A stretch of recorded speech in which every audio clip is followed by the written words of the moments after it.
I was camping in northern Ontario not far from Sudbury. Camp was a few hours hike from a gravel road that come off a road near Tilton Lake. It was about 15 of us hiking back after 2 days camping when we find ourselves in a clearing and decide to stop for a water break and let the group catch up. While waiting, we hear somebody yelling help. It sounded like a woman screaming for her life. More than half of the group just circled up, and while most people were now crying of fear, a few of us pulled out knives and started a fire. We called the police over the satellite phone with our coordinates.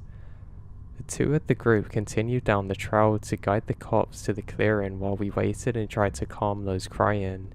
The shrieking stopped after 15 minutes of repeating itself, and it suddenly went silent, very creepy. Maybe about an hour later, 6 cops actually arrived with shotguns and come down the trail and told us to wait while they investigate. All they found was bone fragments and lots of blood. They escorted us back to the highway later in the year and called the back of the trip leader to let them know the blood they tested come back as not belonging to humans. We also found on the internet that deer and similar animals can make a screech that sounds like somebody saying help. We all agreed that it was 99% likely that what we heard was a black bear killing a deer or something, but you can never be sure.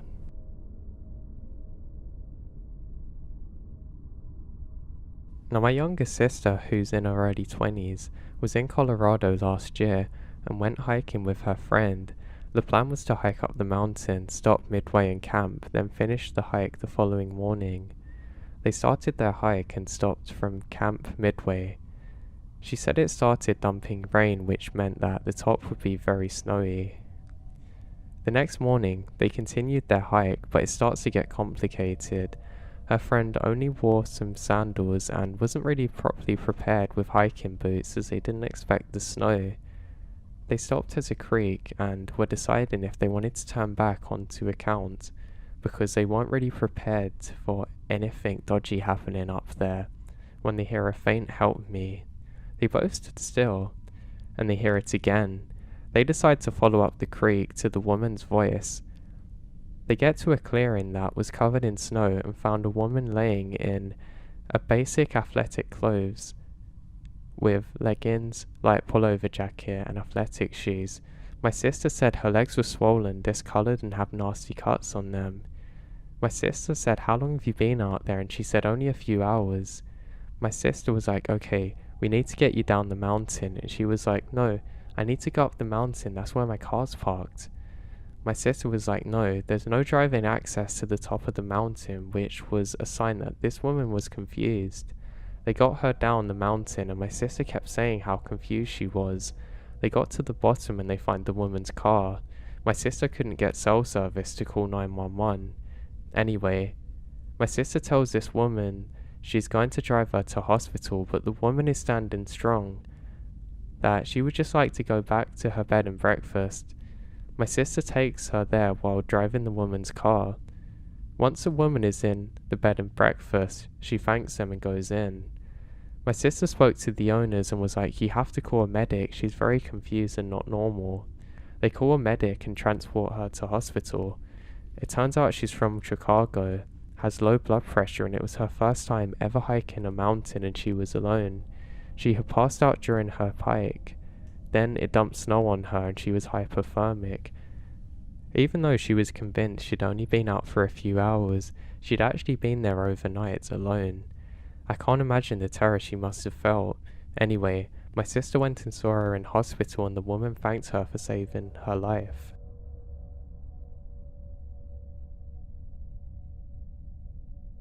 We have a camp that we visit during the hunting months and about every other weekend in between that. To get to our camp, you have to turn off a major road onto a gravel road, drive about a mile, then turn onto another gravel road for about half a mile. It's set between a few other camps, plus some residents live out there. It's quiet mostly. There are some coyotes and bobcats. Bobcats are the worst due to their horrible scream. It sounds like a woman crying for help. There has also been a black panther and wild dogs. In 2013, we're at the camp for Thanksgiving. We hunted, fished, cooked, drank, all the good camping stuff. At night time, we're sitting around a fire, swapping funny stories and just listening to the silence of the woods. As we're talking, we hear "Help me." At first we think it's a bobcat. We listen for some time and hear it again, and it's a man yelling "Help me" frantically.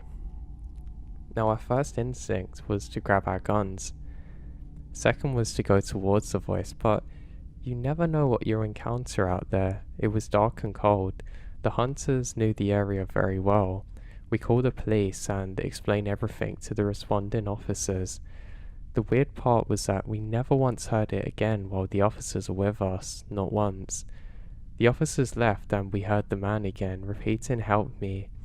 About an hour later, the officers come back and we didn't hear any more calls for help. Again, silence. We all decided it's best to go in our camp for the night, and we never found out exactly who or what was making that sound.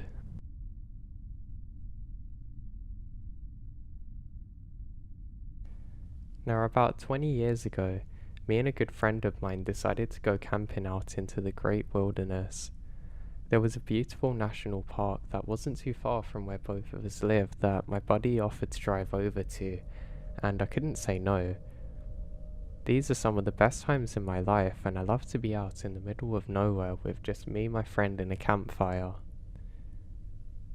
Now, we'd done this lots of times before. I used to go out there with my friend's dad who used to serve in the army, and he'd always tell us all these cool stories.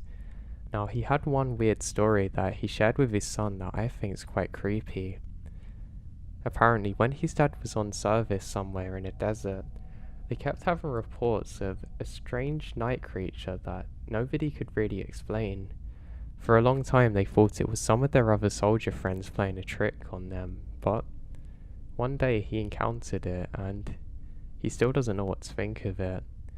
Apparently, he was out on one of the night patrols when he saw this thing. He described it as a very tall stick figure, kind of moving in a weird limped fashion through the desert. When you got close to it, apparently, you would feel very lightheaded. My friend's dad apparently screamed at it to stop, thinking it was some kind of weapon that the enemy had they didn't know about. He said he was 1 second away from pulling the trigger on this thing when it vanished. He said they were quick to get back into their vehicle and make it back to the base, but just as he went to get back into it, he felt a large thud on his back. He felt a shock of pain go through his back and then he passed out. Apparently when he woke up, a large cactus had been thrown into his back. Now the thing that none of them understood was that there was no people around to have actually thrown this, and how could somebody throw a cactus without hurting themselves? Apparently, my friend's mum had actually seen the scars on my dad's back too when it was more visible, and she says that he always seems horrified when he tells the story. But anyway, I'm getting off topic. Now while we were driving out for our trip, we were both very excited because we'd both been pretty busy with college and we needed the break really. Now my friend's car wasn't very good. The radio didn't even work and the doors wouldn't lock. We didn't have an issue with this because sometimes we would camp in it overnight if we couldn't get the tent set up, and we thought it was more convenient.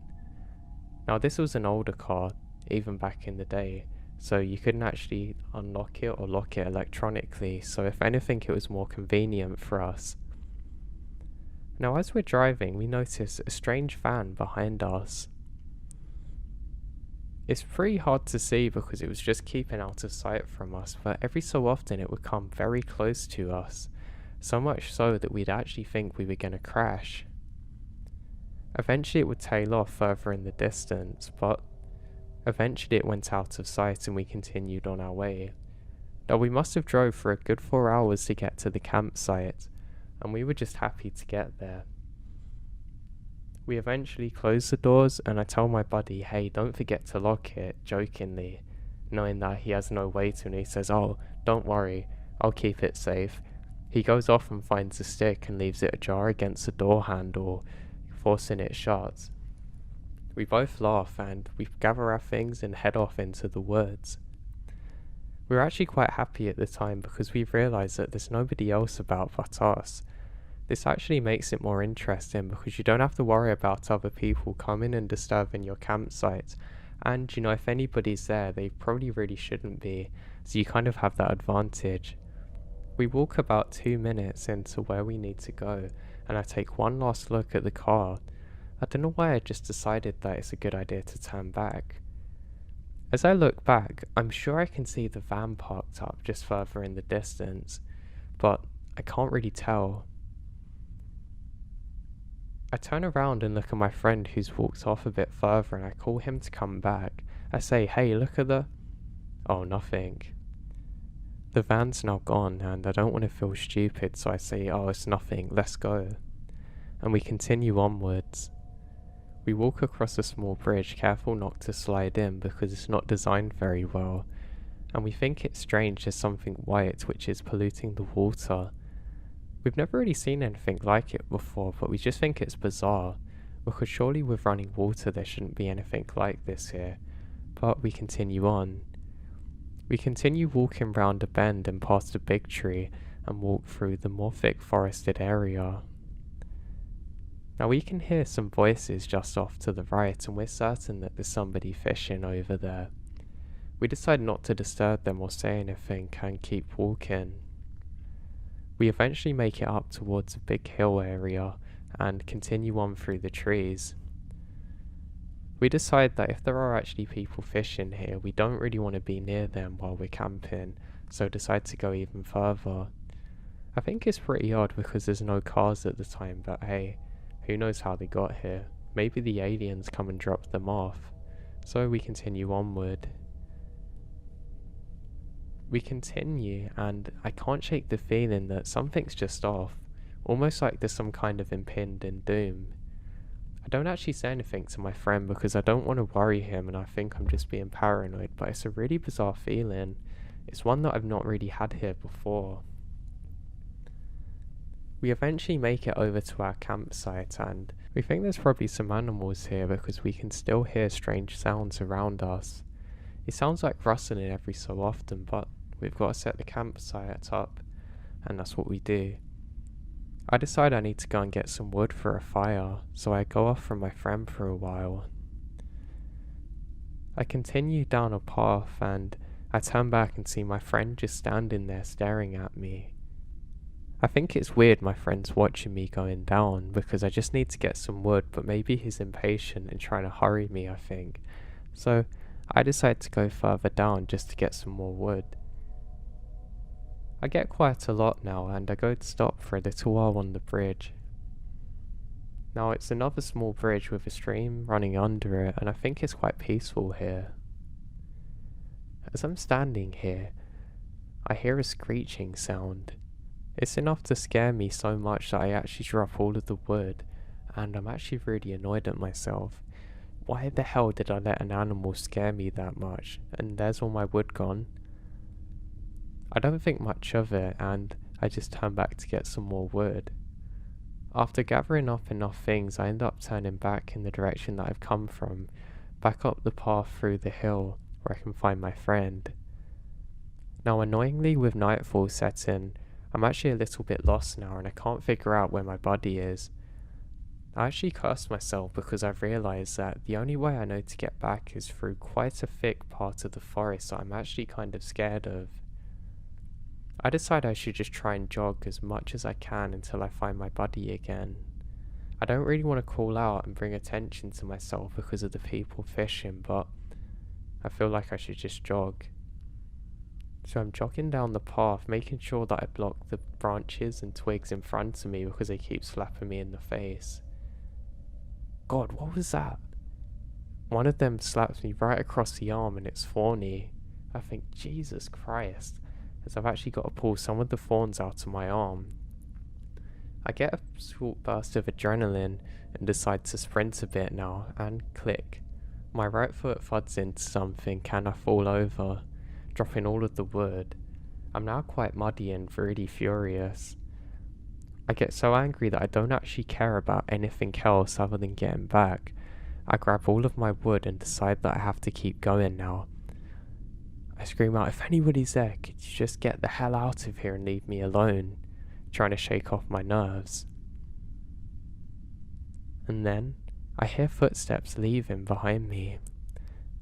I'm convinced that it was just from where I fell over and some of the trees are going back to normal, but if it's an animal, I've definitely scared it off, so I continue back the way I've come from now. I eventually make it back to roughly where my friend should be, and I can hear him screaming for help. It's weird because it sounds identical to my friend but different somehow. All I know is that he's in danger and I'm not sure whether somebody's close to him trying to hurt him, so I say, "Hey, I'm coming," and I sprint as fast as I can, and then just round the corner I can see my buddy sitting with the campfire going. He says, "Hey, what's wrong?" I say, "God, what happened to you? Who's there?" He says, "What? I've just been sitting here waiting for you to come back." I say, No, were you not just screaming for help a minute ago?" My friend looks at me and slowly shakes my head. I run over and quickly throw some more sticks onto the fire and say, "No, I just heard someone screaming for help." He says, "Come on, just knock it off. I don't want to be paranoid now." I say, "No, seriously," and my friend looks at me really weirdly. We eventually drift off and I manage to put my paranoia aside and wake up pretty refreshed the next day. When I wake up, I speak to my friend and he says, "Hey, did you hear anything last night?" I say, "No, not really, why's that?" And my buddy swears to me that he could hear something faintly in the distance calling out for help. He says he was half asleep, so he's not sure whether it was actually real or not, but I tell him, "What was it saying?" He said, "Well, just help." I look at him weird to confirm that this is roughly what I heard. We don't say anything else and we continue for the day. We actually have a pretty great time. We ended up going on a hike on top of quite a big hill and really having a good time there. We drink a couple of beers and watch the sunset in the distance. We both agree that it's probably a good time to get back now, and we hear it again. The same screaming sound, screaming for help. This time it sounds much closer and more frantic. I look at my friend and he looks back at me and we realise that we've got to get out of here. We very quickly make our way back down the hill very carefully. I clumsily again fall once more, but I'm able to catch myself this time and my buddy pulls me up. We make it down the hill and back past the small stream and eventually back up to our campsite. We look up ahead and we can see an animal just in the clearing off to the side, which quickly scurries off just as we get towards the path and the direction of it. We eventually make it back, put out the fire and grab up all of our stuff and head back. Now we're actually more worried about running into people that might be fishing or something that think we're crazy, and we don't want them to be armed and maybe take a shot at us thinking it's dangerous, so we decide to walk normally. We ended up coming into a clearing, so we both feel relatively safe here because we can see quite well with the moonlight. And there's nothing really to worry about, but we can still hear it, something screaming out for help repeatedly. It goes away for a while, but it continues coming back. It doesn't leave us. Not even until we get back to my friend's car. And what's weirder is that we both jump in and realise that the sticks moved that my friend jokingly put on the door. That either means that it fell on its own, which I think's unlikely because he jammed it in there, or something or someone's been in the car. We have a quick search round and don't find anything. My friend decides that he has to go over to the ranger station and get them to contact the police and investigate, and that's what we do. As we drive off, we can still hear the faint screams for help. We ended up making it into the station and reporting in what had happened, and the police are dispatched to go and investigate. When we're in there, my friend says, "God, no, I've lost it." I say, "What? What have you lost?" He says, "The watch my dad gave me. I can't find it anywhere." I say, "Oh, no. Do you think someone's stolen it?" He says, "I don't know."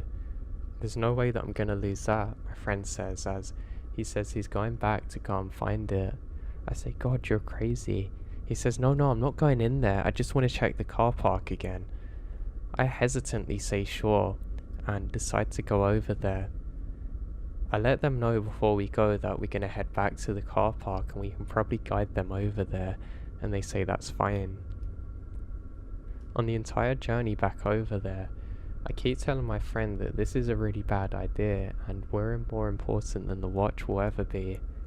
My friend agrees, but he's convinced he can't lose the watch and he's probably just dropped it on the floor. We eventually make it back over there and we stop the car. We kill the engine and we're suddenly met with this really eerie silence. You can hear the odd cricket and whatnot, but nothing big out there. It's a really creepy kind of silence, one that I didn't notice before, even during the time that we were camping over there. I look around and I can't find the watch anywhere, until my buddy says, "Oh God, I found it." Why was it under the chair? I look at him angrily and start to laugh a bit, because he just put both of us in danger when the scream happens again. "Help, please help." We both look at each other terrified. We decide it's probably not a good idea to drive off now because the police are coming and they might think we're suspicious because obviously they've not met us in person yet. We ended up just holding on to the doors knowing that they won't lock. Now the sound never actually got any closer to us, but it never went further than us too. It continues on and then stops for a few seconds. We can see some headlights coming round the corner and we realise it's the police. We're so glad that the police have arrived to go and investigate. We tell them exactly what's happened and they set out with their flashlights and guns in hand. I think thank God we're not going over there. I actually feel much safer now and the police set out. Now weirdly, the whole time that the police are next to us we don't hear the cries anymore. It's really strange. It's almost like everything goes back to normal. We're watching their lights slowly fade off into the distance when we hear it again. "Help, please help." We both just continue holding on to the doors, not saying anything to each other. It's actually quite hard to figure out the direction that the sound is coming from, though we're convinced that it's switched sides now. It's not on the side of the road that we're on, it's on the side opposite to us and the police now. This continues on, just like before, and then stops suddenly. About 7 minutes later the police show up and come back to us and say they can't find anything, but they're going to radio it in for a bigger search. We explain what happened and they look at us a little confused because we didn't hear anything, they tell us. They say we got over there and found your campsite, but no one was screaming for help. We begged them just to stay for a few minutes and listen, but the whole time the police are with us, there's not a sound more. We eventually have to go back, and my friend's just happy that he manages to find his watch again. We decide it's probably best if we stop in a motel for the night because we're both really tired and we're not really looking for a 4-hour drive in this state. So that's what we do. The following day my buddy takes me home and I thank him for the trip and we part ways. My friend never got a follow-up from the police and we don't know what happened, but my God, that was a weird experience. Now I don't want to say it was anything paranormal because I'm sure it wasn't, but the thing that freaks me out is whatever this was intelligent enough not to make sounds when the police was there. And it moved into the opposite direction that the police went. I hope whatever this thing was or person was out there stalking us gets caught.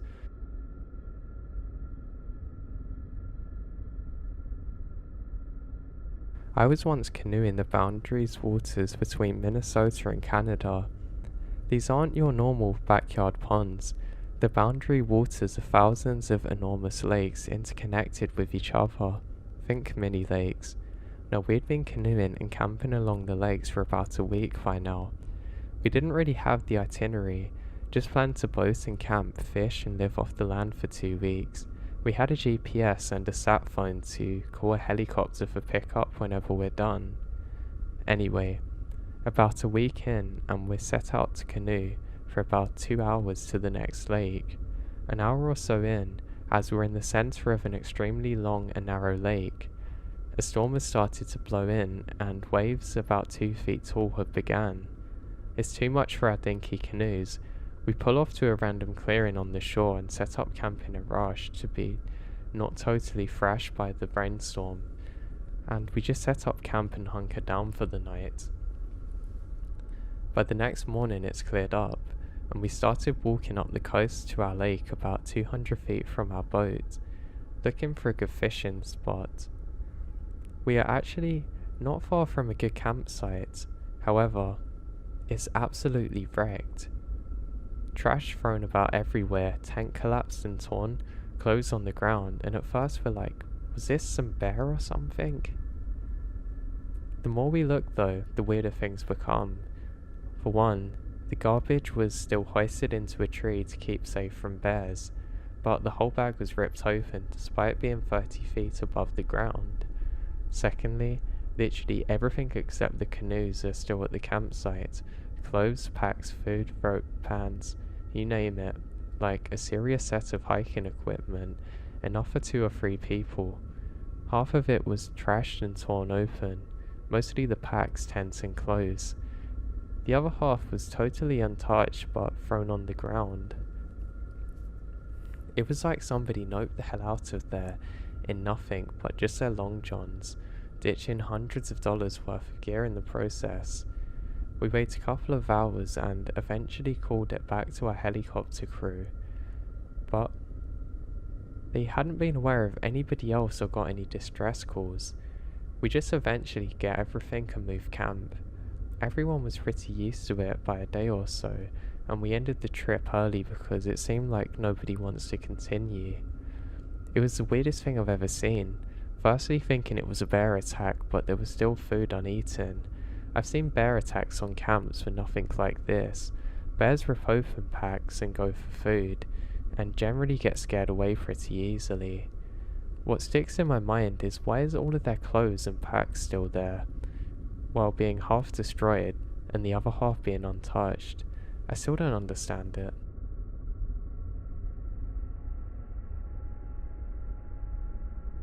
Now the following is my uncle's story. He owned about 150 acres in a remote area of eastern Tennessee. On this land he had a large fishing pond and a stream running through it, and he used to leave lines out at night to pull in a big catfish. The pond was accessible by 2 small game trails through thick patches of wood, and he would need to drive out to the trail entrances from his home near the front of the property and walk about half a mile in with his gear and nothing but a headlamp for light. This was something he did pretty often. My uncle was a lover of outdoors, so this was business as usual for him, and he was a Vietnam vet as well. Anyway, this particular night in July 92, he went out to his pond at around 9:30 to check his lines. As he was doing so, he hears lots of splashing and assumes it was one of the fish jumping. He carried on with what he was doing, and he then hears a low growl. It's a groan that he describes as the sounds of monkeys fighting. Just on the other side of the pond, multiple loud splashes occurred, and he also heard a loud crash in the woods just yards away from his left. He talked about how he immediately sensed panic and was attempting to get visuals using his headlamp, but whatever was producing the sounds was behind tree cover. He said that the woods then erupted with constant sounds of monkeys fighting. He opted to drop his gear and run down the track towards a truck. Apparently, even in his adrenaline-fueled state, he can still hear that he's being hunted. He got to his truck and managed to get out of there and back onto his road back to his home. He went inside and locked all the windows and grabbed a gun and stayed up for the whole night, vigilant. He called my dad the next day, who just kind of laughed it off. Well, for my uncle, whatever he experienced scared him so badly that he put the land up for sale and sold it. Now he would maintain what he saw as he believes is a hunting group of what Sasquatches or some weird creatures we don't know much about that was trying to get him out of there. It truly scared the life out of him.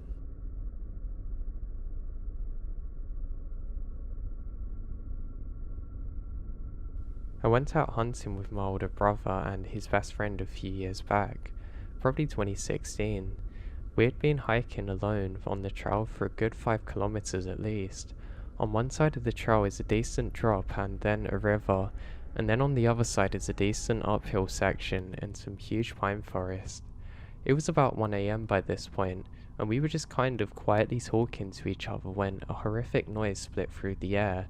We all froze and looked at each other with the expressions on our face doing all of the work. What was that? We knew it come from up in the pine forest, and we weren't aware of any big predators or anything that could have done this.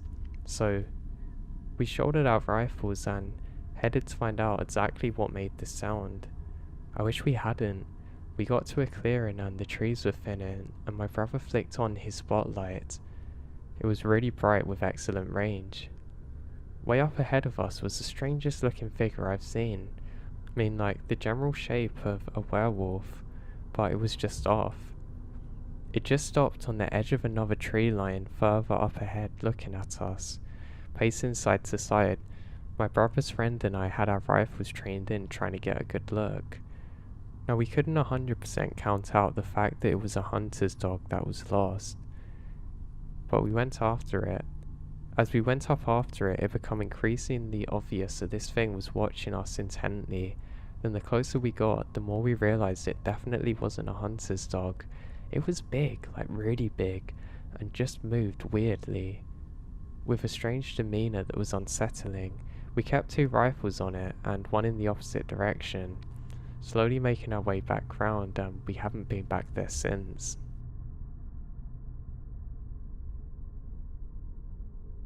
I was a lone recreation ranger in a small district in southern Idaho. Nearest town from guard station was about 1.5 hours away by car. After moving into the guard station, I realized the solar power was not working, and I haven't slept for about a month due to various factors. I mean good sleep. There was bats in the cabin, something walking on the deck at night. The woods there always had an eerie feeling to them, unlike the southwest Pandarosa forest I was used to.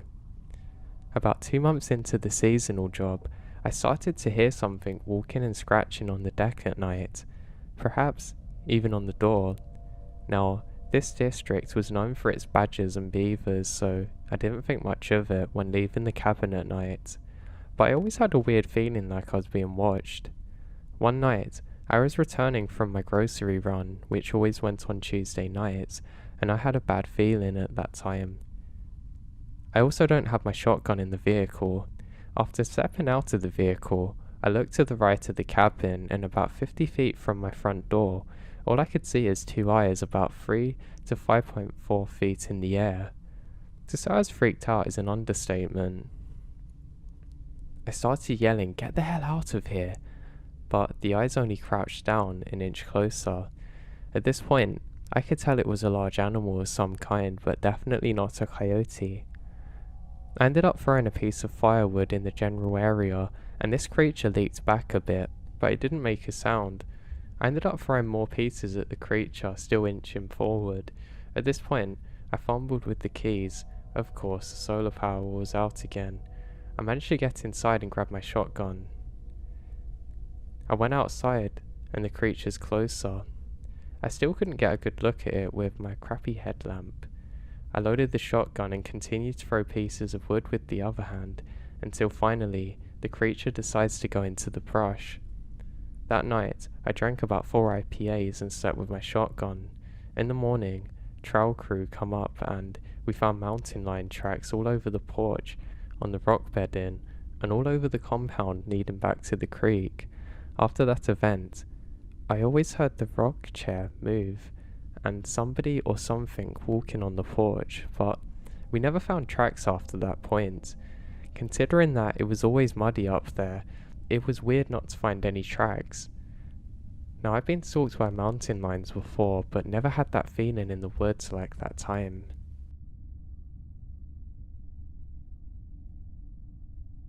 When I was 6, my babysitter was this nice middle-aged lady and her equally nice husband. My twin brother and I were always at their house in the middle of the summer, and we hung out with the couple's 2 grandkids, another boy and girl sibling set of similar ages. This literally was my happy place. This lady had the best movie collection for a 6-year-old. It was there that I saw The Lost Unicorn for the first time, as well as My Little Mermaid, and The Great Mouse Detective, The First Land Before Time, and The Brave Little Toaster. And her husband was a phenomenal cook by a kid's standard. Every day was chicken nuggets and pizza day. They had kid-sized four-wheelers, a huge pool, and a huge kids' playhouse and a jungle gym set up in the backyard. And they would always put on their best display for the 4th of July show in the country. 6-year-old me was the happiest girl on the freaking planet. There were some of the wealthiest people in our area too. Neither one of them actually worked, but I didn't care where the money come from. Now one day in midsummer, the two boys were being typical boys, and the little girl and I thought they were being mean. In reality, the boys wanted to play war or something, and the girls wanted to play wedding or something similarly stupid, whatever. She and I were sad and refused to play with the boys. Instead, we decided to pick flowers that grew at the edge of the forest. We thought it was baby's breath, but it was really just poison hemlock. So, we were walking along the edge of the dense forest in the middle of the Banjo country in southern Ohio. This was in the 1990s, so we weren't worried about stranger danger because we were just so far out in the country. The adults did worry about animals though, because the next county over had bears and mountain lions, but us 6-year-olds were fearless. We ended up walking onto the neighbor's property picking these flowers when we found a break in the tree line. It was an old, well-torn path leading into the woods. For some reason, she and I decided to ditch our flowers and take the path into the woods to see where it led to. The path itself was unremarkable, well worn but unmaintained, as there was tree roots growing up through the path in places. We come upon a little bridge at one point. We were both a little confused about it because we had been told that there were no creeks in our area, yet here was a bridge. It wasn't a particularly old bridge too, but the creek bed under it was dry as bone. Weird, we thought, but keep going because why not? I'm not sure how far we walked beyond the ridge, but we ended up in a clearing with some stones all around in a circle. The clearing was big enough that there was a gap in the trees that allowed sunlight in, and in the middle of the circle was a massive stone-walled well. It was big enough that there were stairs built into the dam walls in a huge spiral. My friend was mesmerized by the well there. She found a rock and thrown it in, and we never heard it hit the bottom. As we were searching for more rocks to throw in, I was rooting around in the brush by some bigger stones and actually looked at big ones. These were not normal stones, no. I was a smart cookie, already reading at 3rd grade level before the summer of 1st, so I could read the stupid stones. These were names and dates cut into it. We're in a graveyard, in the middle of the woods far away from everyone. I remember getting chills realizing this. Moments later, my little friend got really quiet and poked me. She pointed to the edge of the clearing on the other side of the well. Thankfully, not the side that we had entered the graveyard on. My little heart would have exploded, I think. She was pointing at a dark shape just staring at us in the woods facing us. We both stood up very slowly and stared into the darkness. At some point, the little girl took my hand and tried to get me to leave, but I can't move. The fear was paralyzing. It didn't move until the clouds covered the sun, and our bright, inventing clearing became slightly shadowy. Then the shape moves. It was an adult shape in size, wearing long dark robes with a hood over its face. We were stupid kids, but weren't that stupid. We both turned tail and ran as fast as we could. My friend was faster than me because I was a bit chunkier, so she made it to the bridge. I wasn't far behind her. I looked back after we got over the bridge, and that person was standing at the edge of the bridge just staring at us. I screamed and wet myself and kept running. I tripped over a tree root in the path, ripping my pants and shredding my knees in the process. I scrambled up and kept running. We burst out of the trees like our hair was on fire, screaming and crying. We make a beeline towards the girl's grandpa's house. Her grandfather was in the backyard planting something and came running up when he heard us. We were absolutely hysterical and wouldn't calm down. We spent hours sobbing while the grandma and grandpa got us bathed and in clean clothes and tried to soothe us. They said no one's out in the woods, and then we become more hysterical. It actually took us months before we'd even go onto the back deck again. Everyone was convinced that we made up the story because of our hyperactive imaginations, but the adults humoured us. The kids, not so much. The next summer, we were forced into the backyard for the annual 4th of July party. Tons of kids. They all knew our story, and one of the teenage boys called it rubbish. He bullied us for hours until we told him where the path to the woods was, and then made us go up with him. Cue another incident of me wetting myself. To my utter relief, when we got there, she and I both remembered exactly where the path was, and there was nothing. Just a heavy growth of hemlock. He tried to wade through it and ended up with chiggers from neck to foot. And he got in a ton of trouble for dragging us down there once we got back.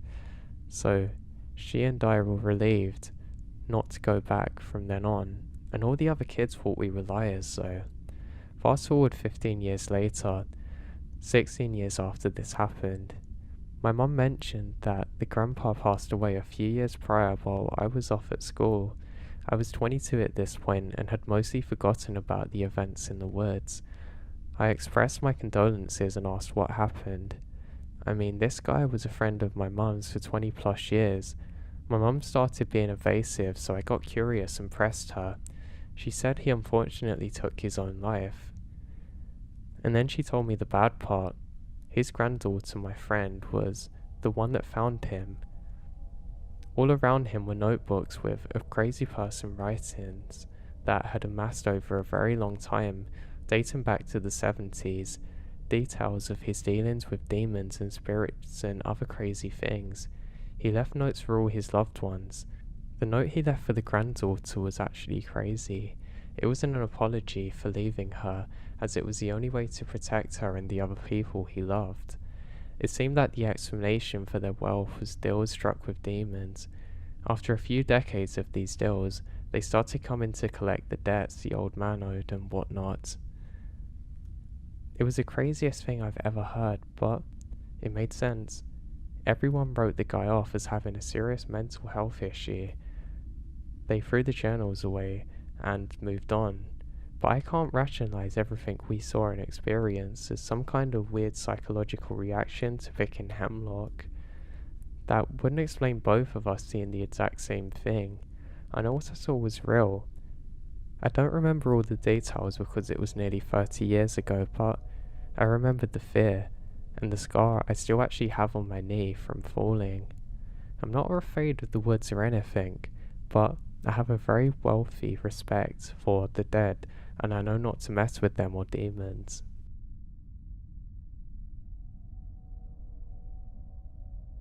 My friends and I were higher in the woods deep in the Sierra Nevadas in the California backcountry, and decided to travel a few miles off the path to reach a river and shoot at targets with UP-22. The path is littered with deer bones and claw marks from bears, so we're freaking out a bit, but finally make it up to set up camp. I notice off in the distance, about half a mile upstream the river, there's two men walking towards us in the exact same direction we're firing our guns. I yell at them to stop, and we stop shooting and watch the men, wide-eyed in their late 20s and early 30s, walking quickly alongside the river, when suddenly they both jump in. I should say at this point that the river is moving very quickly and could easily sweep you from underneath if you're not careful. We watch as both men are swept away towards us downstream. One of my friends, who we'll call Mike, decides to be brave and goes to get close to the edge and extends a lump of wood for them to grab. Both men latch on, and Mike is a hero for pulling them to shore. While everyone catches their breaths, We say, "What are you doing?" as it's super remote and they're at least 3 or 4 miles from the nearest trail. They said, "Oh, we were just having fun, just free swimming in the river," while leering at us. Immediately, the hairs on the back of my neck stands up and every fibre in my body tells me that this is not right and this means harm. We tell them that we're going to head back up the trail. They then say, "Oh no, we're coming with you." Given that we're far off from civilization and these guys are clearly off their heads, and not only a danger to us but themselves, we reluctantly agree. It was the most quiet hike of my life. I felt like trying to feel out if they could take us in a fight. There were 3 of us and 2 of them, but we had a 22, but were young, squirrely adults. I don't know how to explain it, but the hike had us constantly positioning against each other with our body language without ever fighting directly. They would get close to the gun. They would try to both be near it, then we would then counter them by going in between the gun again while trying to act natural. And by the way, the path is littered with bear marks and whatnot. We finally made it to the car and they decided that we aren't suitable targets and move on. No idea what these 2 random men were doing, risking their lives like this in the Sierra Nevada's freezing river, or why they felt the need to size us up. But I'm glad nothing happened to us.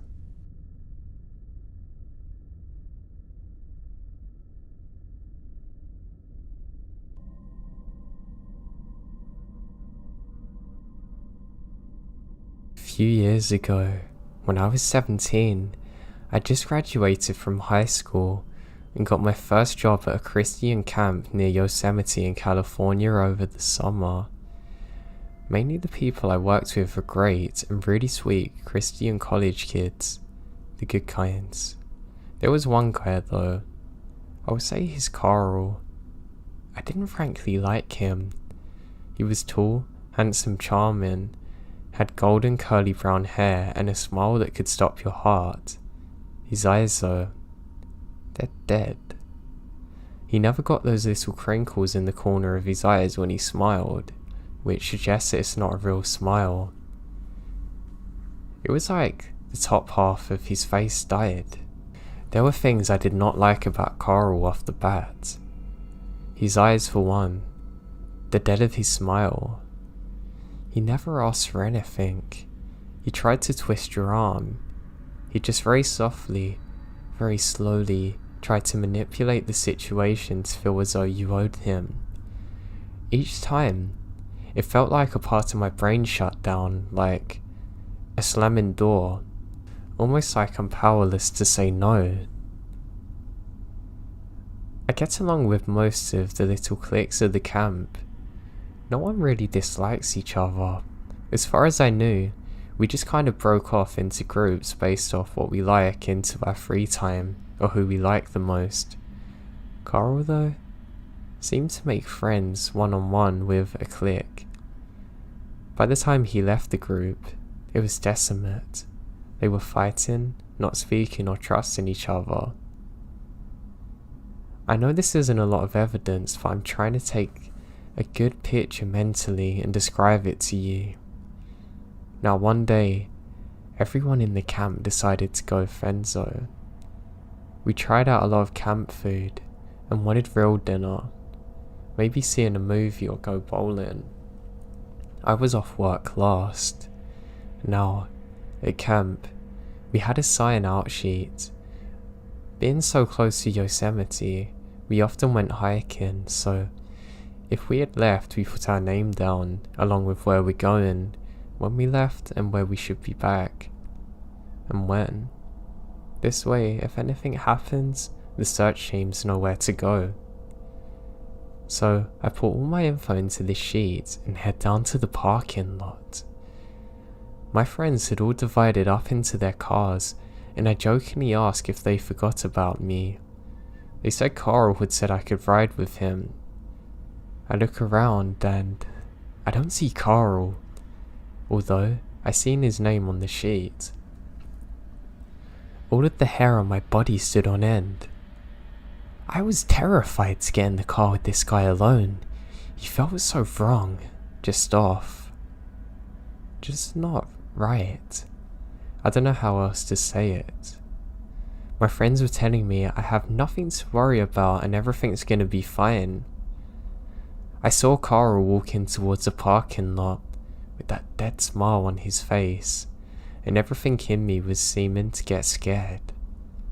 I said that I was tired and wanted to stay in tonight, and Carl laid the charm trick on me, telling me what a night it's gonna be. I owed him because of God knows what, with this dead smirk on his face. I refuse. He gets mad. Told me I don't need to be such a horrible person. Finally, everyone figured out that I wouldn't be persuaded. I hugged one of my girlfriends goodbye, whispering in my ear not to ride with Carl back. When they all left, I walked back to the area with the sign out sheets to cross off my name, since obviously I wasn't going anywhere. I saw the sheet, saw where my name was, and my heart dropped. My name had already been erased.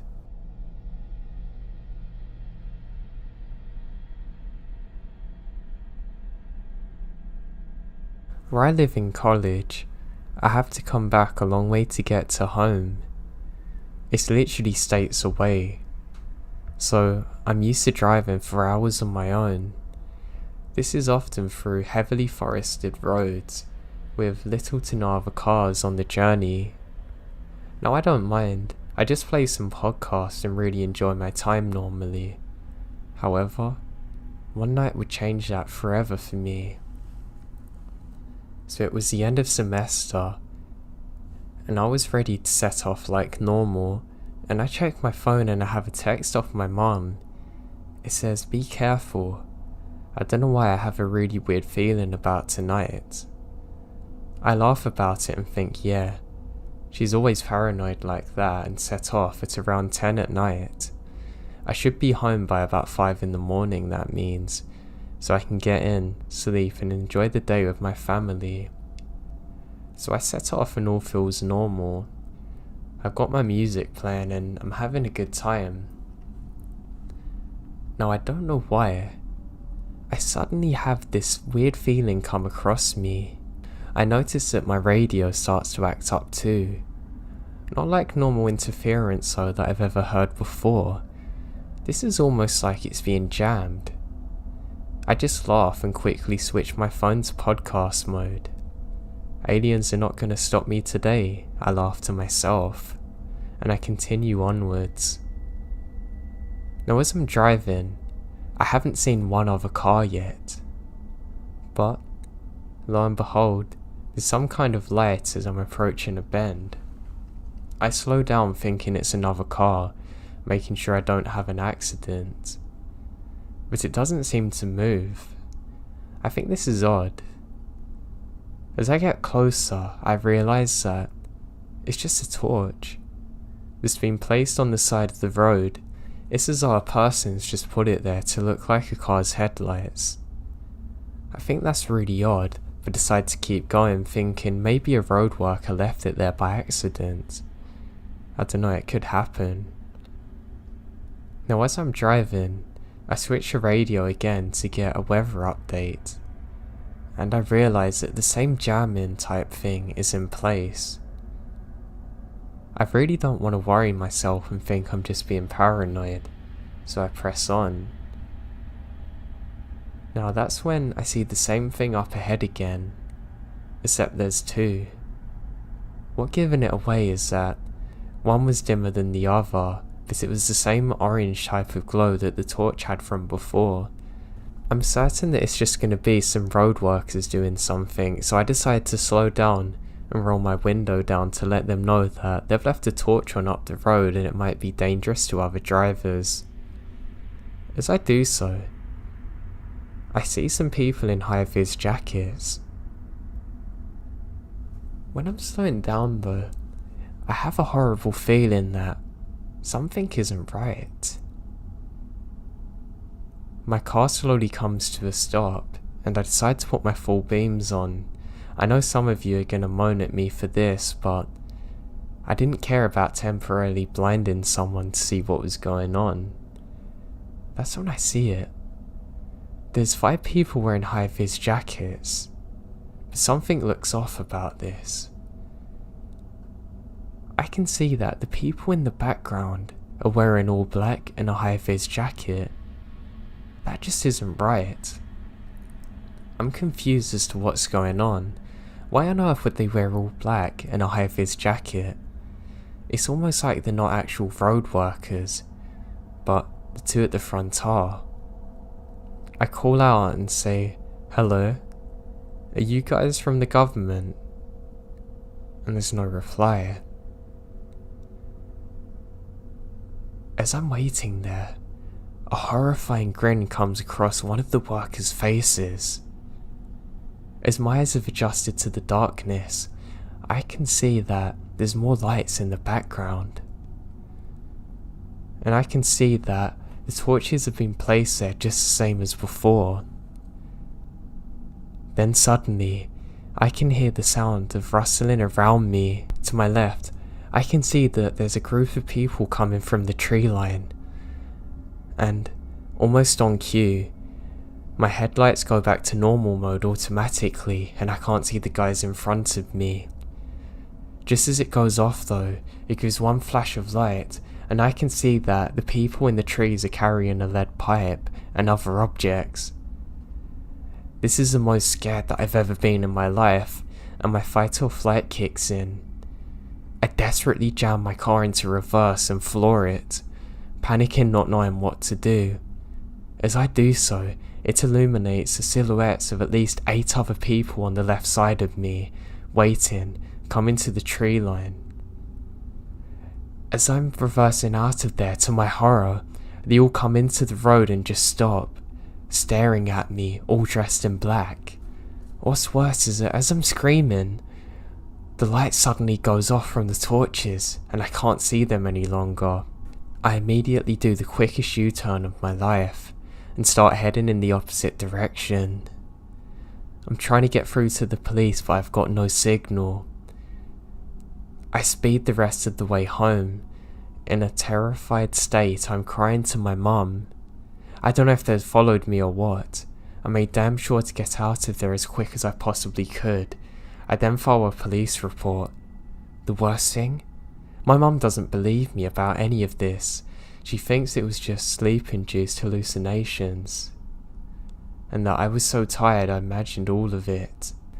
That was about to change though when the police arrived, and they told me and my mum that they were so thankful for the report, and they've been tracking down a group of people who pretended to be road workers to then try and kidnap people.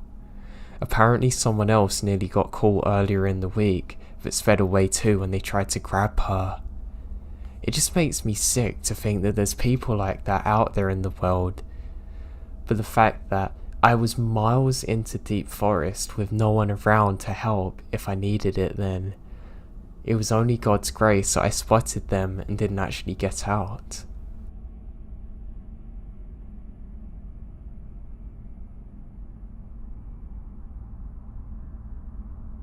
About a month ago, I moved into a house near the Blue Ridge Mountains of Virginia. It's very secluded. Everything was great up until about a week ago, when this strange thing started happening. Not like paranormal, just strange. So I knew moving in, I'm gonna have about an acre to myself, which is nice. The acre itself is just about all thick dense woods. Towards the back you can't even go any deeper because the land is too rigid and the trees block a clear path into anything. Now I live alone in this tiny home. My brother and his dog are moving in a couple of weeks. The house is pretty small. It also has a basement with a sliding door to the backyard, which has a tiny little fence that can be knocked down completely if someone's trying to get over it. I decided that I was going to start fixing it up until my brother's dog becomes well trained. Now this is when the first creepy thing happened. I left to go to Lowe's just to buy one classic lump of wood for a fence, just enough to make sure a dog can't get his head over it or leap past it. Now as I was coming back home, I noticed a man on my doorstep, looking inside through my window, even though any person could have heard me pulling into the driveway. He doesn't flinch at all, even when I slam the door shut. Eventually at this point, I kind of uneasily said, can I help you? To which he replied, I'm just your neighbour and saying hello. I went out of my way to put the wood I was carrying in my hand down on the ground and went to shake his hand, and he didn't move again. He just stared at me. After this weird encounter, I was more just done with him, so I said that I'm very busy and I'm fixing my fence and it's nice to meet him. He stayed at the front of my house though for about another 2 minutes, watching me put all my wood inside the living room, looking into and around my house in the process. I'm thoroughly creeped out now. I just closed the door in his face and went about my business. About 2 days later, into fixing my fence, another woman, this one looking nicer and having put a little appearance into her look, greeted me kindly, telling me about herself. I call her Miss H. Now she started to talk to me, explaining how people don't normally move around here, and I was the first in about 11 years. She went on to explain the rest of my neighbourhood, whom I knew are around the same age as her, like to stay to themselves. After a pleasant talk with Miss H, I asked her, what's up with the guy that I saw earlier? She said that, well, he's about 6 foot, which you probably know, old but not too old, probably mid-50s and brown eyes, decent shape and grey hair. Miss H went on to explain that the person who lived here before me was a widow, and her teenage daughter, who was homeschooled, had left because this perv started to stalk her. She got on to say other things about this weird man, and eventually left it at that. Now last night, I thought I heard a tapping on my window at exactly 2:37 AM. I knew this because I looked at my clock. Now my window is a good 4 feet above the actual ground, and below it, I think it's just a figure of a bird or something, and maybe it's casted its shadow trying to get in. But no less than 2 minutes after silence, the tapping become 3 loud bangs. I immediately ran to the closet, grabbed my hunting .22 and hid under my bed. Peeking over, I see a figure looking in. After being scared for my life, I hear the familiar voice of the perv shouting, I need your help. Not knowing what to do with myself, I threw my curtain open, and the only thing between his forehead and my .22 was a ½ inch of my glass. He didn't say a word. Not don't shoot me, not I need help, not oh hey. He then pointed behind him to the fence. I then ran outside to see what he wanted. I still have the gun on me. I said, what's wrong? He said nothing, pointing to my fence. I look over, and this time I saw the fence had seemed to have been run over by a car, with mud tracks everywhere. How on earth had I not heard this? I look at the 50-something-year-old cars, of whom were dirty tire tracks that could have left this. I'm annoyed at what I saw and yell, what the hell?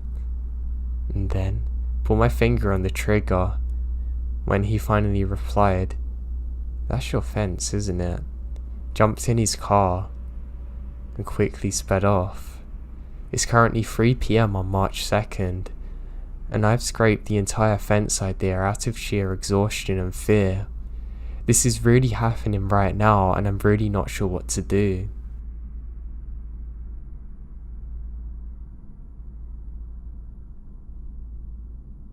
What I'm about to tell you happened 2 days ago in southwest Sweden.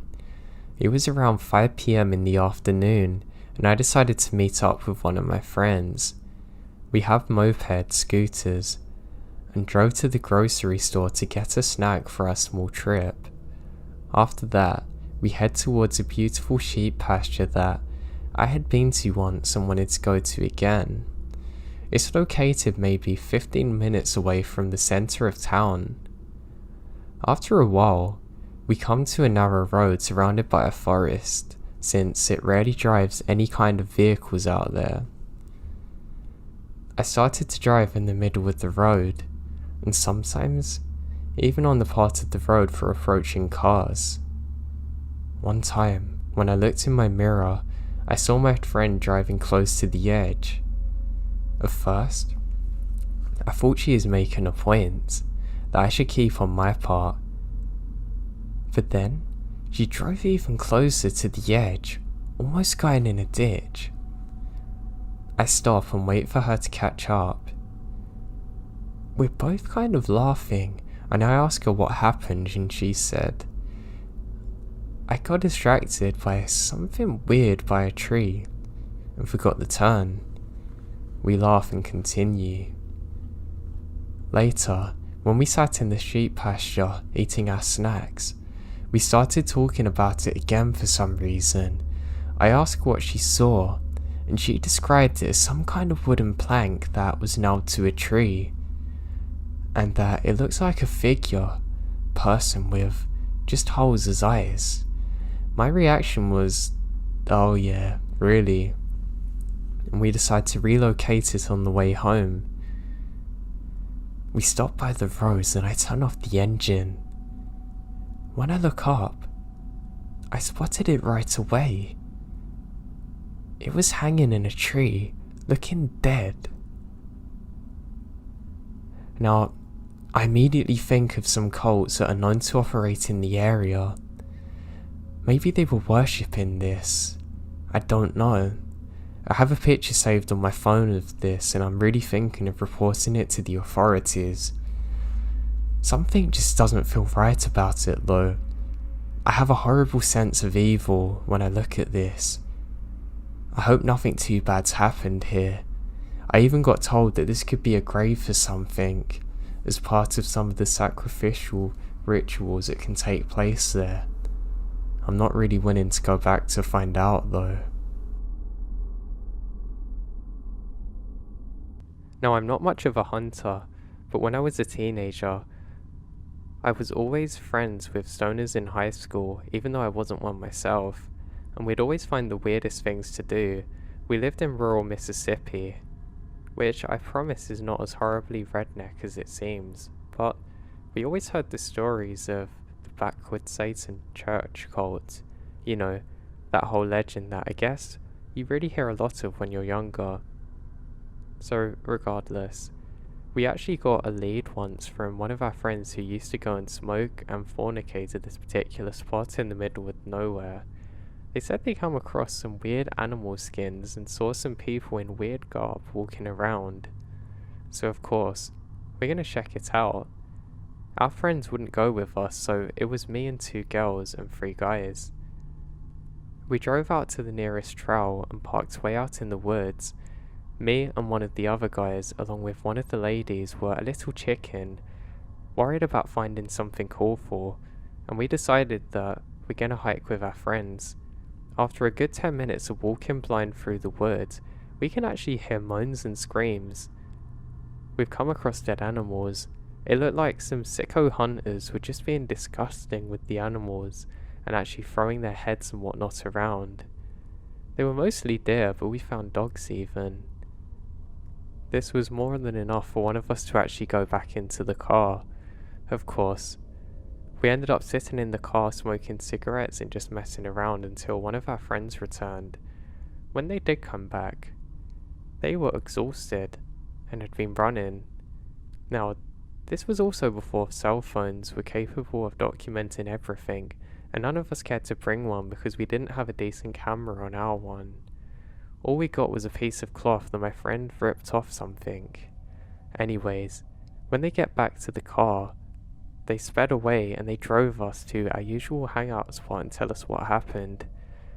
They had walked for a good while and found this makeshift church with more dead animals everywhere. Apparently there was all kinds of symbols around and whatnot on it. They also heard awful noises, but my friend grabbed some scraps from one of the burnt areas of the building. It was one of the black jackets that our friend told us about stuck to the ground, like somebody had been pinned there before. The whole thing was weird and I didn't see it for myself, but I did see the animals, whether it be the sickos or hunters, but there really was a satanic church or something. The forest creeps me out to this day. Among other good stories, I have this one, but it really freaks me out.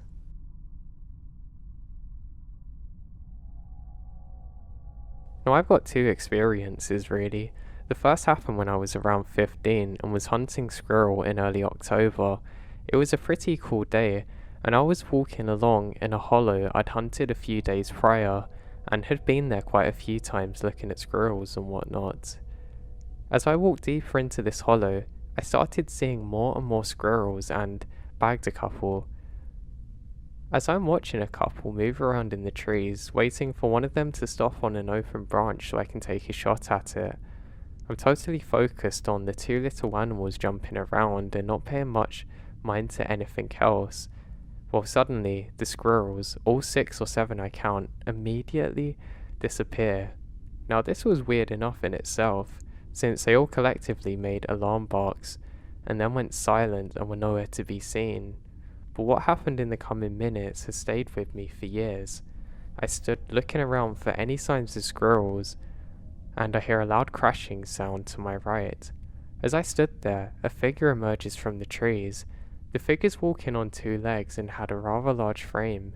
I think maybe it's my father when I saw it, as he was hunting with me that day. I realised that it was far too tall and not wearing any visible hat though. I looked for a good while at the form of it, and I decided it's a good idea to go a bit higher. Now based on the behaviour, I don't really know what to think of this. At first I was looking at what appeared to be a lost person, slowly scanning all the trees looking for some signs or something.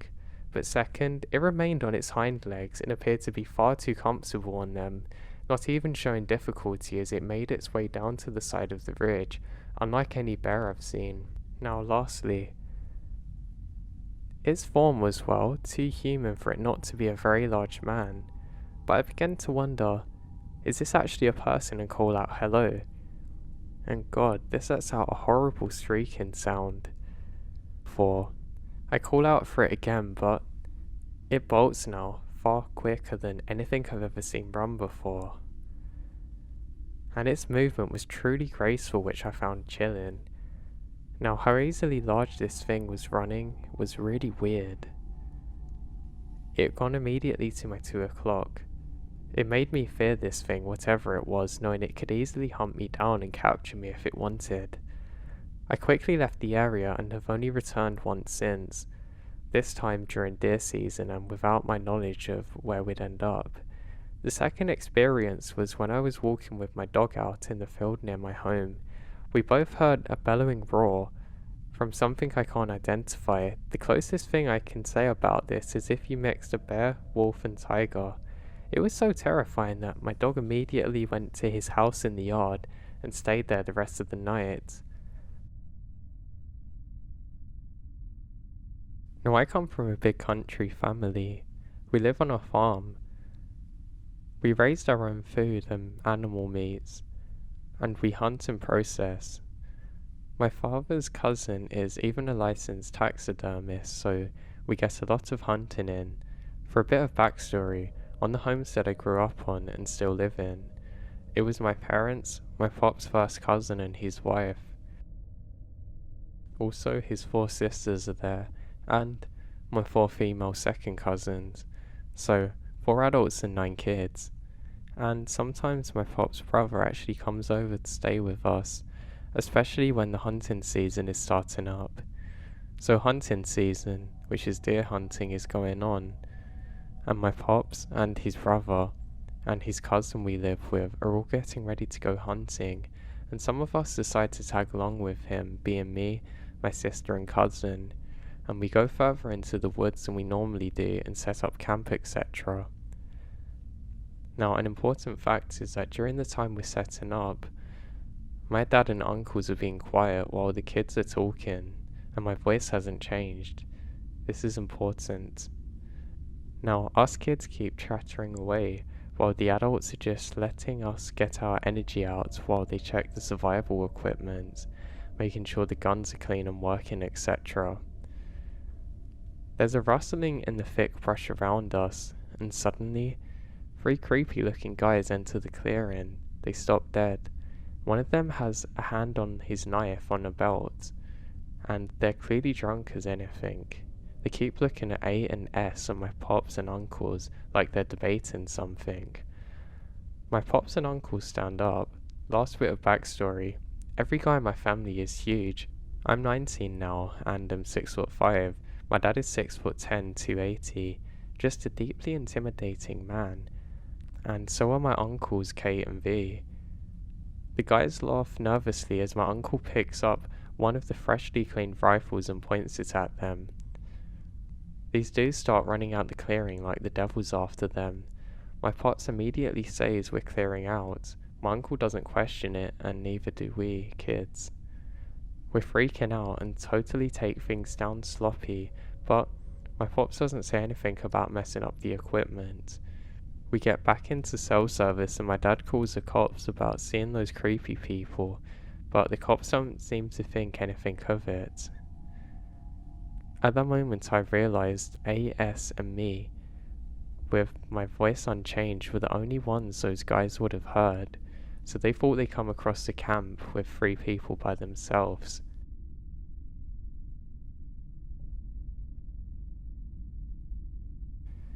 I live in southern Spain, near some really ancient forest called Los Alcorones, which is some kind of trees that are almost extinct and only grow over there and in 1 or 2 other places.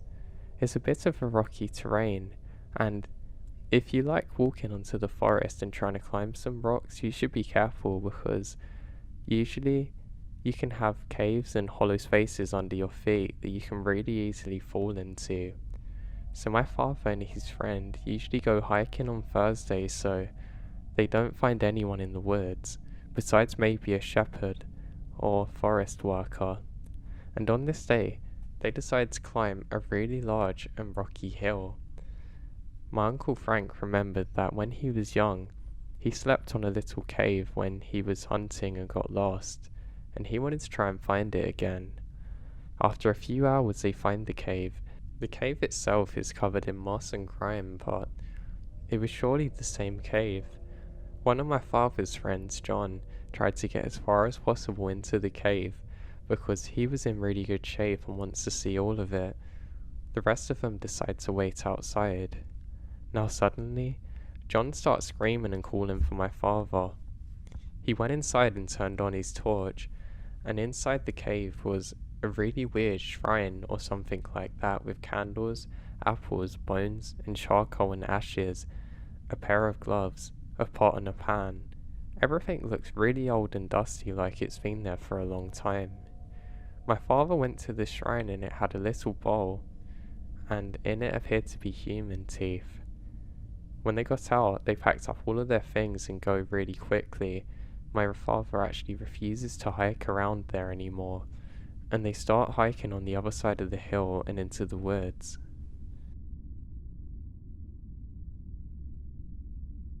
Now I was prospecting in the outback of Queensland one day, and I'm around 100k from anywhere and the sun is beginning to set. I am setting up camp by a billabong when something catches my eye up in the ghost gum by my tent. About 30 feet up, in the crook of 2 branches is a tray. On the tray there appears to be a full bottle of red wine and a glass. It's perfectly balanced, like it's been placed there for me. The base of the tree was about 3 meters wide without a branch, knot or handhold all the way up to the tree. So I never got close to work out why or how it got up there. I live in Northeast America, in a pretty rural place with lots of hills, not too many neighbours and a lot of forest. Just tonight I was heading somewhere with my mother down our backyard, which is pretty large and relatively clear for about 100 foot, then switched to some woods. Now we're about 30 foot before the woods when I catch a sight of some eyes reflecting in my headlamp. They're a good 50 to 100 feet away, and I assume they're just deers. There's a couple of things that convince me, however, that they might not be just deer. Around where I live, deer will run away if you make enough noise, and we were talking pretty loud, but the eyes don't move. They were staring directly at us and continue to do so, which is incredibly unlike deer. On top of that, the pair of eyes on the right are very low to the ground and very wide, too far apart to be a deer, more something predatory and big. We stood for a minute remarking on them, and neither pair of eyes looked away. So since we were spooked, we headed back up to the house, got my brother a machete, a bat and a metal pole, and head down. I expected the eyes to be gone by that point, but no. They were still there in slightly different spots, but not much further from where they'd been previously. They just stared as steadily as though they'd been there forever, and we retreat back. The logical answer is a deer, but the lack of running away, the height and the intense stare, almost feels like it couldn't possibly be deers. Now it could be wild dogs, but we don't really have them here. It's possibly a black bear, but they're notoriously scared of people. A few years ago, in the northern parts of Sweden, I'm going out for a very nice evening of fishing. I am what I guess is called a fishing supervisor. I check that the other fishermen get their licenses in a certain area of lakes and streams. This is in late summer, so I've been doing my round, which is usually ending up with going to a small lake and fly fishing for some trout. Now this lake or pond is pretty deep in the forest, and I rarely see anybody out here. Actually, I've never met anyone here. The lake looks like a crater, a perfectly round circle that's perhaps 100 meters in diameter. It contains a natural population of perch and trout. It's a summer evening with a light breeze. The birds are chirping and the fish is rising to all the insects spawning on the surface. I rig my gear and aim for one of the fish rising near the right of me. The second as my fly lands onto the surface, it's like somebody pauses time. The sun hides behind a cloud, the wind stops blowing and the birds are suddenly silent and the fish stop eating. A smell rises from the ground that I'm standing on, like something dead and rotten. It's almost like there's a carcass really far under my feet. Now all of a sudden I'm aware that there is something walking out of the forest, maybe like 15 or 10 meters behind me. It's like I can see it in the corner of my eye, but I still really can't see it, and every hair on my body stands on end. It suddenly becomes very cold all around me.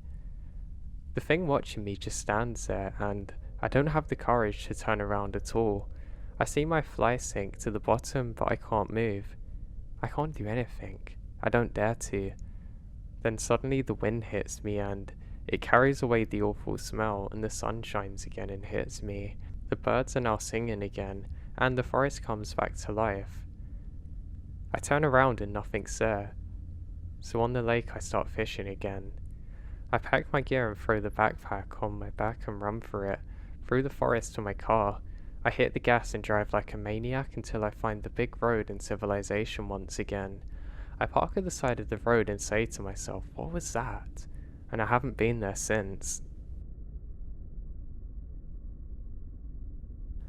I'm a wildland fighter in the US. I fought fires all over the Northwest, Eastern Rockies, Midwest forest, and the only thing that's ever thrown me off was fighting fires in the mountains of Wyoming, BLM land of east of Yellowstone, hiking into a valley recently burnt that was just eerie.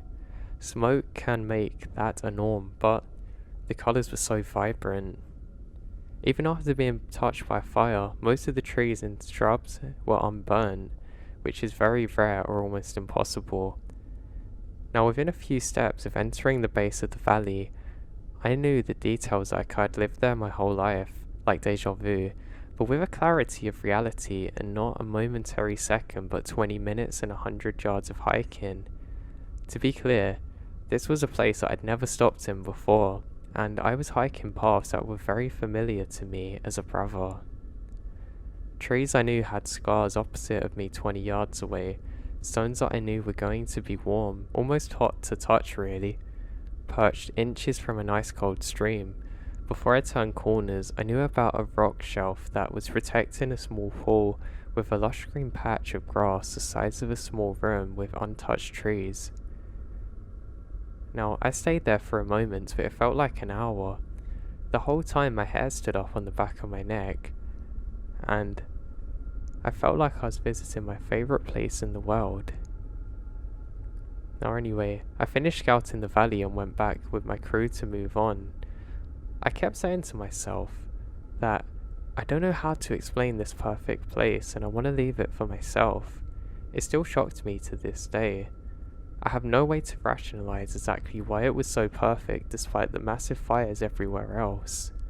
To this day, 4 years and countless fires later, I've never experienced anything like it, and it's likely the only place that I've ever desired beyond to any to return again. It just seemed too perfect and out of this world.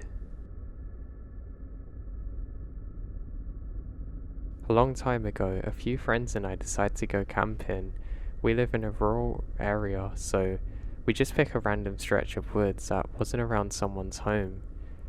We're talking really rural, like cornfields on both sides a few miles apart, and then nothing but uninterrupted empty forest until you hit the road, which is a long way off. We hiked about 3 miles in before we made camp. Later on in the middle of the night, we got freaked out and decided that camping in a random forest isn't good. So we hike probably 5 miles back to the road because we somehow got into one of the cornfields and those absolutely suck. Miles of roads where you can't see anything and not being able to see your friends to your left or right really scares you. Now, not to mention that the reason we decided to go back to the car in the first place is because we heard random rustling around us the whole night, which followed us until the last 20 feet before the road. Now that's not the scariest part. The next day when we went back to get our stuff, now in the day the forests are a lot better really, so it was a nice walk. And we start walking and talking a bit. During that, one of us yelled Marco, and unfortunately somebody answered. Like I said, much less creepy in the daytime. Now feeling comfortable, we kept playing and tried to find out the presumed hunter or hiker who was messing with us. Eventually, we realised that this never stops, and we don't know the direction that it actually comes in. So we keep heading out eventually, not thinking more of it, until one of my friends decides to do it again and we get replies. We end up following it until we get to an old, mostly crumbled barbed wire fence surrounding the foundation of a house that used to be there. This was not uncommon in the forest where I grew up. There were lots of houses that had been built and then neglected when their owners sold their land to farmers and moved away, but the fact that playing Marco Polo with an apparent disembodied voice had led us to this weird place. Our tent was still in the forest, but we decided to leave it there.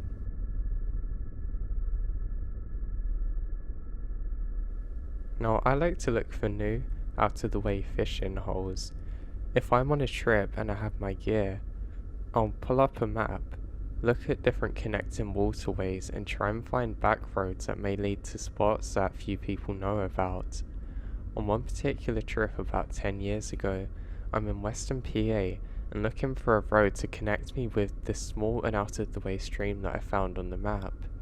I'm in the country and it's not too desolate, but houses are definitely getting few and far between and it's looking more and more beat up. I summarise that I'm really close to where this stream is supposed to be, so I turn down a dirt road. It leads towards a tree line in the direction that I believe the stream is in. The road starts out okay, but as soon as I pass into the tree line stuff, things get weird. It's mid-afternoon, but the canopy of the tree is so thick that it suddenly looks like dusk. Then, the road becomes very, very dodgy quick, starting to close in and then vanishes. There are banks on either side of me, so I feel like I'm on some sort of old logging road that rarely ever gets vehicles on it. The road is getting worse and worse. Large rocks starting to appear randomly in the road. first sporadically and then more frequently. It's very unnatural looking. It looks like they were placed there on purpose. Now my car's a 4-wheel drive, but I'm getting a little worried because the rocks are getting large, and combine this with how tight the road is, and now driving around them is becoming sketchy. I'm now driving very slow, to not pop a tyre or make a wrong move and get stuck on the bank or something. The road suddenly takes a very sharp left hand and downward turn. I creep along this turn, but as soon as I see the road continue in this weird trajectory, I have a feeling that something's bad. My gut starts talking to me and telling me turn around, but at this point, I realise I can't now. The car is not wide enough to do a 3-point turn. I could chance it, but I didn't want to get my front end caught on something pushed over the bank or my back end going off the back into the other direction. I say to myself, just keep pushing forward and you are bound to get enough room to turn around shortly. As I make my way driving this weird downward road with sharp curves and oddly placed rocks, I start to see items off to the side of the road. At first, it's just garbage, bottles, boxes, wraps, etc. Then I start to see toys, like kids' toys and lots of them, an uncomfortable amount. I then start seeing clothes, some old and weathered and tattered like they've been there for years, but some are fairly new. The amount of clothes I'm seeing also increases. Then I start seeing mattresses, not at random, but lots of them all over the place with dirty stains on them. My gut really begins screaming at me to get out of there, but I still don't have the room to turn around. While I'm sitting there trying to figure out what my next move is, I get the distinct feeling that I'm being watched. The moment that feeling hits me, I audibly yell at myself no. Then I slam the car in reverse and drive reverse, dodging all the random rocks and all the way back up and out the sharp turns until the path levels out again. I go into full I need to get out of here mode and quickly slam the car into reverse, doing a 3-point turn. My back end goes slightly off the bank as I slam back into drive and pound the gas to throw myself back onto the road and out of whatever dark woods I've discovered. I have no clue what I come across that day. Best case scenario was probably some weird people deep in the woods with some dodgy den, but I don't know. I'm just glad I trusted my gut and actually escaped from the situation.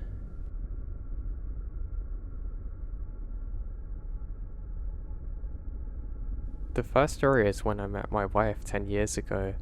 We're 17, and I was a hunting nut, deciding to go camping in the sand dunes behind my suburb, just off the beach.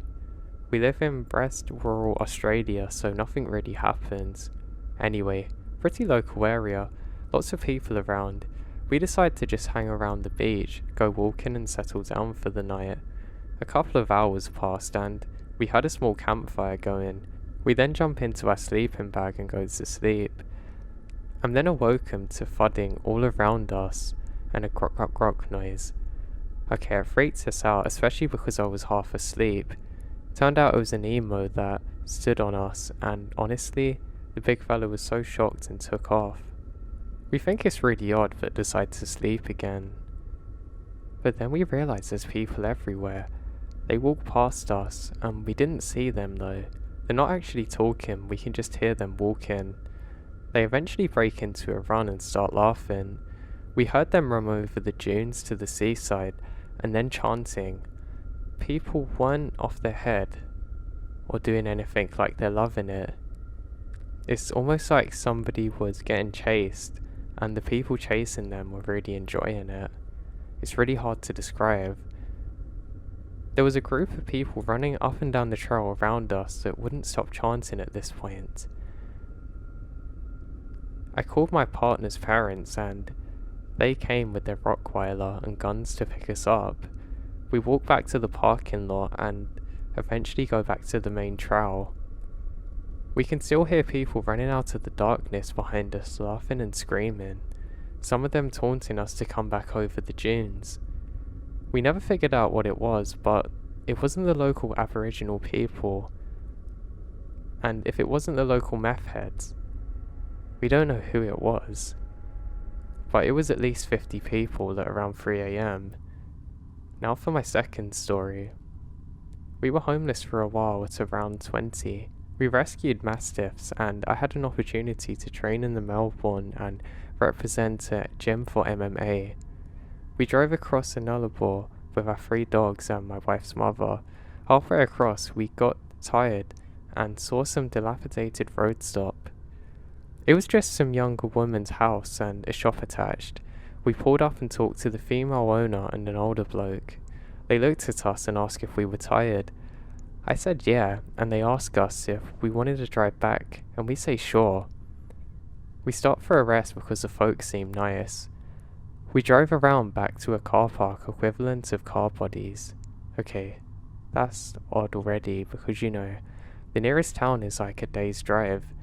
Anyway, one of our dogs is unwell and needed a strict diet to go to the bathroom regularly.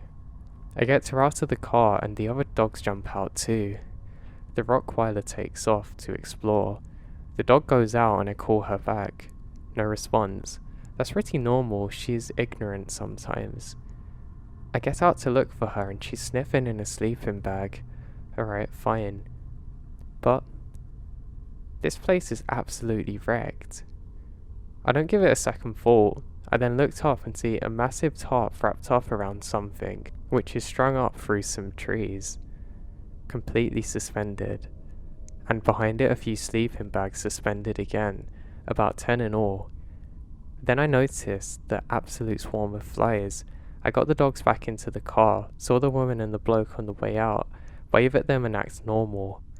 Nothing, no wave or smile. All the former charm is gone.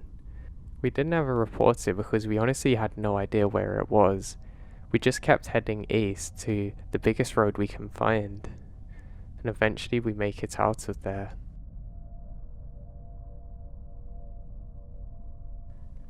Now I'd like to give you some information before my story starts. I was a park ranger and I'd only been doing the job for a couple of months, and I had one experience that still stays with me now, even years after doing the service. Now, I would often operate alone. This is something I didn't really have an issue with because sometimes I like the serenity of everything. Especially during winter months, I found the forest really beautiful out on my own. But hey, each their own, I guess. Some of my friends think it's weird and I can understand that really. Now, one particular day we had a call out for a missing person. Apparently there was somebody going through the forest wearing all white, and whenever somebody tried calling out for them they would run off. Now worried somebody had fell and hit their head, I was convinced that it was just a young hiker had got lost, so I'm happy to go and investigate and oblige. Now at the time I set out, the sun's still shining and everywhere's beautiful and life's pretty good. I was confident that I was going to find this person, especially because at this point it was early on in my career. I had no doubt in my mind that I was going to find them and maybe get some credit for doing it, so I set out. Now as I set out, I realised that it's actually colder than I realised, so I quickly head in to grab a jumper. And I'm not joking, the second I got back out from my tower, I can see somebody running off, just vaguely in the distance wearing white. I presume it's my mind playing tricks on me, but I remember the description, so call out. I end up chasing after this person and they're just about running off ahead of me. It's pretty difficult to make out much else because they're moving so quick, but my god, could this person run? They run like an Olympic athlete, and honestly I struggled for a long time to actually catch up with them. To be honest, it actually really annoyed me after a while because I'm not gonna lie, I was getting out of breath, but I decided I should continue onward anyway. Now they were leading me deeper and deeper and into the forest, but at the time I wasn't too worried about this because it's somewhere that I knew relatively well, but I knew at some point I was going to get out of an area where I knew and I'd probably be in the middle of nowhere, but hey, I have to keep going, it's a part of the job. I radio in what's happening, they say yeah fine, just keep going. They want me to capture this person. Now at this point it starts to get relatively dark because of the time of day, and we're basically walking. Well, I wouldn't say it's exactly a walk. It's relatively quick, but not too quick. Now, I don't understand how this person can see where they're going because I can't see anything right now. I stop for a second to catch my breath, and I do see a strange orb of light moving across in front of me to my right that I've not really seen anything like since. I presume it's maybe a firefly or something and continue on. I keep calling out, but this person does not stop. We end up making it into an area of the forest I'm completely unfamiliar with, but I was so focused on tracking this person down that it does not bother me, and I keep going. Now I look to my left and I swear to myself, the rocks are extremely jagged and I've nearly walked straight into this pit thing. I just hate the thought of the spiders and bugs that could be down there. I end up walking over some rocks that leads to a slight hill. I decide that I must find this person, and I'm kind of blind to the danger that I'm in. I've just run out into pretty much the middle of nowhere trying to find someone, and it's getting dark. I don't really have much backup, because I don't know where I am. I mean, heck, maybe I'll end up on the missing persons list if I'm not careful. But I must press on, and that's exactly what I do. I continue going deeper into the forest, and I have no sign of this person now. One strange thing I realise is when I turn a corner, looking in a general direction that I think they've went, the trees suddenly have more life to them. It's almost like the trees are much greener here, and it's silent. It's something that I think is rather bizarre because you'd presume there'd be more insects and whatnot on the trees, but I can't really hear anything. But to be entirely honest, it's probably from my fear more than anything that this has happened. I continue on and I see a large building in the distance. I think this is odd because there shouldn't be anything out of here. This thing's been here for a while and I have to find out what it is. I continue going through the clearing and there it is. It's a pretty nice building. It appears to be an old Nordic style church almost, which is completely black. I think that's odd, and breaking up the darkness is that white figure at the top. I call out again and it just pops down out of view. This time I'm a little hesitant, but I must figure out what this is and I must go and help. So I rush in there. At first I try and go through the main entrance, but there's no way in. Then I realise that if I head just under to the side, I can kind of creep my way round. I ended up crawling under some kind of underpass thing. Not exactly a cellar, but it leads me to where I need to go. I ended up making it through a clearing and I turn on my torch again, and my god, it's beautiful. It's what appears to be an old abandoned church literally in the middle of nowhere. I've never seen anything like it. I'd have to say it's at least 200 years old if I guessed, and it's all entirely made out of wood. There's no stone or anything here, and as I flick on my light, I can hear an echo sound all around me. I can see that thing again just off ahead, and suddenly it hits me. Something's deeply wrong. None of this makes sense. I shouldn't have been chasing whatever this is out of here because God knows what's actually in here. Am I alone, or is it just this person, and why have they not responded to me? I say, God, you're so stupid under my breath. And I hear a shush sound behind me. Terrified, I dart round quickly and I can't see anyone. I say who's there with my voice shaking, and now there's a whisper in my ear saying, you shouldn't have come here. And I can hear some laughter. It's not a loud laughing, almost like a child who's done something wrong, but there must be at least 10 or 12 of them all laughing simultaneously.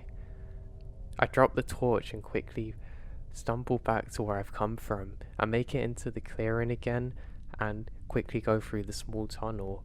What's worse is I can feel an insect or animal drop onto my head. I brush it off to the side and quickly realise it's a big cobweb. God, I hate spiders so much. I'm not sure what I can hear behind me, whether it's a giant spider or them, but something's following me. I eventually make it out again and I don't bother looking behind me. I sprint and eventually I make it back to an area of the forest that I actually know. Now I'm so scared by this point that I don't bother to radio in anything. I continue on the path that I know, not even bothering looking behind me, and I make it back in record time. I eventually get back to the station. I frantically radio in what's happened, and you know the worst part? No one believed me. Not a soul or person. They say, if you can't find it then just tell us, don't make up some rubbish like this. And then I'm met by silence. I can't believe what's just happened. I tell them again and they don't even reply this time. I'm so frustrated because I don't know what happened. I don't bother making a police report because I know I'm probably going to lose my job, but all I know is there's some psychopaths out there who are in some kind of old church building trying to lure in people like me, but the fact that they lured someone in there in full uniform shows that they're completely different to anyone else I've dealt with. The only other thing it could be is something paranormal, but I don't believe that. I ended up quitting working in that area literally the following day. Well, I should say it was a sleepless night and it felt like the whole day had merged into one, but God, I really have never felt fear like it, and I actually get shudders even thinking of it now.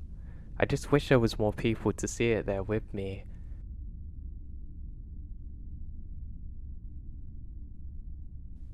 Now, I'm not much of a hunter, but when I was a teenager, I was always friends with stoners in high school, even though I wasn't one myself, and we'd always find the weirdest things to do. We lived in rural Mississippi, which I promise is not as horribly redneck as it seems, but we always heard the stories of the backwoods Satan church cult.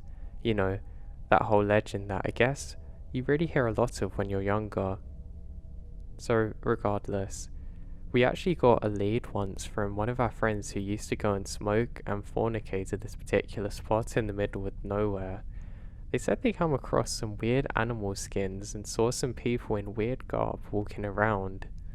So of course, we're gonna check it out. Our friends wouldn't go with us, so it was me and 2 girls and 3 guys.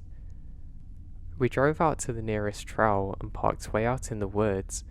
Me and one of the other guys, along with one of the ladies, were a little chicken, worried about finding something awful, and we decided that we're gonna hike with our friends. After a good 10 minutes of walking blind through the woods, we can actually hear moans and screams. We've come across dead animals. It looked like some sicko hunters were just being disgusting with the animals and actually throwing their heads and whatnot around. They were mostly deer, but we found dogs even. This was more than enough for one of us to actually go back into the car.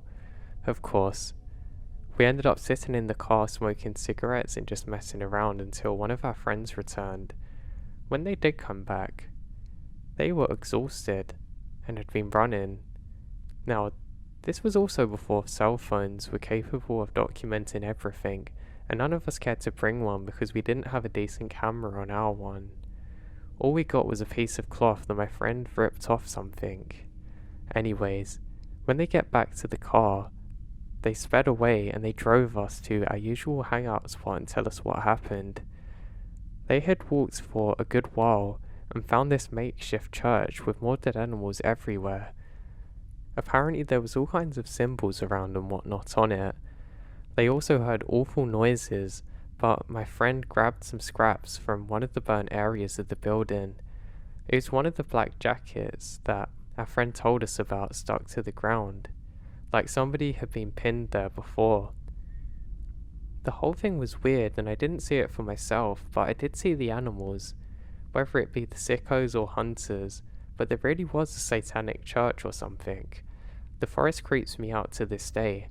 Among other good stories, I have this one, but it really freaks me out. The first story is when I met my wife 10 years ago. We're 17, and I was a hunting nut, deciding to go camping in the sand dunes behind my suburb, just off the beach. We live in Brest, rural Australia, so nothing really happens. Anyway, pretty local area, lots of people around. We decided to just hang around the beach, go walking and settle down for the night. A couple of hours passed and We had a small campfire going. We then jump into our sleeping bag and go to sleep. I'm then awoken to thudding all around us and a grok grok grok noise. Okay, it freaked us out, especially because I was half asleep. Turned out it was an emo that stood on us, and honestly, the big fella was so shocked and took off. We think it's really odd but decide to sleep again. But then we realise there's people everywhere. They walk past us, and we didn't see them though. They're not actually talking, we can just hear them walking. They eventually break into a run and start laughing. We heard them run over the dunes to the seaside, and then chanting. People weren't off their head, or doing anything like they're loving it. It's almost like somebody was getting chased, and the people chasing them were really enjoying it. It's really hard to describe. There was a group of people running up and down the trail around us that wouldn't stop chanting at this point. I called my partner's parents and they came with their Rottweiler and guns to pick us up. We walked back to the parking lot and eventually go back to the main trail. We can still hear people running out of the darkness behind us laughing and screaming, some of them taunting us to come back over the dunes. We never figured out what it was, but it wasn't the local Aboriginal people, and if it wasn't the local meth heads, we don't know who it was. But it was at least 50 people at around 3 AM. Now for my second story. We were homeless for a while at around 20. We rescued mastiffs and I had an opportunity to train in the Melbourne and represent a gym for MMA. We drove across the Nullarbor with our 3 dogs and my wife's mother. Halfway across we got tired and saw some dilapidated road stop. It was just some younger woman's house and a shop attached. We pulled up and talked to the female owner and an older bloke. They looked at us and asked if we were tired. I said yeah, and they asked us if we wanted to drive back, and we say sure. We stopped for a rest because the folks seemed nice. We drove around back to a car park equivalent of car bodies. Okay, that's odd already because the nearest town is like a day's drive. Anyway, one of our dogs is unwell and needed a strict diet to go to the bathroom regularly. I get her out of the car and the other dogs jump out too. The Rottweiler takes off to explore. The dog goes out and I call her back. No response. That's pretty normal, she's ignorant sometimes. I get out to look for her and she's sniffing in a sleeping bag. Alright, fine. But this place is absolutely wrecked. I don't give it a second thought. I then looked up and see a massive tarp wrapped up around something, which is strung up through some trees, completely suspended, and behind it a few sleeping bags suspended again, about 10 in all. Then I noticed the absolute swarm of flies. I got the dogs back into the car, saw the woman and the bloke on the way out, wave at them and act normal. Nothing. He said he absolutely loved the job, and he still talks about it today. For a long time he was trying to get me to follow in his footsteps, but I prefer science, so it was never going to be a job for me. He would always share experiences when I was growing up. Never scary ones, just ones that a kid might be interested in. However, he did tell me about one experience that really changed my mind about the job and what he saw. He actually waited until I was much older, literally 1 year ago, to tell me because he was worried how much it might scare me. And to be honest, it's understandable. So my father told me about one particular winter that he was working. He said he actually enjoyed it because he thought the forest looked absolutely beautiful in the winter.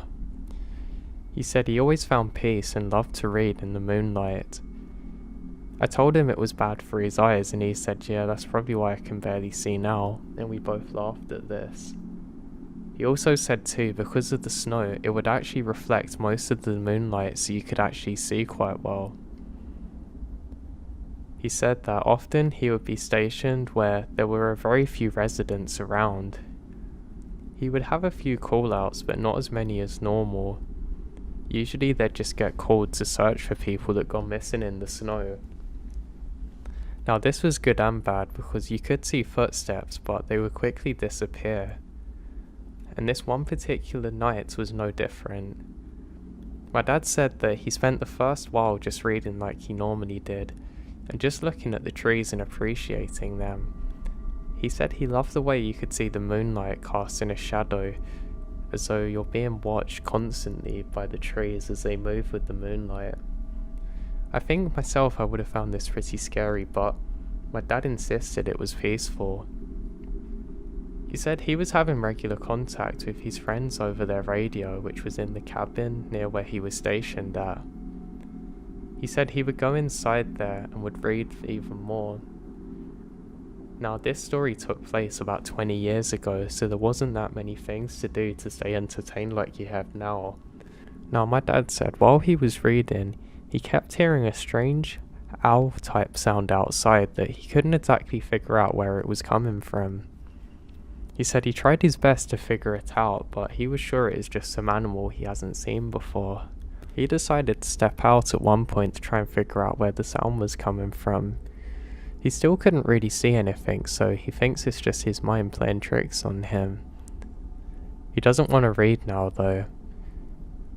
He says this goes on for about another 3 minutes on and off. He says it's really weird. He said it sounds like an owl's directly on top of the cabin, but every single time that he goes outside he can't actually see anything there. Getting agitated, he decides to climb up the side of it with a small ladder. It probably wasn't the best idea because how cold it is and the danger to fall off, but he has to know what this is. He begins climbing up when he realizes something's knocked the bottom of the ladder. Strangely, it actually helped support him as he went up, so he thought that was odd but continues on. He looks up and he can't see a thing. No Santa Claus, he said to himself as a joke. Yeah, my dad's still really bad at jokes. It's a little odd he can't see footprints, but maybe the creature's up in some of the trees where he can't see it. He said the strangest thing is that every single time that he goes outside and tries to look for it, it stops. Convinced it's an animal, he decides to go in again. My dad had a few things that were stressing him out in his personal life, and he doesn't really want to bother himself with any other added stresses, especially because he's already on job, and decides to not bother investigating regardless if he hears the sound or not. Fortunately, he didn't have to as he didn't hear it again. My dad has to do a quick patrol in the area, so heads out. He decides to bring his book just in case he has to stop anywhere for a little while. Now my dad says that he felt very peaceful when he stepped out. Nothing was off, and everything was very scenic. He said it looks like you're in a winter wonderland sometimes when you're out in the forest like that. But you have to make sure you keep moving because you will die of the cold if you stay still for too long. With this in mind, my dad sets out on his patrol. He goes through the tree line. Now my dad only sees it for a second, but he's sure he saw a person up ahead of him, quickly darting through the trees. He looks to the side, then back up to where this thing is again and can't see anything. He's pretty sure that it's his mind, just getting carried away with the night, but it does worry him a little bit. Deciding that it's probably nothing and he should investigate, he continues going up ahead where he saw this thing. He continues trudging through the snow with only the crunching of the snow beneath his feet to keep him company. He gets to exactly where this thing is and he can't see anything. He can see a winter fox, which is extremely rare apparently and something he's never seen before. It kind of looks like a normal fox but white. My dad realizes this is extremely strange because they shouldn't be in the area that he's in. He turns around to look for more, but he realizes the creature's gone. My dad stays there for a minute and actually becomes a little worried and decides to head back to the cabin. Now, he's rather concerned that something's a little off. Playing it down to himself, he decides to trace his steps back to his cabin. He's also getting a bit cold now because he stopped so much and he really needs to pick up the pace, so that's what he does. The walk back is uneventful, and again he finds peace as he can see the top of the cabin light through the tree lines. He makes his way over and stops. Something's off again. He's sure that he left the ladder completely up so he could go up the cabin again if he wants to, but now it's laying in its side.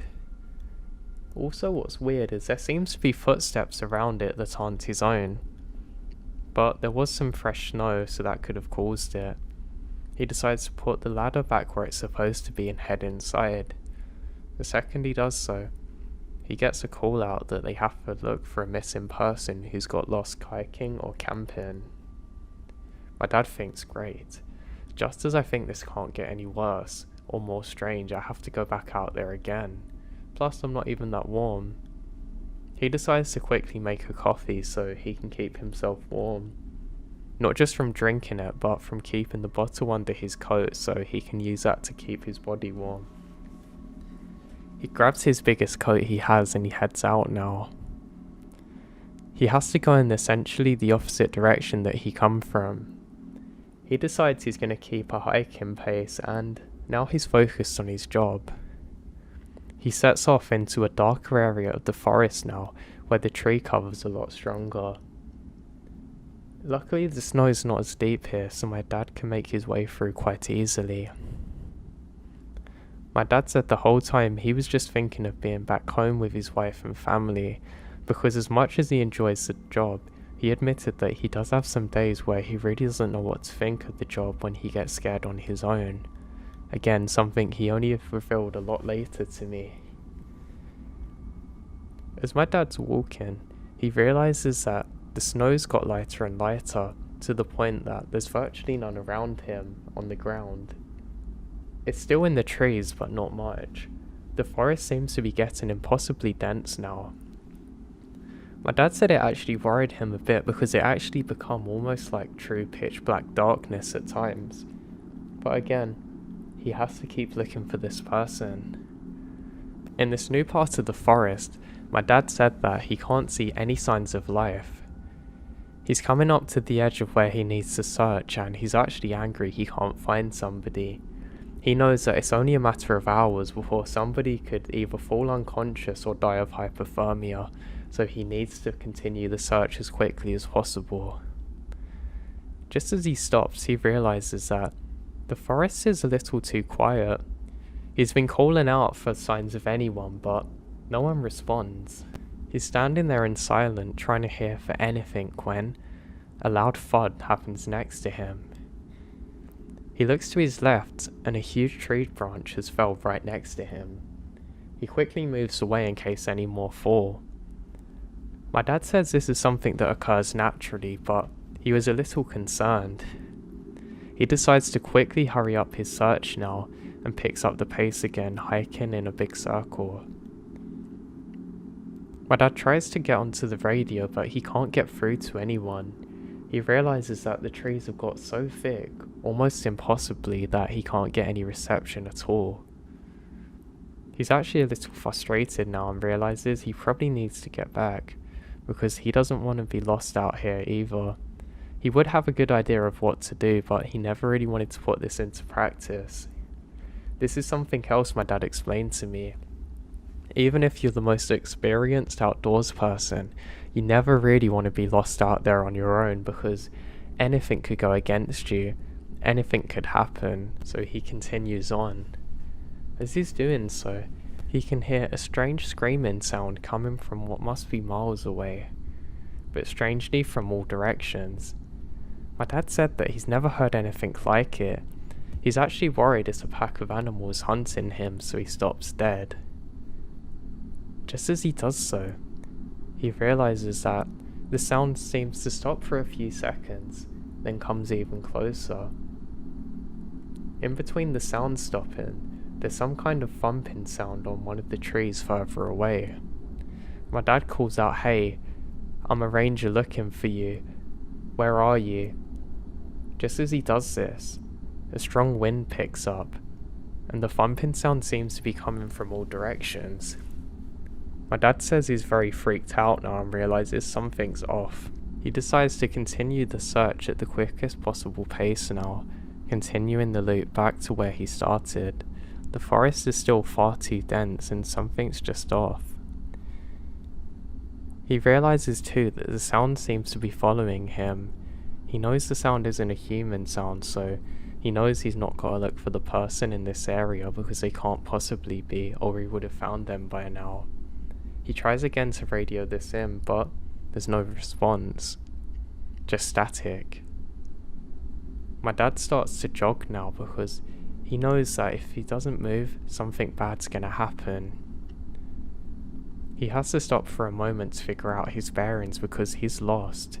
He has no idea exactly where he is, and he can't see the moon now because of the tree cover. Out of the corner of his eye, he can see a faint red glow. He turns to his left and he can see two red glowing orbs that he realizes are eyes just off in the distance. He said it was probably about 20 feet away, but around it is a completely black tall figure. It was impossibly tall, like 7 feet or so. It's impossible to be a person, and he doesn't know what to do. He's completely frozen there. He's never seen anything like this in his life. He says he can see some yellowish colours too, as he realises whatever this thing is baring its teeth at my dad. He doesn't need a second longer. He drops his flashlight and begins sprinting in the opposite direction. My dad says that in all of his years of doing this job, he's never seen anything like this before. He doesn't know where he's running to, and he can hear this thing just slightly behind him. Not chasing him, but hitting trees.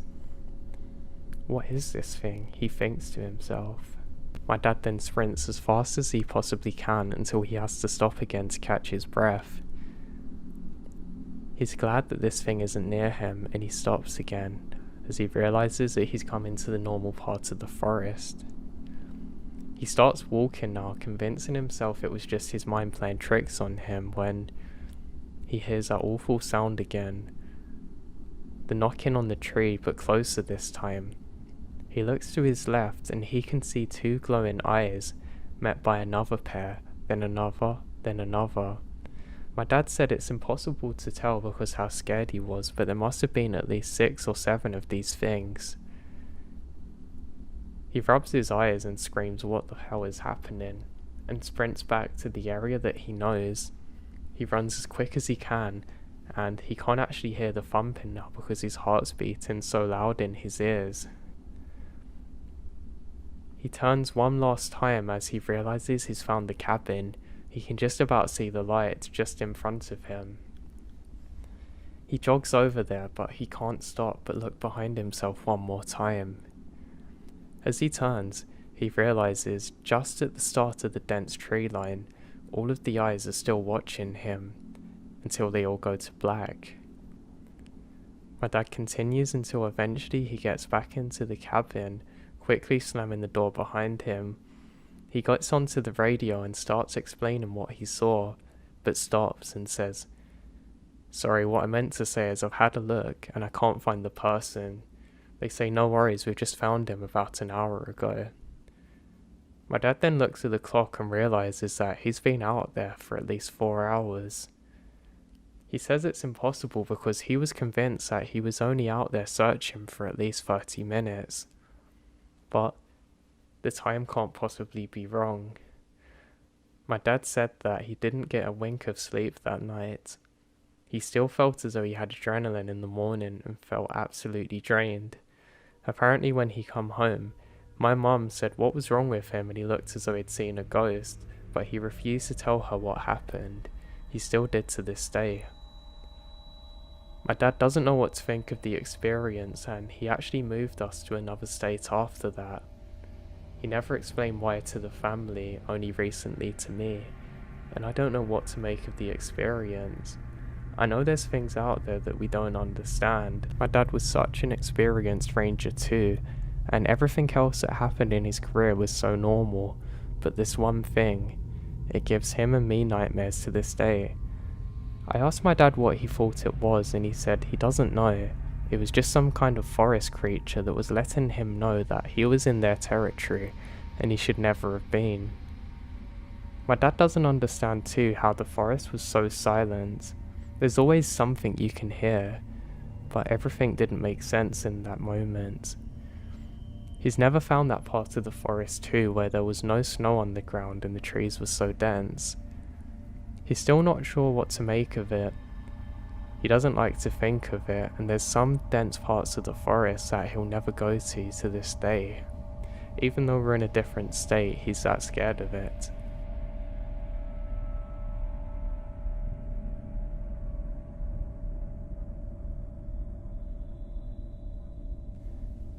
A few weeks back, I posted on a thread about rural hauntings, cryptid encounters and folklore. I figured this would be a great time to share my experience. So we're from a small town in southern Ohio, about an hour east of Cincinnati. This town has been plagued with people dying young, and in some pretty gruesome ways. There's a lot if you just do a Google search. There is a section of woods that seems to have concentrated activity throughout. The woods in question are surrounded by 2 churches, a hospital, and an area of housing. Now, as full disclosure, things do not happen every time we go in, but when they happen, things go off the charts. The most common thing that we've experienced is that we're dubbed the geeks. We call these geeks because they are tall, sometimes 12 feet, and gangly and move awkwardly, and they move between trees swiftly. They never present themselves outwardly, only glimpses of them as they move through the trees. The scariest thing about them, however, is the sound they make, like a deep groan, just before they start moving. Now there's one other creature too, Hydra. Only one of us has ever seen this thing, and so far, there's only ever been one witnessed. It's a small primate-like creature with a face like a hideous woman, a chimpanzee body, long greasy black hair, and boils on its back, which are red. The member of our group that's encountered this thing refuses to tell us how it went.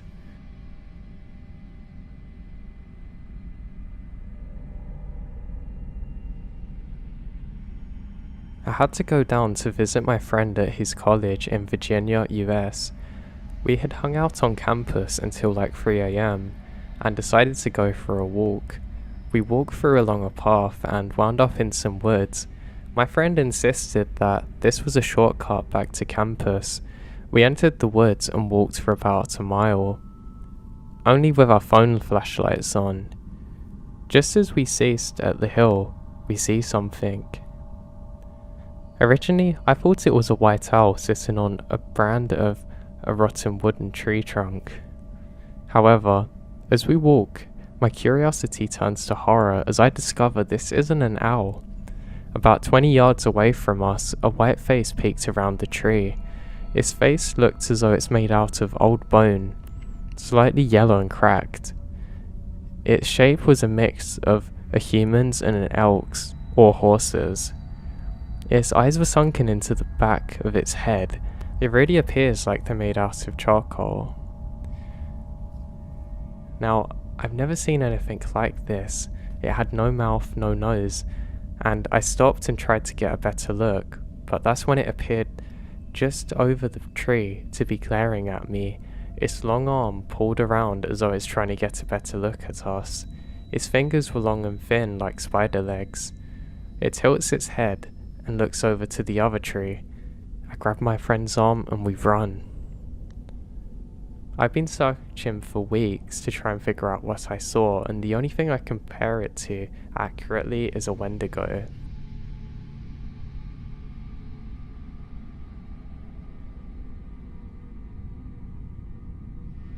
Now this isn't my story, but happened to my uncle. We live in Utah, and my uncle Mark went on a mission at 19. They sent him to an Indian reservation in Arizona. They paired him up with a companion called Carl.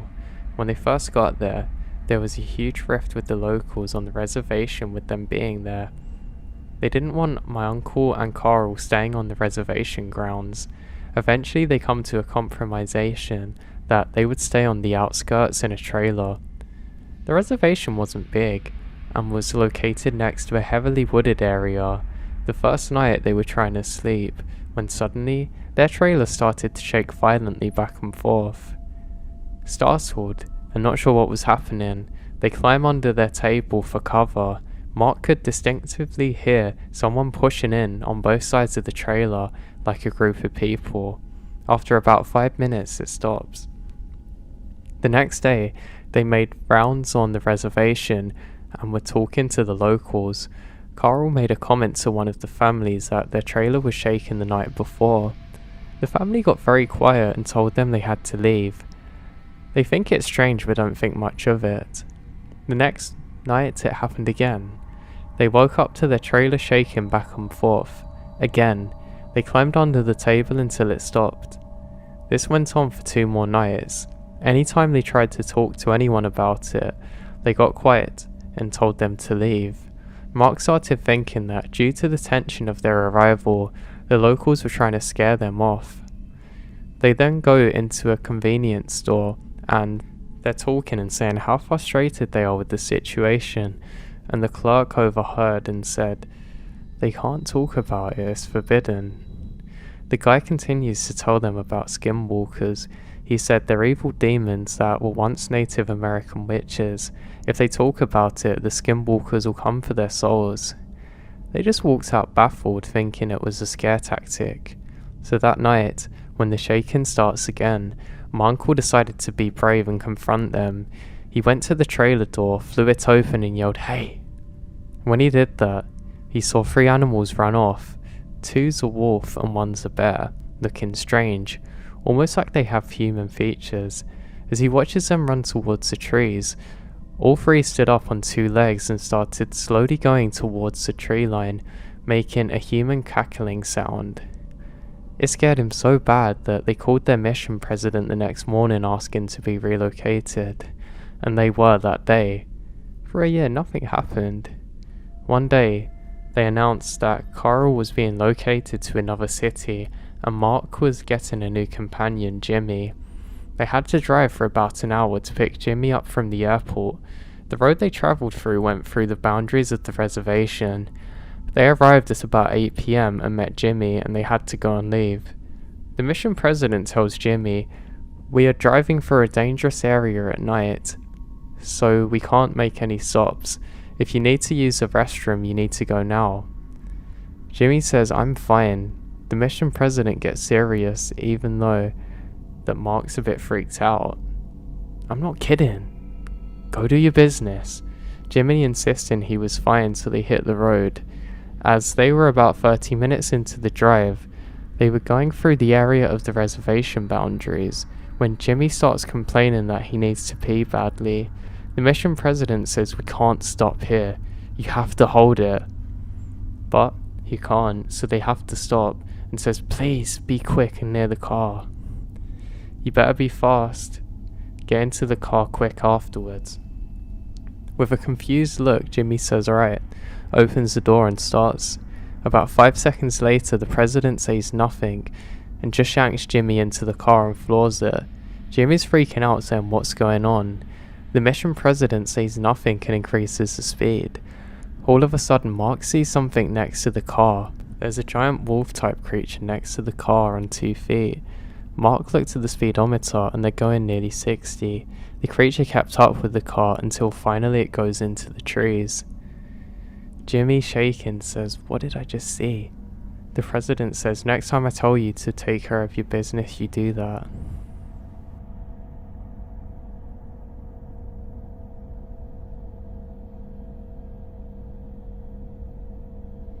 I wanted to start off by saying that I'm a 27-year-old and I've never experienced anything like this in my life, and I hope to never experience it again.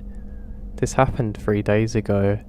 It was about 11:30 at night and I was taking my dog out to go to the bathroom. My boyfriend and I live on about 4 acres of land. We have overgrown fields in the distance. It's somewhat near the house but not super close. I was carrying one of those spotlight flashlights. It's so powerful that you can see the beam through the night sky. Now my dog and I were getting so close to the field, so I decided to scan it with the flashlight, and what I saw next terrified me. I saw this creature walking through the field. It had a human-shaped head, but the eyes were nothing like I've ever seen before. They were so big that it appeared to take up most of its face. They glowed in a way that I've never seen before, like a piercing glow. I know that flashlights can create a certain type of reflective glow, but this is different, almost like lights coming from its eyes. Now, I had actually lived in a woodland area, so I came into contact with many animals at night. This was not like any animal I've ever seen before. It's weird because I don't recall seeing a mouth, but I was so fixated on its abnormally large eyes that I probably didn't pay attention to the lower parts of its face. Its eyes were shocked and evil looking. The expression really stood out as being so eerie to me. Now, let's get to the body. It was somewhat human-shaped but had an abnormally long extremities. Even though the overgrown field covered most of its body, I can tell the shape of it. Its arms are way too long for its body. I checked out how tall the overgrown grass was the next day and estimated it's 6 feet tall. The way it walks terrifies me, and walking sideways while staring at me really scared me. I have to admit that I got really scared when I lowered the flashlight to the ground, but then I got enough nerve to raise it. It had made its way down the field a little more, but it was still walking sideways and staring at me. Needless to say, I took my dog inside after that and had a mini freak out. I've done a lot of searching online and still can't figure out what this thing was.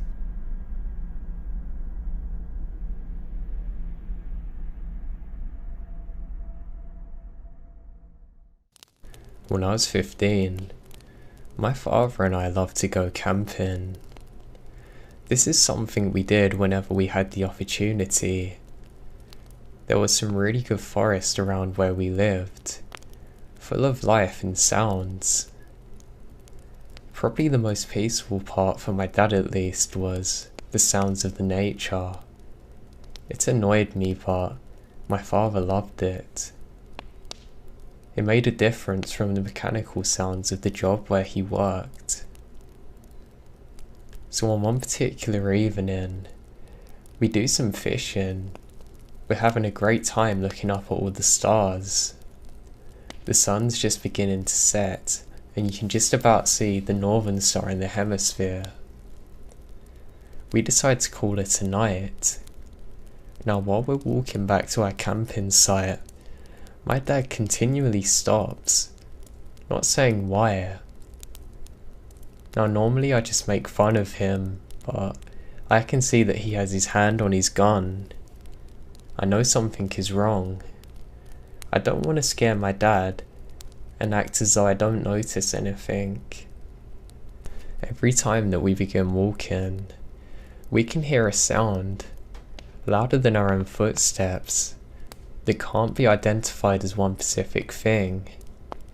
It's hard to describe, but almost like a deep thud, just beyond your range of hearing, but you can still notice it, if that makes sense.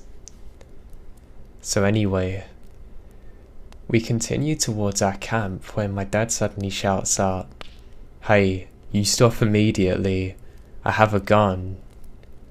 I ask my dad what's going on. He tells me to be quiet. He says you take one more step and this is your last warning. And with that, gunfire.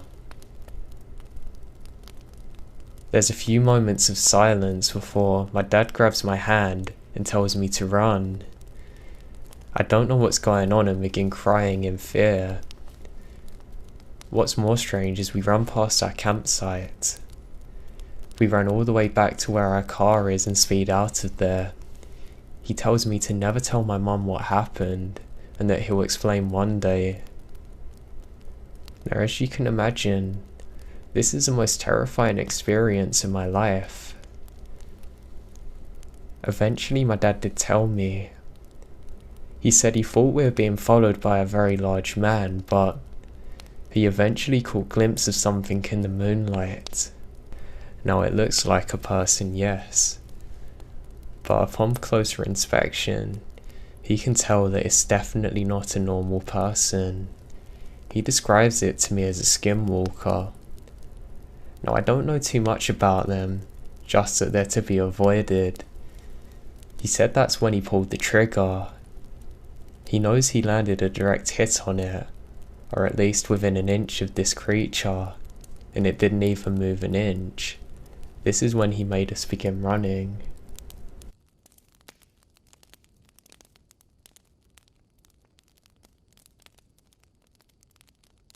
So this happened 17 years ago, so please forgive me if the exact details are fuzzy.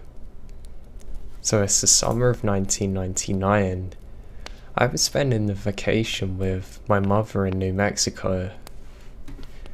I was a 12-year-old at the time and had a severe attitude. I made friends easily with a few girls that lived just around the corner from my mum's home. We spent every moment together that summer. We're a group of 4, all of us thinking we were older and smarter than everyone. Nikki, Katie, Julie, and myself were the last generation of home phone lines, playing outside on the trampoline until dark and sleepovers. We would watch VHS tapes, listen to cassette tapes on our Walkman. It was okay to let your children walk around town at night, and we very rarely locked our front door. We had no cell phones or internet. My backyard had a concrete wall around it and a gate. Now behind the wall was desert as far as the eye could see. Just a barren wasteland of dirt, cacti, shrubs and mountains way off in the distance. This town had a major railroad track running straight through it. There was a major street that had a gas station, restaurant and hotels and attractions. We all received the same warnings from our parents. Stay out the desert, stay away from the tracks, and don't walk the main strip at night. Do you think we listened though? Absolutely not. Julie, Nikki, and I spent our days walking through the desert, crossing the tracks down the strip to Katie's home. Sometimes we would just walk around till dusk. Some days, we would go to my home to jump on the trampoline. This particular day, we get to Katie's house prepared to stay the weekend because her parents are out of town. We were gonna have a party. The first few nights, the girls would jump in from a spiral staircase to a giant beanbag. I refused to participate in this, due to my extreme fear of heights. When we got down to the sleepover business, so to say, and decided to watch the original Exorcist, you know, the one with Linda Blair, I didn't sleep. The second night, we all told our parents that Katie's mum was going to drive us to the movies. We all got money from the movies, then promptly walked down to the strip to get junk food.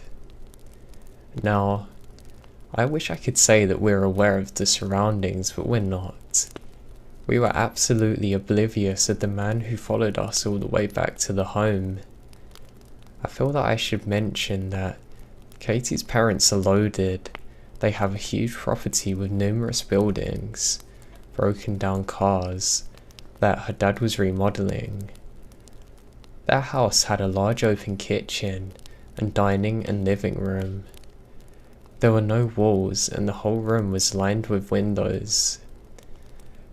There were 2 doors front and back. The day was just as planned. We get our junk food and make it home safely. We made pizza in the oven, and for some reason, one of the girls turns on the news. As we're eating, we hear a story about staying inside because there's a report of a suspicious man walking on the strip. That's it, suspicious man.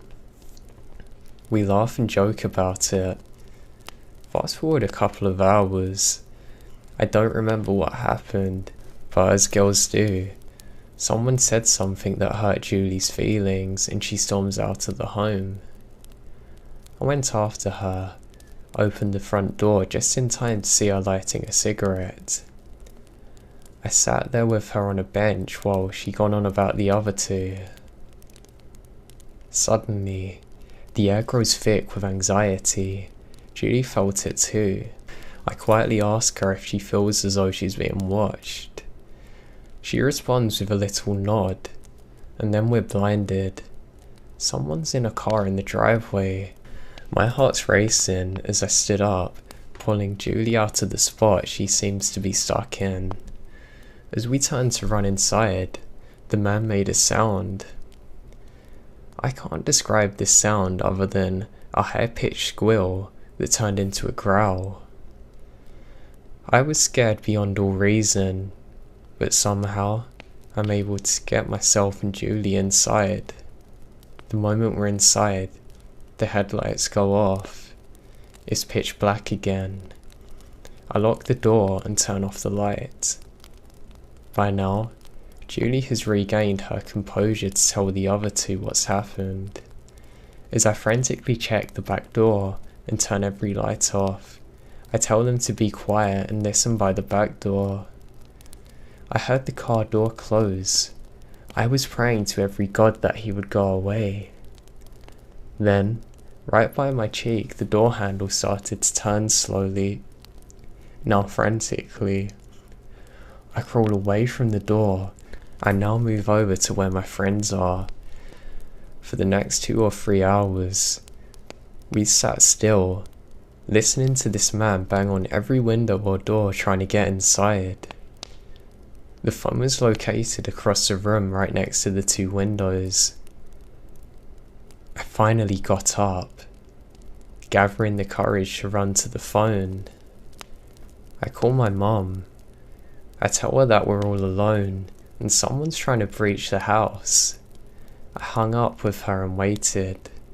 Julie screamed to the man that we called the cops, and all of a sudden, the banging stops. We sat there listening to him getting in his car. Then, the sound starts again, that turned into a growl. He's gone now. My mum and stepdad then show up, checking out the place. They found tire tracks and cigarette butts in the driveway.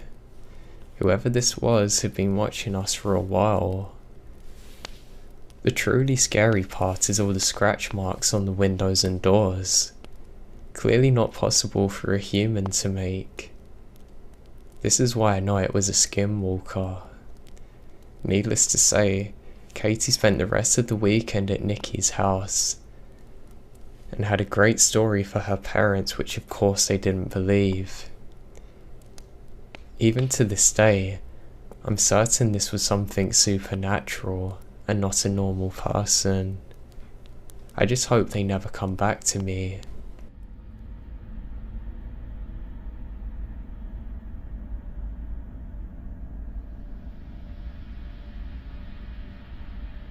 My family loves to go on vacation in Sweden, and my grandmother even has a cottage in the forest that all the family members use if they want. A couple of years ago when I was 20, I was on vacation there with my mum and grandma sometime in autumn for about 10 days. This is a Swedish backwoods. We go there to unwind, to enjoy nature and take a rest from civilization. Hiking, canoeing, and looking for stuff, sitting around the campfire, and just them sorts of things. It's not completely isolated. You can find some villages and fields here and there. It's definitely very rural though, so you don't have much of a chance of encountering other people. Now, I've always liked to go exploring on my own, finding out the new paths through the woods, fixing our old maps to reflect the landscape better. The maps you can buy of this area haven't been updated for years, and many paths don't even exist anymore due to overgrowth. What I also like to do is explore old abandoned buildings and rural Sweden's great for this. Back in the 1800s, Swedish people in the countryside were dirt poor and starving, so many moved to the New World for a better life. You can still find the foundations of farmhouses, even foundations of entire villages in the woods, sometimes with rusted 100-plus-year-old farm equipment. Also, like so many countries, Sweden has an issue with rural exodus nowadays, with middle-aged and young people moving away to cities. Old people stay out there until they die, and no one buys their houses until they're literally just sitting there abandoned. This means a lot, so you can find many empty houses in the forest, and I just love exploring them. Most of them have already been looted, presumably by hunters, loggers or hikers, but sometimes you can find interesting things. Now, one crisp autumn day, I took one of our bicycles, a map, and something to eat and drink. Told my mum and grandma I wanted to be back by nightfall, and at the latest, would be set out to explore there. On the map I had chosen, there's a wide loop that I guess would take about 3 hours if the paths were clear and didn't stop to explore. But even if I did, I guess I had plenty of time until dusk. I had a lot of fun at first, driving the mountain bike down smaller and smaller forest paths, finding foundations of old buildings and some root cellars that were still intact and some mushrooms. I have some problems with the map though. Like I said, many paths that are still on the map don't exist anymore, so I had to turn back a few times, but mostly I had a pretty good idea of where I was. Of course, that made it all take longer than I anticipated, and when I reached the furthest point of the loop and turned into a path that, according to the map, would take me back and add an hour, the sun's already setting now. At this point, I'm already feeling a bit uneasy, I have to admit, because of my bad time management and because I was worried that I could trust the map even less than I thought. And shortly before turning onto the path, I found some traps in the woods that kinda creeped me out. 3 big cages, each with a platform in the middle that was connected to a steel door in front. On those platforms were some kind of animal remains, rotted black things with bones sticking out, etc. But it hadn't been touched, I guess, since the doors were still open. I had taken a stick and deactivated the traps by pushing onto the platform through the cage bars. When the doors had snapped shut, it was so loud that I flinched. Now, as clumsily as I was cycling along on the uneven ground, I realised the sun's setting. I had this uncomfortable feeling that everything around me was sort of aware, if that makes sense. It wasn't the feeling of being watched, not quite yet. It just felt like I had to try and be quiet now, somehow. After a while, I came upon a crossroad in a more open area where I was supposed to follow the path straight. The trees were not so high here, and I guessed it had just been one of the clearings created by a severe storm years ago. At that crossroad was a tiny wooden building, somewhere between a shed and a cabin. I had originally set out to find abandoned houses so far, and have only seen a couple of foundations. So even though at this point I should have turned back, curiosity gets the better of me. I want to check if this was locked and if I could take a peek inside. It's not locked, but the door was kind of stuck in the frame for a moment until I could tear it loose. Inside the cabin was a cot, a tiny oven, a mass of taxidermy animals that I've never seen before. They've even taxidermy animals on the cots and on the oven, now to the walls and ceiling, and the entire inside of the cabin, every inch of it's covered in a layer of black mold. It was so much that some of the animals were there and you couldn't really tell what they were anymore, only guess from the shape. They all looked monstrous covered in that stuff, and the smell was overwhelming. I quickly tried to close the door again, but the wood had warped so much it's not possible, so I left it hanging to get out of there. As I was cycling away from the cabin, I felt so strange. This time, I did feel like I was being watched, and was nonsensially thinking, you should have closed that door. I don't know why I thought that, but it made me uneasy to think the shed door's open. I told myself I'm being silly, because why would it matter? Obviously no one's using it anymore. And about 10 minutes later, the path entered a stretch of older woods with much higher trees. The sun was now close to the horizon. The sky's full of orange light. Under the fir trees, it was already getting very dark. I checked my phone to tell my mum that I'm maybe gonna be late, but there's no reception. A couple more minutes into the dark forest and the path disappeared. At this point, I have two options. Try and push through with my bike until I met a logging road that was hopefully on the other side of that stretch of woods and it can take me back, or return, go past the mold shed again and try go back the other way. Basically, the second option was not an option for me. As I already said, I kind of had to zigzag and improvise even to come this far, because the map's wrong in every place seemingly. Going all the way back is a perfect way to get lost out there in the dark. But also, I really don't want to go past the shed again. And now I have a sudden aversion to look behind me. As dusk was creeping through the forest, I was getting really paranoid at this point.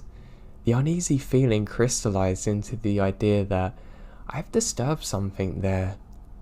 Because I've left the door open, it's following me.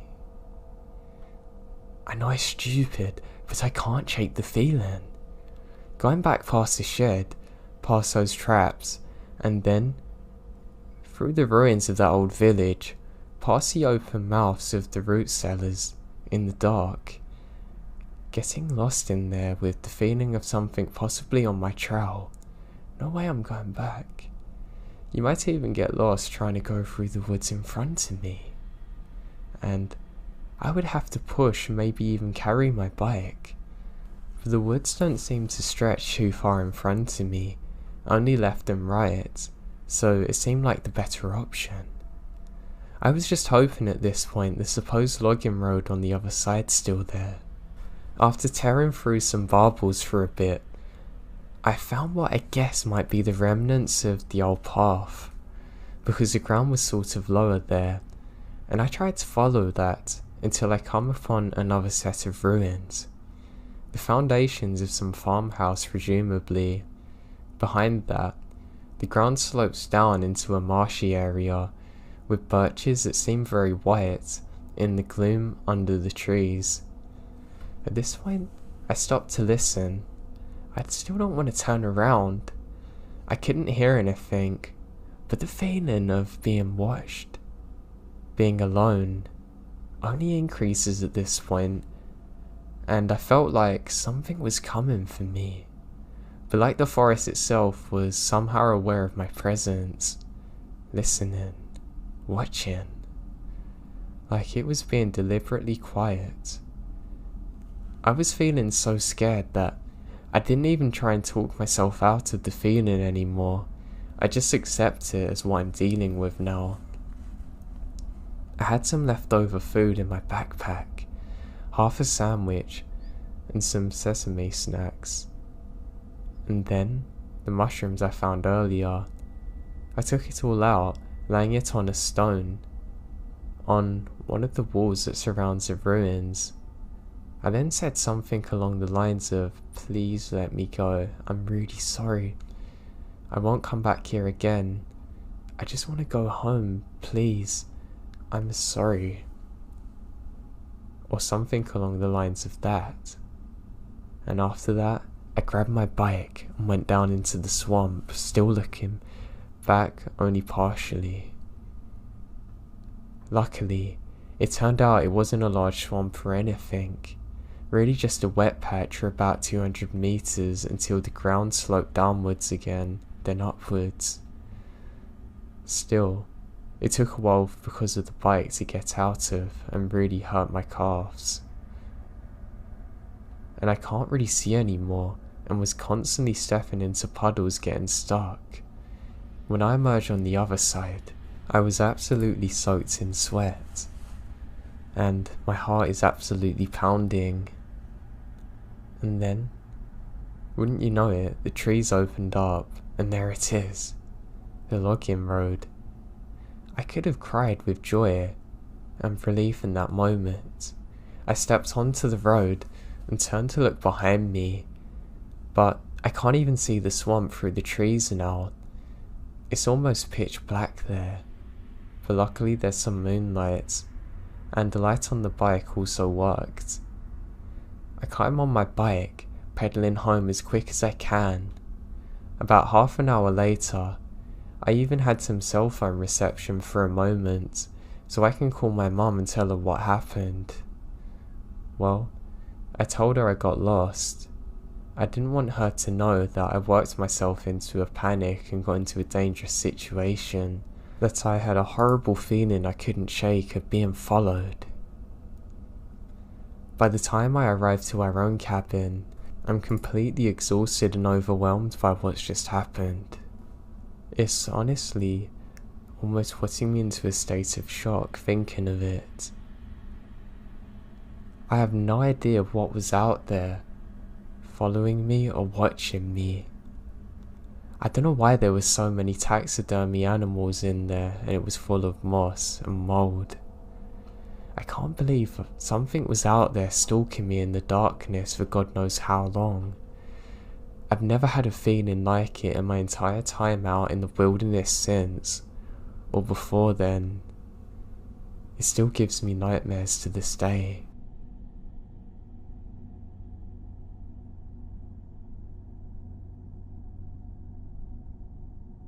I was 12 or so at the time.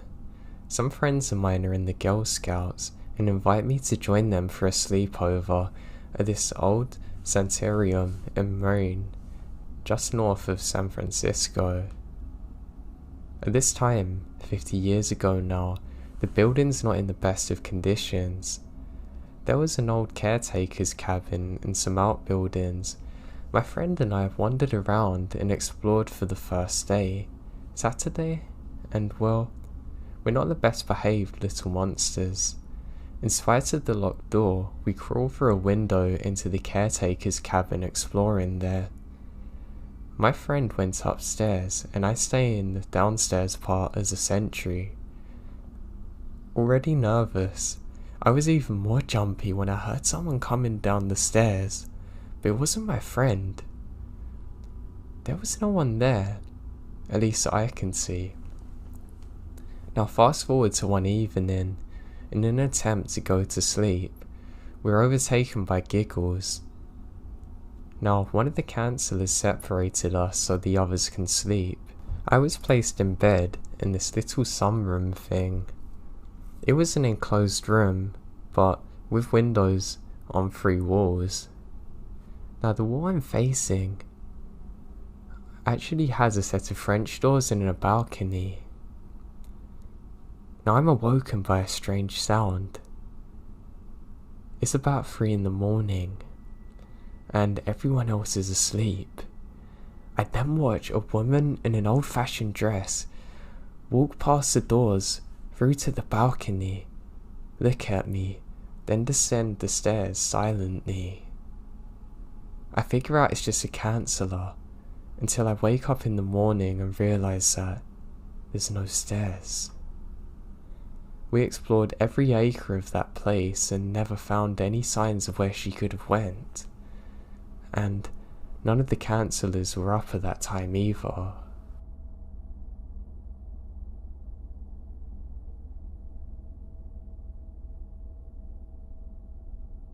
Now, I'm not one to believe in the paranormal, but I had one experience I simply cannot explain in any other way.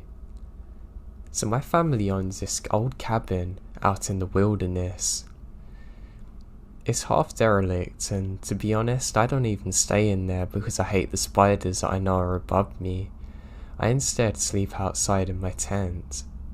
And one night, I'm doing exactly that, thinking, wow, I'm glad I'm in here, not in there with all them spiders and the real danger.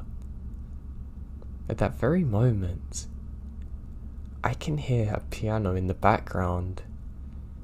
I think my phone's on, so I go and check it, but it's on charge and there's no sound coming from it. I unzip the tent, and I can see a torch and a white piano. I've rubbed my eyes because this makes literally no sense to me, and this is where the sound's coming from. I pull out my binoculars and sure enough, there's a piano with a torch next to it, and sound coming from it.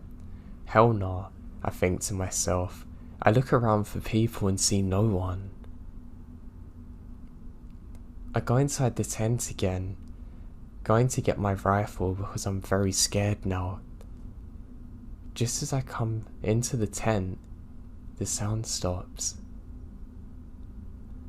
I come out of the tent and it's gone. Only the torch remains, so it's been knocked over. My dog is absolutely terrified at this point too, so I know something's up. I grab my stuff near my tent and just get the hell out of there with my dog. I've never been back there since, and I still have no logical explanation for this whatsoever. I really wish I had a reasonable answer, but I have none, and I've never seen anything like it.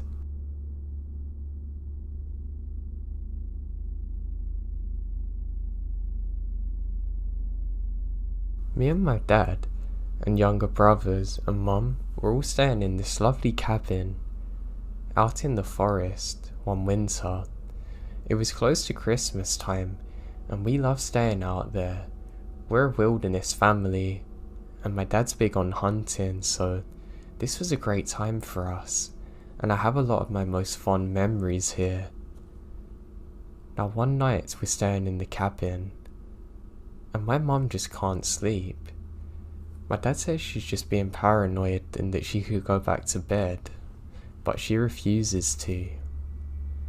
Just as I wake up, and my brother does to hear this, we hear an extremely high-pitched sound that we've never heard before, and literally, all of the windows simultaneously blow out on the cabin.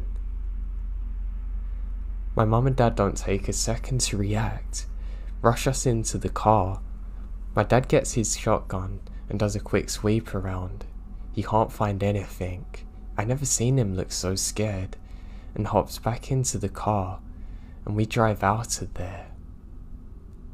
A few years later we get the windows replaced, but we end up selling the place. When I speak to my mum and dad about it to this day, they still get very scared and say they really don't have an answer for what happened.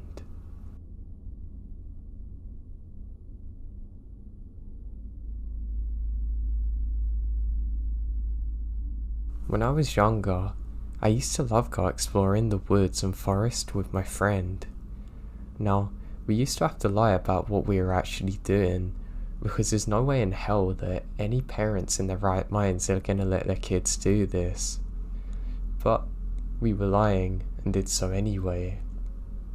Now we set off like normal one day, and it began to rain heavily. I already slipped on a rock and ended up twisting my ankle, so I wanted to go home. However, my friend, James, wanted to stay out later. I was hesitant but said fine because I had nothing better to get on with. So we're going about exploring when we realise how dark it's getting. Not to worry, we have flashlights. We shine our lights around and hit a dark object. We both focus our lights simultaneously and hey, it's a cabin. It's a really old looking one too. We both look at each other and smile, really excited to go and explore in there.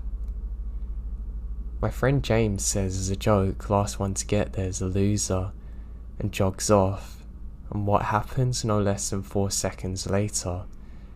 Twist his ankle like me. He's in some pain, but I literally cannot stop laughing. I still think it's one of the funniest things I've ever seen. I eventually catch up with him and say we've really got to get heading home now, but not before we explore in here. As we're doing so, I get this horrible feeling like we're being watched. Something just feels off and I don't know what it is. I get worried maybe an animal's in there, so decide to throw a log in. As I do so, I hear an extremely loud thump sound and snap. It scares the life out of me and I actually fall over. I can't believe you're that scared, man, my friend says to me, and I say sharp. I didn't think the floor was that weak. I threw it through the window, but it also props the door open. And as it does so, to my horror, I can see this place has been booby wrapped with a bear trap, and I've just set it off, and some other trap in the background that I can't actually see. And the feeling of being watched? It's getting worse now. We both look at each other terrified, knowing that we can't even run if we want to. We both link arms and kind of support each other's hurt legs and get out of there as quick as we possibly can. We both swore never to tell our parents what happened, but looking back on it now, it's absolutely horrifying to think that someone booby-trapped a cabin in the middle of the woods, obviously trying to lure people in. And that was almost us. If it wasn't for some stupid injuries, my friend would have sprinted in there and trapped himself, and God knows what would have happened, or it could have been myself. This story took place in the early 70s, so I was roughly 6 years old at the time. My grandparents went on a weekend trip and returned to their home. It had snowed while they were gone, and this is important later. When they returned to their home, they noticed things were tossed and moved about. It became clear that somebody had invaded their home while they're gone. As they looked around, they began to notice that nothing was actually taken. My grandpa had a safe in the spare room which was found open. There was cash and jewellery nearby, but none of that was taken. They kept documents in that safe. They noticed that their marriage certificate was missing, which is really weird. My grandpa made his way to the back door, which was partially opened. He opened it, and when you exit onto the step, it then extends onto a large open backyard near woods, and he noticed snow prints immediately. It was almost as though that they'd exited through the back door and walked into the yard. He also noticed that the prints didn't appear to be human. They were half hoof prints and almost human in size. Now they lived in Illinois and they only have a small number of animals like squirrels and deers and raccoons, so definitely not normal. He followed the tracks out to the backyard. They completely stopped right in the middle. The yard was fenced in, but the prints completely ended as though nobody ever went there before. But why did they steal the marriage certificate and completely disappear or fly away? Now my grandpa was always a no-nonsense kind of person. He was a World War II veteran. My grandpa really wasn't worried. He would never play pranks on people or joke about anything, so seeing him so baffled and scared was something that always stayed with me. Now, we drove to their home later that day with my dad. They lived in a smaller, one-bedroom home. My dad took a ladder and went to find clues. But he found the prints there too. The marriage certificate was never found. They eventually moved from the home. They lived in 4 other homes in the general area and experienced other things. It's like something followed them. At one of their new homes, they heard their doorbell ring at 3 a.m. They woke up and Grandma opened the back door to see a black figure that appeared human but was see-through. She screams and quickly slams the door shut. My grandpa grabs one of the fireplace pokers and swings the door open, but the thing's gone now. In the short amount of time that he opened the door, this figure, if it was human, couldn't have gone anywhere. There was nowhere to hide. My father also experienced a lot of strange things growing up too.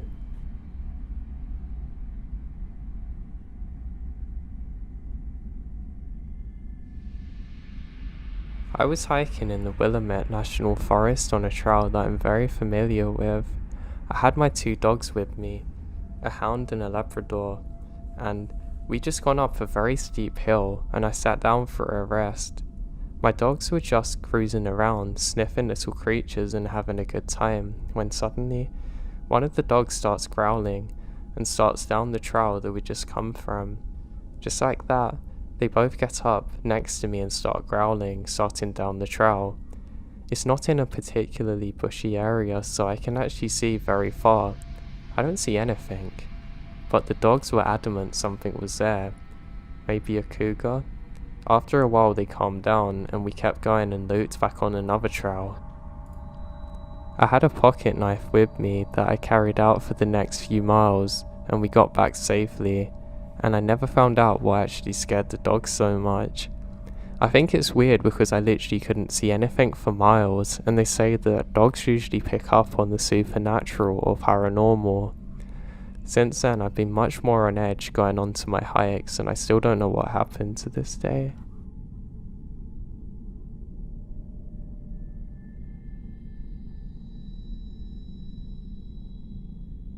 Years ago, man I am old, but let's say mid-90s, I worked as a woodland firefighter while in the army reserves. I worked as a spotter. Basically, I was stationed in a giant fire tower in the middle of a national park. My job was just as it sounds: binoculars and looking out for fire, smoke, or other telltale signs of a fire. My nearest comparade was 5 miles or so from me. My days consisted of working my shift, taking long walks around the fire tower, being on lookout for anybody who might be having illegal fires, looking out for wildfire, and staying afoot for bears and wolves. The way our shift worked back then was 1 week on and 1 week off, so we'd actually sleep in the towers, cook our food there, and use the nearby toilets and showers. So one day, I come across an illegal bear trap.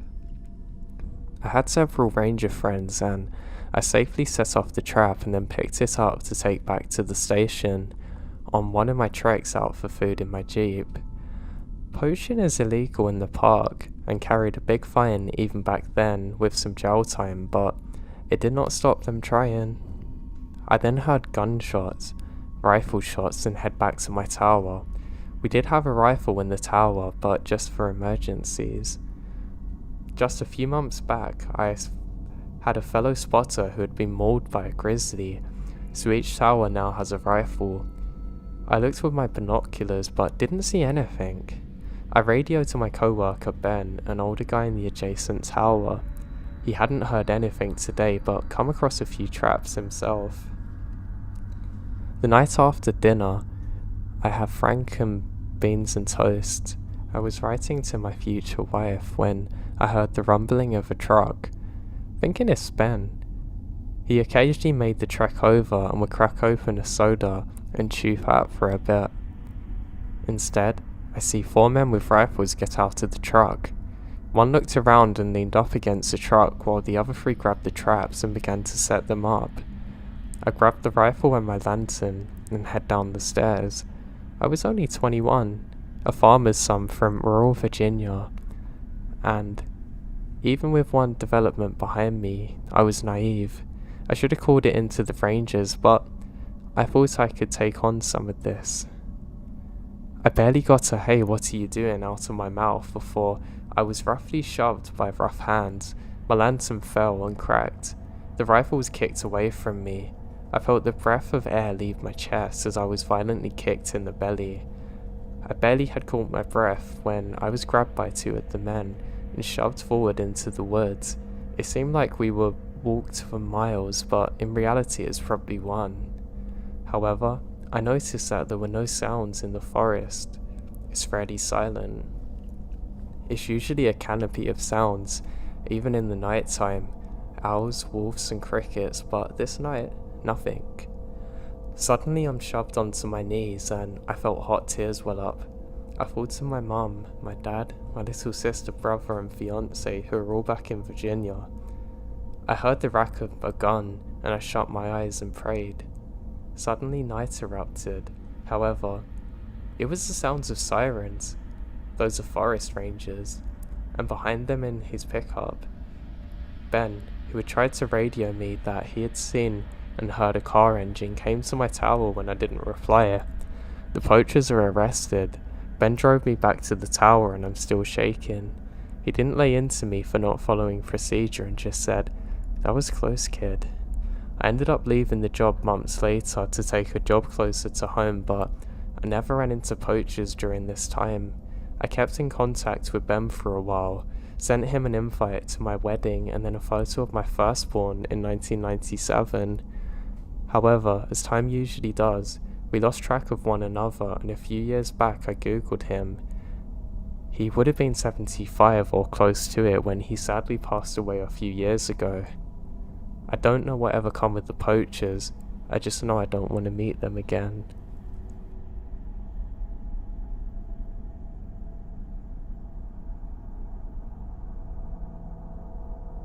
I could give you a million times as a kid and young adult that I felt scared or paranoid playing in the woods. It's a beautiful place and I spent my entire childhood getting lost, out there all by myself or with friends. As kids, we never got too far out there, but you could actually see the progression of us venturing further and further as we got older because of thoughts and carvings we would leave. This one particular time, like 1,000 times before, my friend and I had just graduated from high school. It was our last day of freedom, and we spent the entire summer camp. We had spent the entire summer just building and camping out there, having a good time. We had decided to try and find a new place to set up camp and walk for what felt like miles before we come to a nice clearing. The area was relatively new for both of us. We got to the camp and set up and have a fire going, and my plan is to wait until nightfall, play Monopoly. Now, for the sake of backstory, my friend and I, well, my buddy is a smaller, real goofy guy but comes from a family of foresters and always had a deep understanding of all the trees and different plants that you come across. He had no fear of going and camping alone. If I spent 10,000 hours out in the woods, he probably spent 50,000. As for me, I'm a taller, sturdier guy, and as we got older, I spent more time worried about women and sports than the woods. Also, I never was brave enough to camp out alone. In fact, older me wouldn't go out far at all because I was alone. I can never shake the feeling of being watched, which was just paranoia but still uneasy feeling. Anyway, camp is going under fire, but it's getting lower and needs some wood. Sun is going down and we're both cutting up and having a good time. My friend is sitting on his little chair he always brought with him. I'd say we're just generally having a good time and are quite relaxed. I was crouched over, breaking some excessive limbs off some logs that we gather for the fire, when all of a sudden, a strong breeze comes and cuts through the clearing. I can't tell you if it's the suddenness of it that really surprised me, but we both look at each other immediately after. The breeze went on long enough to flicker out the fire, putting it to a small flame. We both sat there completely still, in almost total darkness and silence.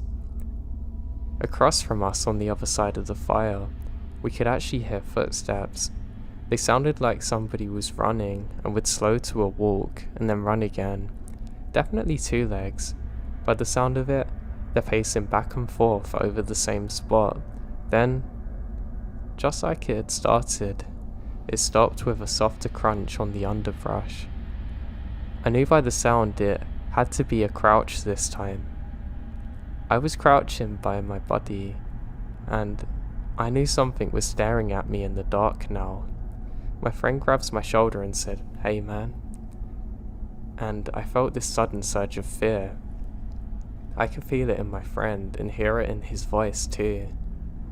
I had been so fixated on the footsteps and rationalizing what I heard that I didn't even consider being afraid. But this is true fear. It was raw and made me feel helpless. I could hear my friend after grabbing some leaves and he puts them onto the fire. For the split second the leaves covered the fire. We were in pure darkness. Then the fire sprang back to life. We both quickly grabbed more leaves and kept the fire going. I got some sticks and logs and neither of us actually took our fire off that spot or moved for another hour. Finally, the leaves crunched and it slowly walked off. Whatever it was had sat crouched with us without moving for longer than any animal would. It wasn't until after the footsteps disappeared that I realized the smell disappeared as well. It smelled like a paper mill, almost like spoiled eggs.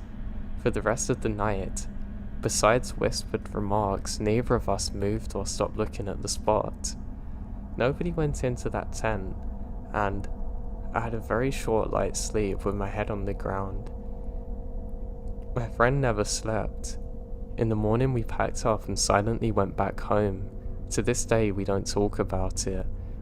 And in the 7 or 8 years since it happened, my friend had never actually camped alone out there.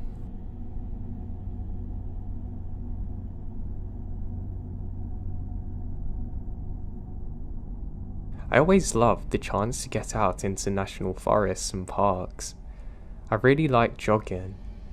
I find a true tranquility when I'm going through them, with nothing but the cool summer's air with me. I would do it in winters too, but it was a lot worse because obviously the leaves were very slippery and you wouldn't always see people about outside of the occasional park ranger. But this story took place on one summer's evening. I was feeling really good. I made a playlist and was listening to some podcasts while I was jogging. I set out at about 9 PM, so it was still kind of light outside. As I was jogging, I couldn't help become more and more aware of how dark it seemed to be getting, quick, and I mean almost too quick. I'd go on my phone for literally less than 5 minutes, and when I looked up, it got noticeably darker. Not just in the sense of my eyes adjusting. I mean, it was a weird feeling. And I feel like somebody's watching me. I decided just to try and walk back because I'm getting really tired now, which is another strange thing. I've come to realize it might have been my body's response to fear, but I felt drained and really tired in a way that I've never felt it before. I decided to press on regardless. Cycle through my songs and feel good again. Now as I'm walking, I realise that there's a mist that's setting over the park. Now this is something that I've never experienced before. Well, I have, just not in the summertime, so it's something that I found very strange. I start to hear interference with my headphones too, and think it might be because of the moisture from the fog and take them off. That's when I realise that I can hear a hissing sound. It's not a normal sound that you would hear from electric interference, it's almost like an animal making it, but I've never heard it before, and my heart drops. The feeling of being watched overpowers me now. I feel darkness like I've never felt before, like true evil's around. I think maybe there's a park ranger there with his radio messing up. I call out but I don't hear anyone. I suddenly think it is a bad idea to call out and I begin jogging. As I start jogging, I hear a crash behind me. I turn to look, and there's a very tall, dark figure just off beside a tree. Now what terrifies me is that there's a tree that's been knocked over that was standing before. I know for a fact that it's either a 1 in a billion chance it fell then and none of the other trees did, or something menacing's following me. Now this thing has to be at least 6'2" and has long arms. It sounds like it's describing exactly me so far. I can't see any eyes, but I can tell that this thing's facing directly towards me. I wipe my eyes, and it doesn't move. I say, hey, if this is a ranger, you need to stop because I'm scared now. And I'm met with silence. It slowly moves behind the tree. I've seen enough now. I can't deal with this. I go into a fight or flight state and I'm literally frozen for a second. I tell myself, no, I'm not going out like this, and I start sprinting as quick as I can. The whole time I'm running, I can hear this thing chasing just behind me. I get to the car park and there's no other cars there, so it's me alone now. Great. So if this thing attacks me, I'm screwed. I jump into my truck and drive as quick as I possibly can, getting out of the wooded area. Now the craziest thing is, this thing's still following me. I can hear things breaking behind me, like a very tall and very heavy thing's chasing me through the woods. I'm literally screaming and praying for God to help me out in this moment. I can just about see him in my mirrors, but it's very foggy at the time. I have to slam on the brakes at one point too because I nearly hit a tree because how dense the fog had become. I continue driving and eventually make it back onto the main road. I'm literally crying the entire time. I end up going to a ranger station and explaining what I saw, and they say I'm not the only one that's reported something similar. People have been reporting it as a bear, but it's not possible because there's no bears in this specific area. I have no idea what it was, and nor do the park rangers, but they say I wasn't the only one who had that reaction. And there was a strange smell that accompanied that thing. I didn't get that close to find out, but everyone described it exactly the same as me. They're already doing patrols trying to find that thing, but they never found it. It still shakes me to my core thinking about it to this day.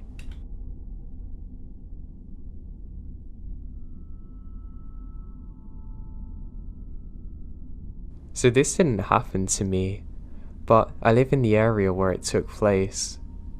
My friend and I were discussing the scariest things that we've seen in the woods, and he told me a story that happened to his friend. So this guy was with 5 of his friends and was spending a few days in a cabin hunting and trapping. They were not drunk but had a few beers to unwind one night, so one of them goes out to the outhouse to use the bathroom. He can hear some faint beating sounds in the distance like a low drum. So he finishes in the outhouse and goes into the cabin to tell his friends to come and check out the sound. So they all grab their rifles and walk out the ridge of their cabin, down the holloway behind it and up the other side.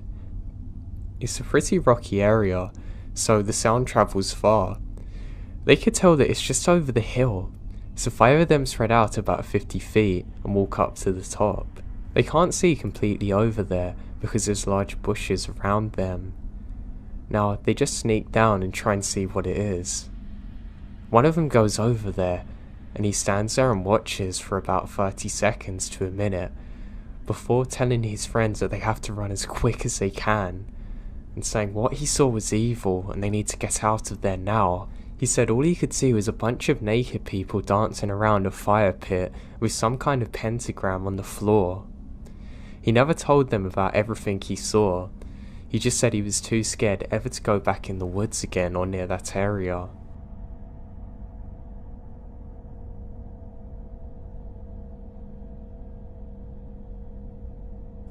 I was born and raised in Charlotte, NC, and still live on the east side. There's a local public park near my parents' house called McAlpine Creek, which was mainly a large cross-country trail stretching miles across the East Charlotte. The park is enveloped by hundreds of acres of dense forest and underdeveloped land that is discreetly placed amidst busy streets and highways. You almost don't realise it because of the stretches of infrastructure around it. There's a myth and folklore tale about a devil church or satanic ritual area deep within that park. There's a few videos of people trying to find it. Now in my senior year of high school, after searching around the internet, I heard about where this is supposed to be and decided I want to find it. So my girlfriend and I at the time decided to try and find it on the road that leads into the church. We end up driving down miles of winding roads behind a car max that borders the dense woods of the park where a small neighbourhood of sorts is. I think I gotten the two street names wrong, but they're very close to the spot. Now cautiously driving down these quiet and dark roads, we found a seemingly abandoned dirt track offshooting from the paved road. Keep in mind that there's almost no streetlights anywhere. We're driving about another 2 or 3 minutes and there had been a pickup truck behind us for maybe 50 feet or so. Upon seeing the dirt track and everything else around, our interest had peaked. We stopped the car to discuss what we want to do. We began to slowly pull onto the dirt track simultaneously. The pickup truck ahead abruptly stops and stays in place. We notice this, having pulled finally into the dirt road at this point. We're immediately frozen in panic. The driver of the truck quickly puts their car into reverse and began to immediately back up towards us at max speed. I throw my car into reverse and panic in an attempt to back away from where we come from. I was able to get turned around and drive back into the woods fairly quickly. The driver's accelerating at us at full speed now and I have to floor it to try and get out of there. We literally never look back. We never ended up finding the church and have no idea who was following us in the woods that day.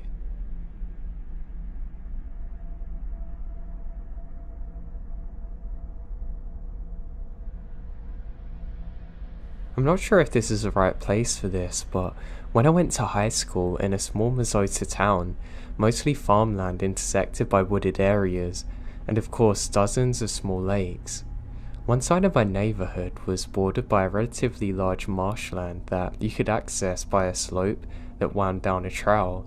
This trail curves through the marsh into a big patch of woods, about 3/4 of a mile away. In the fall or spring, after heavy rain, a fog would often settle over the marshes, as it was much lower than the surrounding area. It really looks like something out of a Stephen King novel. After one of these rains, my brother and I, he's probably about 13 and I was 16 at the time, decided it's a great idea to explore the woods in the fog. Although the sun was setting fast, we knew that we could make it into the woods in about 10 minutes if we left immediately. We grabbed a couple of flashlights, knowing that it would get dark by the time we got home, and we head for the trail. Once we're in the trail and moving, it hit us just how thick the fog is. We'd only been walking for about a minute or two, but we have absolutely no visibility behind us, and 5 to 10 feet max in front of us. So we continue walking for a few more minutes, now we come up to a curve in the trail. This curve signalled that we're only about 100 yards from the entrance of the woods. At this point, there's a small lake on the left side of the trail and some marshland further to the right. Now we began walking past the lake when we hear a splash. Definitely much bigger than a fish jumping, almost like a person done it. It's a really strange sound. Now we couldn't have been up there for more than 15 seconds when we heard cracking and shuffling in the brush up ahead to our left. We stopped dead in our tracks and waited. At the end of our eyesight, which could only have been about 10 feet, a figure steps out from the brush bordering the fog. Now, it's so thick that we can't make out details, but he must have been about 6'4" and very broad-shouldered. As this figure made its way into the middle of the trail, my brother gasped and stopped. Its head shot over and looks right at us. It felt like it must have been an eternity, but it couldn't have been more than a few seconds. I felt true terror in that moment that I've never felt before. I began to take a small step backwards, and suddenly, the figure took over into the marshland running again. There were no houses or buildings or anything for miles in the direction that we ran. We kept on sprinting until we got back home, and we never went back to that area again.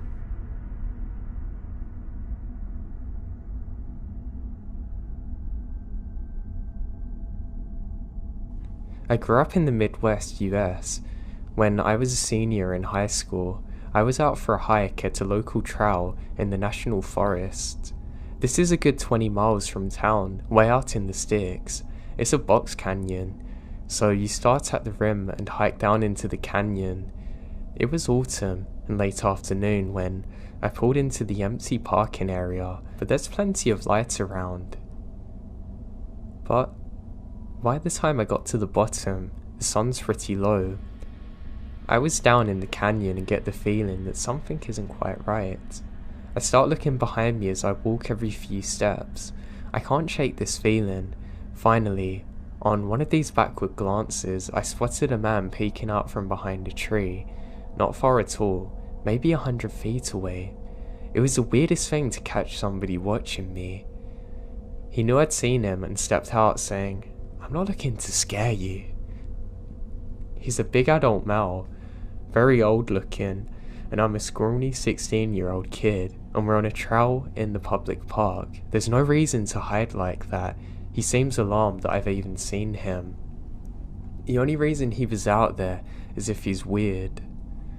I mumble something about getting back to my car, and this horrifying grin comes across his face. He's just standing there staring at me. I'm running for a long time and I can still tell that he's watching me. And when I get back to the parking area, there's no cars other than mine, which added to the weirdness. I realised later that he must have been out there for some time because of the state of his clothes.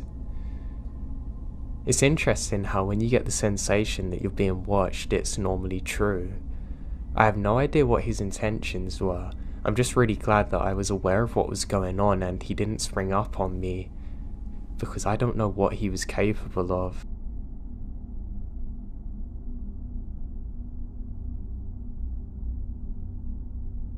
I went to a summer camp in a rural part of New Jersey back in the mid-1990s. The camp was situated on a long, narrow man-made lake. One end of the lake was reserved for swimming, which we'd do as a group activity every day or so. The swimming area had one long dock stretching straight out onto the water. The two square floating docks further apart. One of the two floating docks is further away, and although I had spent a few summers at this camp, I'd never seen anybody use the second dock. One day on the group, a dozen 11-year-olds got to the bright idea that we're going to swim out to the faraway dock. I consider this to be a challenge. When we reached the dock, I noticed a strange looking spider on the ladder that you had to climb up. I would have a heart attack. It was quite large in terms of overall footprint. Probably 3 inches from end to end. Nah, screw that. Spiders, of course, are normal critters in nature, but this one stood out as looking unusual. After the long swim, we took a few minutes to lie on the dock and rest in the sun. No way did they just go over that spider like that. It was relaxing and we were all having a good time. We started really messing around and decided to play around for a bit. We're playing a regular game where we shuffle towards one corner of the dock, making it sink. Oh god. As the corner of the dock starts to sink and fill with water, suddenly hundreds of giant spiders come, frantically crawling out from between the boards, swarming over around the feet of those who are still standing on the dry ground.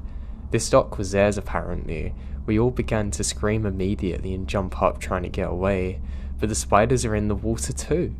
I vividly remember the feeling of them clinging to my wet hair as I began hopelessly trying to get them off.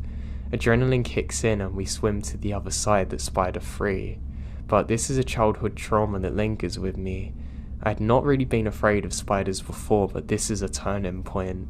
The thought of us lying on the dock in the sun, unaware to how many of them were there, creeps me out to this day. That is literally hell on earth.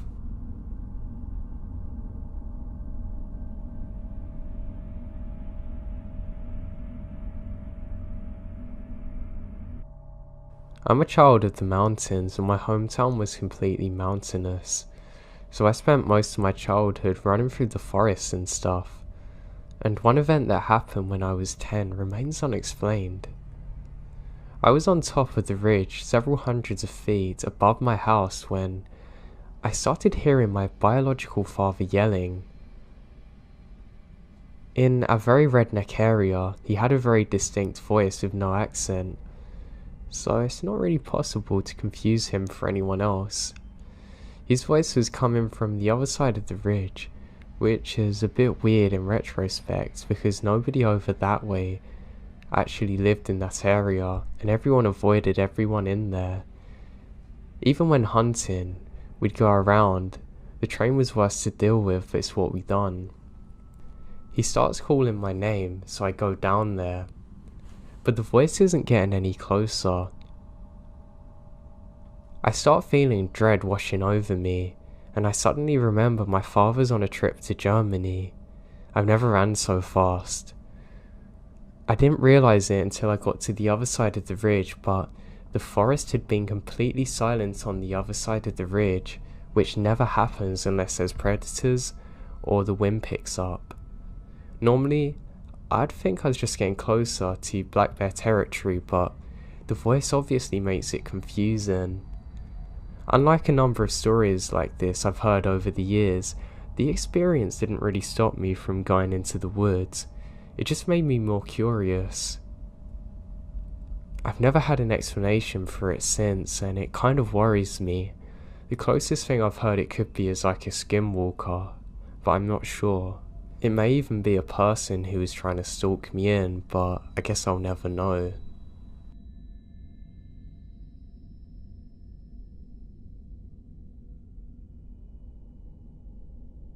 Hey everyone. About 2 weeks ago, I had a really scary experience and my husband didn't believe me, but last night, he had a very similar experience and now we're both wondering what we could have possibly seen. So our puppy was barking to go outside and use the bathroom. It's about 4 or 5 AM.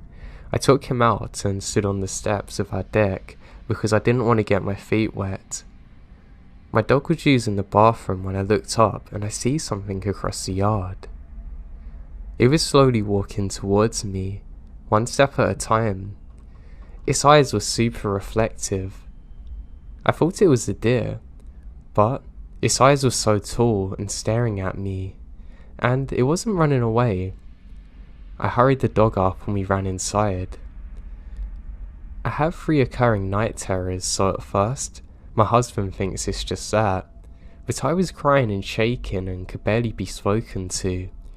He tells me it's probably a deer, but I wasn't convinced, and I refused to take the dog out after midnight again. As for my husband's experience, it was early in the morning, about 5 AM. The dog was barking and he took him outside. Once again, my husband stood on the deck outside. He didn't have his glasses, but when he looks up, he saw something tall standing in the forest near our backyard. He said he saw it walking slowly, almost gliding. He said that the moment he made eye contact, his nose was bleeding. My husband is typically not prone to them either. He said he wanted to get a closer look but felt the need to go inside, almost like an instinct. My husband's a zookeeper. He's not really afraid of animals and can recognize many of them. I still have no idea what this is. We live in Eastern PA.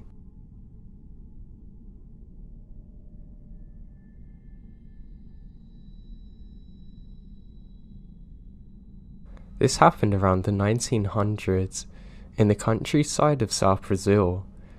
My grandmother's grandfather was coming home from a ball very late at night. He lived in a small farm, and so to come from the party place he had a long way to walk in the middle of nothing, with just trees and bushes.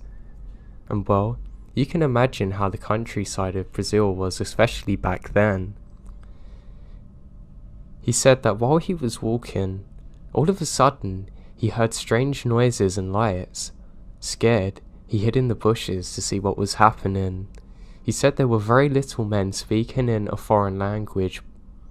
Behind him, there was 2 huge plates stacked on top of another, with lights all over them. He stayed hiding and praying until they left and ran for his life. My grandmother says that she's heard this story a few times in her youth from him, and the narrative always stayed the same, with him praying after. Only after she married and moved to the big city and had children did she start to hear about these things being known as aliens and other things. Her grandfather at the time would have had no concept of aliens.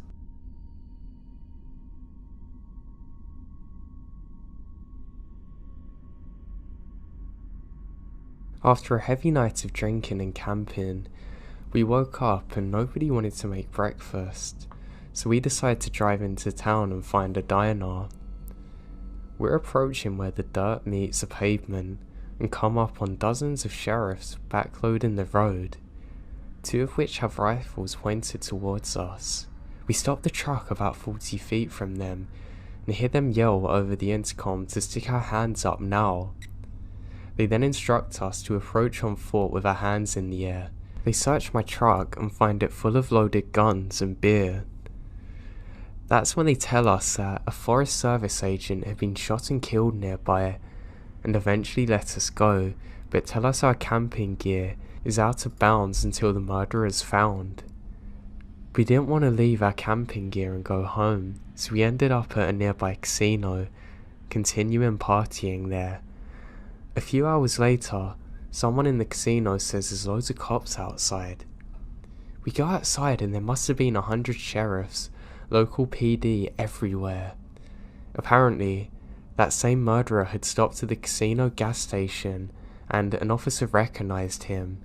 Then LEO drew his gun, murderer went for his and the LEO shot him dead. We went back to the camp and home the next day. I checked the newspaper articles and they made a map of where the murder happened, and it's only 200 yards away from our campsite.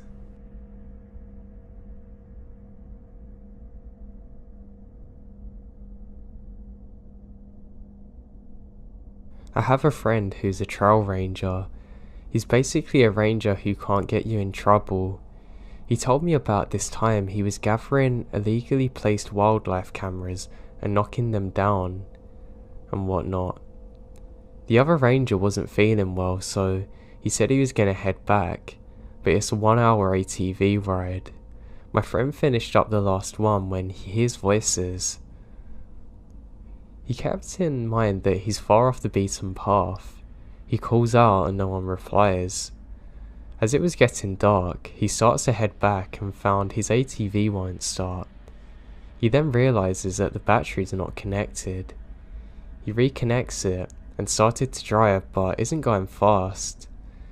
Less than half a mile later, the whole thing died. He radioed back saying, "Hey guys, someone pick me up." They said they would do it but are gonna take an hour. He said, "Can the other guy come back?" and he said no. So he settled down, made a small fire, but heard voices again. It's dark and he's angry. The voices sound like an argument now. Someone was angry, yelling at someone else who sounded scared. He called out and said, "Does anyone need help?" The voices don't care. He thinks they're less than 1,000 feet away.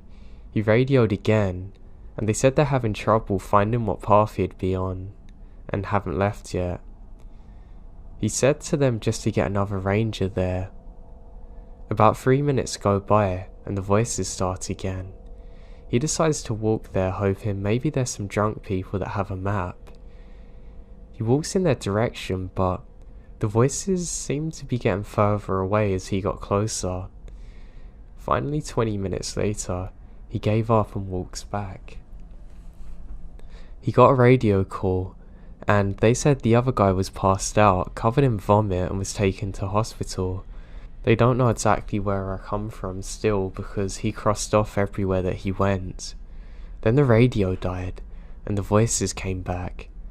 Bored out of his mind, he decides to listen to what they're arguing about, and picks up on things like, "Well, it wasn't yours to take, and I knew you were gonna do this, you idiot, and I don't care."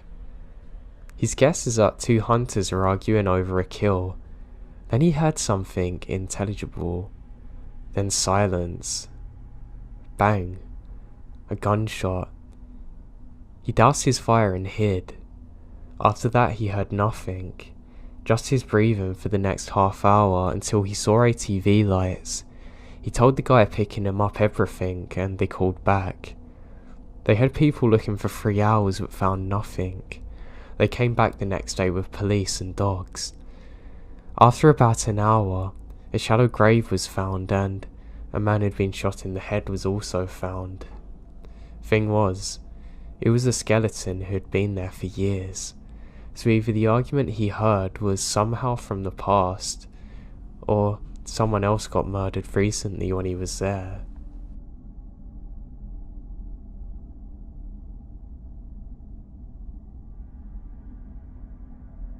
This happened while I was doing my army service in Switzerland. I'm not allowed to talk about exactly what we were doing there, but I'll try and keep this clear. My company has installed a huge antenna and it has to be guarded day and night. So we're on a hill, away from a city near a massive forest. It's 1800 hours and I had just started my watch of 6 hours with another soldier. Everything's fine. We smoke cigarettes and keep ourselves occupied until our night watch ends. Then, we receive a call from our superior who said that one of the soldiers that's supposed to watch hasn't come out and we have to stay for another 6 hours. So we tossed a coin to see who's going to stay from midnight till 6 AM with temperatures of -20. And of course I lost. And I had to wait for the other soldiers to come and join me for the rest of the night. They sent Jon Snow. No, I'm just kidding. They've only sent another soldier, but not the best because I knew he would sleep all night when I saw him climbing the hill with his sleeping bag. And that's what he did. He immediately took place in the tent and fell asleep. It was the coldest and longest night of my life.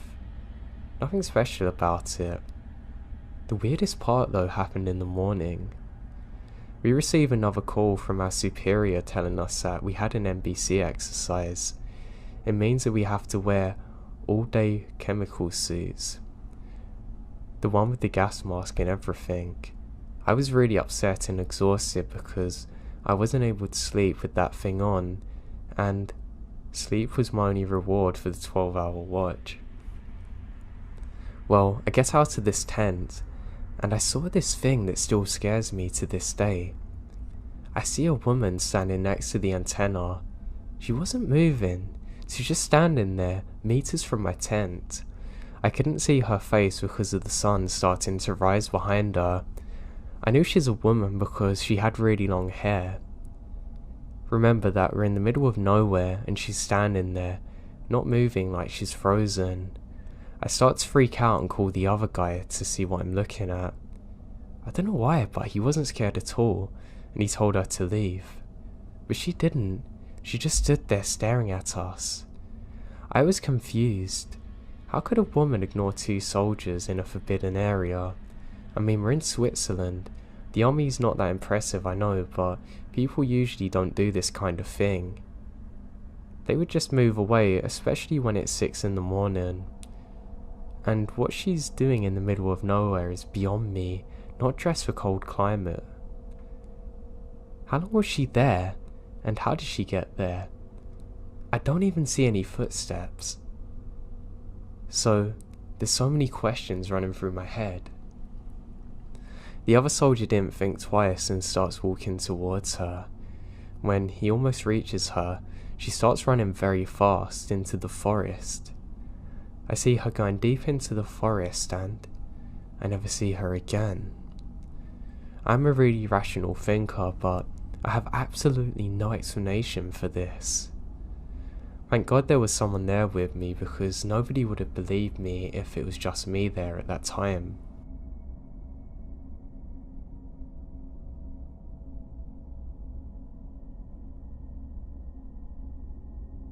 My father told me a story many times when I was growing up of something that happened to him. I know he believes it to be true, and he's not a very superstitious person whatsoever. Very analytical on the other hand. My dad was 5 years old, camping with the Boy Scout troop. They sent everyone for firewood. It was dusk, so he went off on his own and a little further than the other kids. He wanted to gather more firewood than anyone else. He got far enough away that nobody else had picked through the fallen wood and started gathering. Along his way, he went until he almost stepped on a tiny tribe of Indians, moving around a fire, dancing.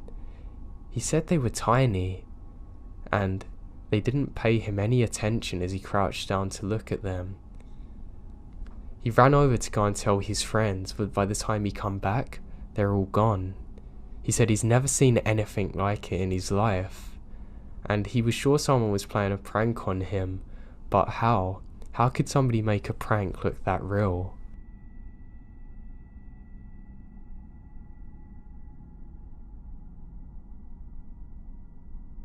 I live near a very large, very popular national park.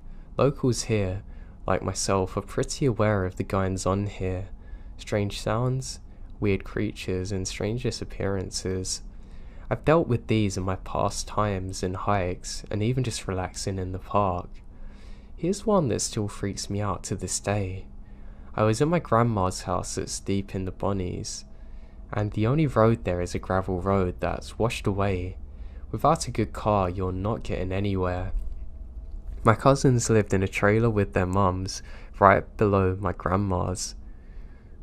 We played all sorts of games, which mainly involved me getting chased, being the youngest. My grandma was in hospital with my aunt, so our oldest cousin, who I'll call Dee, had to watch us. Dee was, and still is, the only cousin that's older than us that we still hold in high regards. He would mess with us and play around, but actually cared about us. The whole day we were playing around, but we would usually play more at night, like hide and seek, etc.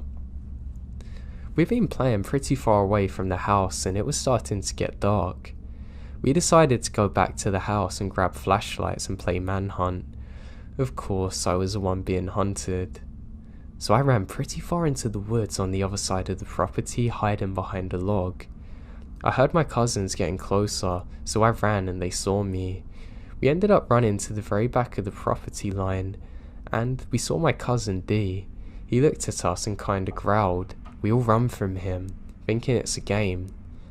We ran back to the gravel road when we saw him walk out of the tree line, but he did in a weird way, gloatingly in fact. We ran into the house and decided to barricade the door to play a prank on him. We moved a couple of things in front of the door, but decided to move the big coffee table in front of it too. As we loudly scooted the table, they come into the living room from the bedroom. We had obviously woke him up, and we said we saw him chasing us, and he got wide-eyed. He said stay in the bedroom. We sat in the bedroom for about 20 minutes, and he come in and told us not to worry, that he's just scaring us. It wasn't until 4 years later, when I was 13, he told me the truth. He's pretty certain that it was a skinwalker. He told me he's dealt with it before and was terrified it hunted us, and he was too scared to tell me at the time because I'd get worried.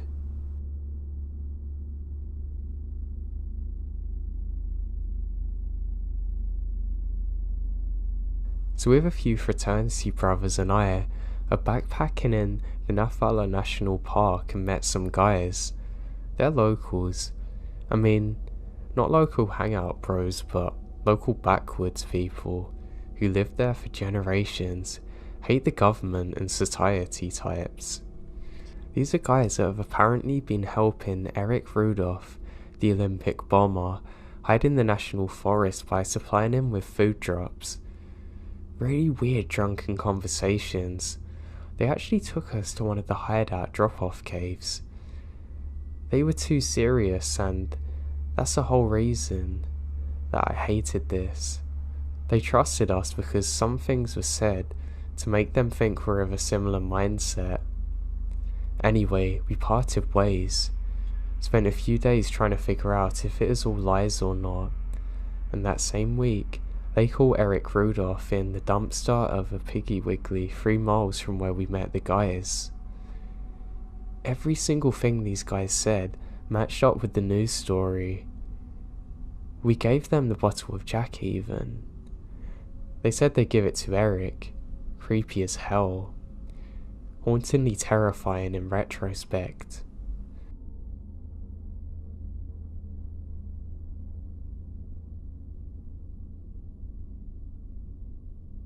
So when I was about 5 years old, I was at my sister's graduation party. My father had rented out a pavilion at a heavy wooded area of Country Park. I ended up following some kids throughout the forest, and after a while, I realised I wandered too far from the pavilion and started heading back. I remember not being able to find my way back and ended up being lost for around an hour. As I was walking, a man dressed in white from head to toe appeared to me. He said his name was John. I explained to him that I was lost and told him where my family was. I remember him accompanying me throughout the woods, and he had a very comforting presence about him. After a while, I remembered hearing my uncles calling for me from a distance. I turned to tell John that that's my uncle, but he was gone. I turned the other way, and there was my uncle. I'm 30 now, but can't help wonder exactly what John was and what the meaning of all of this was.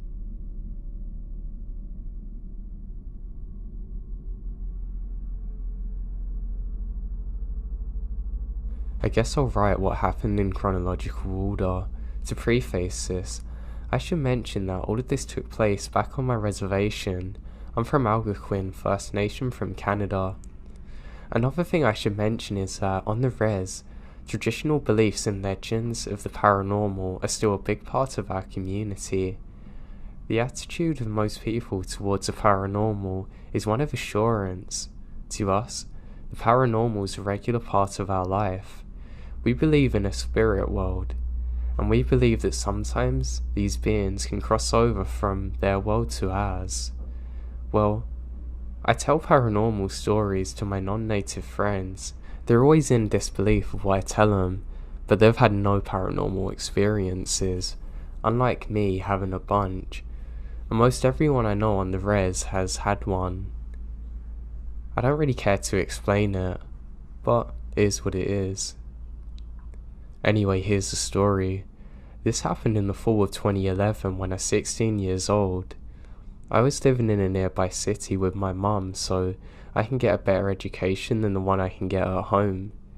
But we'd go back every single week to see my dad and little brother. One Friday, during the drive back home, I got a text from a friend of mine.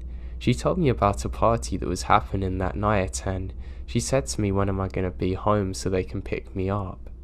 I gave her a time, and that was that.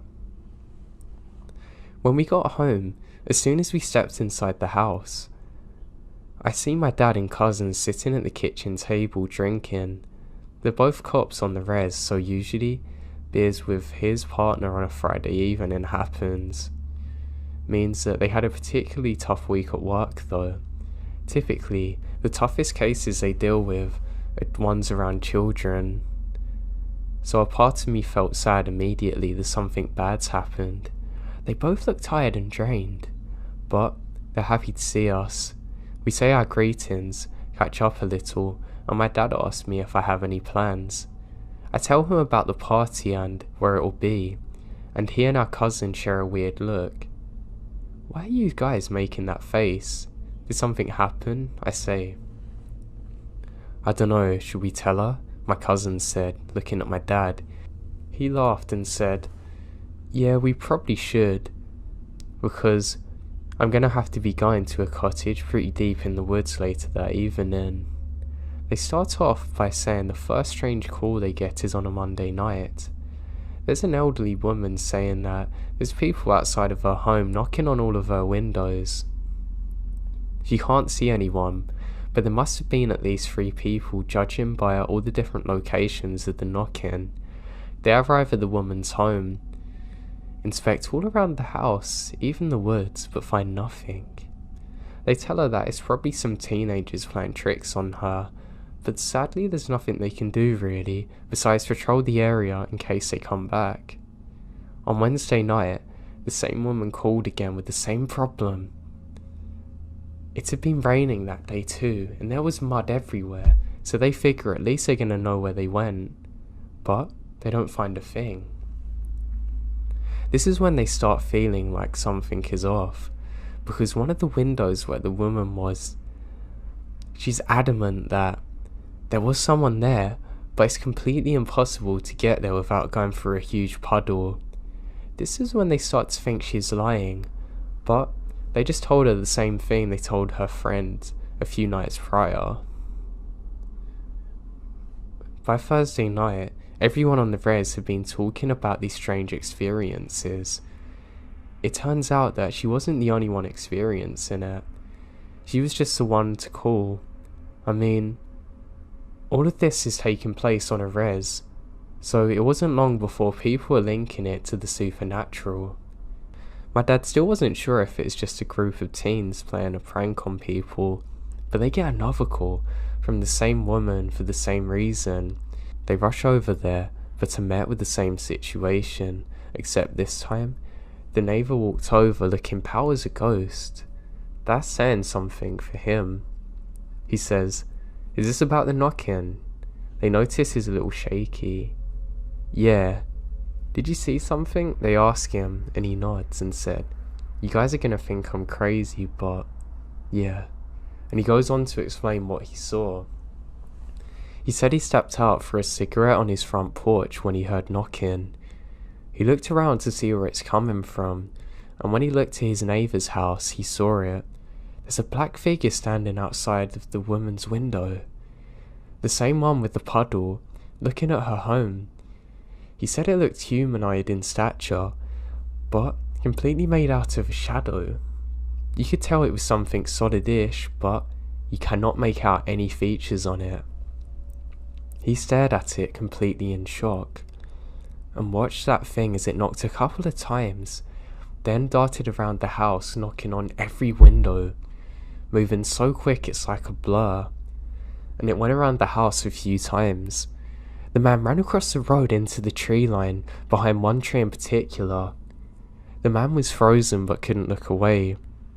It then leaned out from behind the tree, staring directly at him with yellow eyes that reflected the light similar to a cat's, and then it smiled, showing its small but numerous pointed sharp teeth. "I almost had a heart attack," he said while it happened. Fast forward to Friday. Stories are being exchanged all over the res about sightings and experiences people are having. On top of that, multiple people are experiencing the knock-in.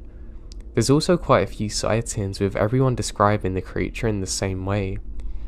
One woman was bringing her trash to the side of the road, and she thought she saw the woman somewhere in her peripheral vision standing near the trees. She walks back up the driveway and into her home, feeling as though she's being watched. Right before she's about to open her door to go back inside to her home, she looked back and saw two reflective yellow eyes staring at her from the trees, saying it's about 5 feet above the ground. Another couple was driving at night and said they saw a humanoid figure too. "You sure you still want to go to that party?" my dad asked. But my friends were already pulling into the driveway. I gave my family hugs and kisses goodbye, and they told me to be careful, but I felt fine.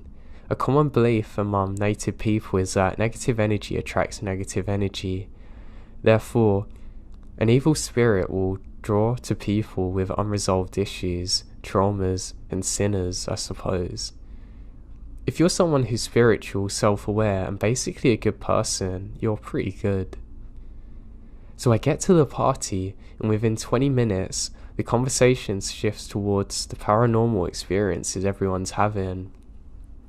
I'm really curious about what everyone has to say, because they have stories that I haven't heard yet, but my friend, being 17 and all, couldn't hold her alcohol very well, and was crying about how she wishes she was closer with her brother. I'm trying to make her feel better while listening to everyone else's stories. One of the people from the party was related to the neighbour of the woman who was calling the police. The experience really shook him up, and my friend was just explaining everything that was going on.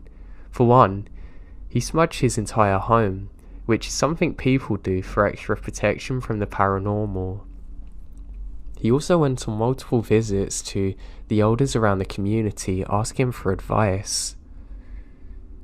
What we do know about paranormal experiences on the res is that they don't happen as much as they used to. If you talk to one of our elders, they'll have endless stories and even more advice to give about how to protect yourself. One of the explanations that was given to us is that the shadow guy is evidence that someone was doing unauthorized shaky tent ceremony. If you don't know what that is, it's basically like an Ouija board session that takes place inside of a tent. People stand around the tent while the medicine man or medicine woman goes inside asking questions. The tent begins to shake and you hear voices of the spirits coming through.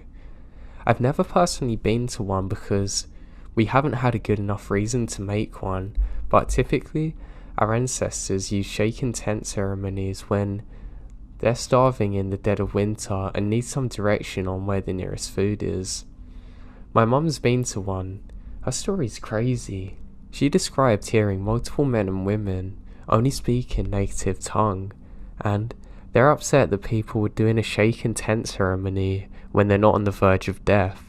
The people there had to explain that they're only doing the ceremony to prove that it was real, as we'd been losing our culture as a result of residential schools. But the spirits are angry, saying that the bridge between the two worlds should never be opened unless necessary, because you don't know who you're talking to. It could be evil spirits. You don't know. Anyway, the elders told him that this spirit crossed over into our world because of a shaken tent ceremony. Someone on the res has been doing them without consultation of the elders, so we start thinking about who would do that without the proper guidance, and so. Then, two of the drunkest dudes say, "Oh, I'm not scared. That thing can't do anything," basically egging it all on, and we're all looking at each other like, why would you disrespect an evil spirit? That's exactly how it's attracted to you. And that's when I decided to leave the sunroom where everyone's hanging out. I went to the living room to console my drunk crying friend when I noticed the rocking chair outside of the porch moving. I slowly moved away, refusing to make direct eye contact, but I do in my peripheral vision. Anyway, I'm inside the cottage and I keep seeing this rocking chair moving back and forth. But another thing we've raised to do in our culture is to ignore paranormal. Spirits feed on energy people give towards them, so if you freak out, if you get angry, if you start crying or yell at it, that's exactly what it wants. It thrives on energy of any kind. So while I knew something messed up was happening, I wasn't about to pay attention. 5 minutes now go by and I still see it out the corner of my eye. That's when my friend screams and she runs on the other side of the sunroom.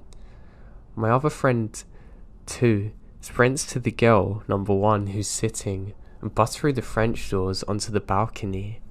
All of this happens in a split second, but I immediately go to the patio and ask what's going on. Girl 1 is crying on the couch with friends all around her. She claims to have seen the spirit. She said she was listening to the boys talk about the spirit when she saw boy 2's face as he was looking onto the balcony behind her. She turned around to see what he's looking at, and directly on the other side of the window was the shadow spirit on the rocking chair smiling at her, literally 3 feet away from her. That's when boy 2 sprinted towards it and burst through the French doors. I walk outside to find boy 2, and he's on the lawn, staring into the woods. I call his name and he looks up. All he says is, "Get everyone inside," and the tone of his voice makes me scared. I get all of us inside the cottage. This is when the phrase, "Come at me, bro," was gaining popularity. So you can imagine the drunk kid yelling that into the woods. It's terrible. I eventually get everyone inside. Boy 2 comes inside and tells everyone to clean up and that we should leave as soon as possible. Everyone has trash bags and we're clearing away the beer cans and whatever. Everyone goes inside the cottage, and it's only me and boy 2 in the sunroom now. I look to him for answers and he says, "It's outside." I nod and start cleaning faster. The sooner we're out of here, the sooner we get away from that thing. As we're cleaning in the sunroom, we hear knocking on multiple windows. The entire sunroom's made of glass, but it's dark out, so you can't even see. And he says ignore it. I'm really scared now. Within 2 seconds, someone comes running out of the bathroom and says, "I'll kill whoever's knocking on the bathroom window." But everyone's accounted for. Someone else comes running out of the bedroom saying that there was knocking on the window as well. Everyone's freaking out, and me and boy 2 and our one other friend are the only sober ones now trying to calm people. We get the place clean and get outside and to the cars immediately. Everyone's getting into the trucks and I'm standing there. The guy looks relaxed, then all of a sudden looks worried and shoves me inside his truck. We peel out of there quick. A few days later, I end up hanging out with boy 2 and he tells me the story from his perspective. He said that when the boys started talking about the spirit, it appeared on the rocking chair behind girl 1. He said he made eye contact with it but couldn't look away. They were staring at each other, and that's when girl 1 and boy 2's expression changed. He said it was instinct to defend the people he's with and ran towards it. He said that the feeling he was getting from the cockgee was almost like daring him to do something. He said the second he got up, the cockgee stood up and ran into the woods, disappearing into a blur of the tree line. Boy 2 ran off the porch, looking around the lawn, when he saw it standing there, right next to the woods. It was smiling at him, and he heard it mocking him, calling his name, then disappearing. He didn't see it again until everyone was getting inside the trucks, which explains why he suddenly pushed me inside. He said it was standing on the far end of the truck, super close to us. Later that night, when he dropped everyone off, they realized that they never locked the doors. So he went back to the cottage, but his friend was too scared to go in, so he goes in on his own. But the second he opens the door, he sees that thing standing inside. He locks the door as quick as he can, and they peel out of there. The sightings continued for a few days after that. We definitely weren't the only people on the res to have them kind of experiences. It was the talk of the res. Everyone was curious about what happened. Would it come back? What was it? All I know is that it terrified us, and it's 2018 now, and no one else has seen anything like it since.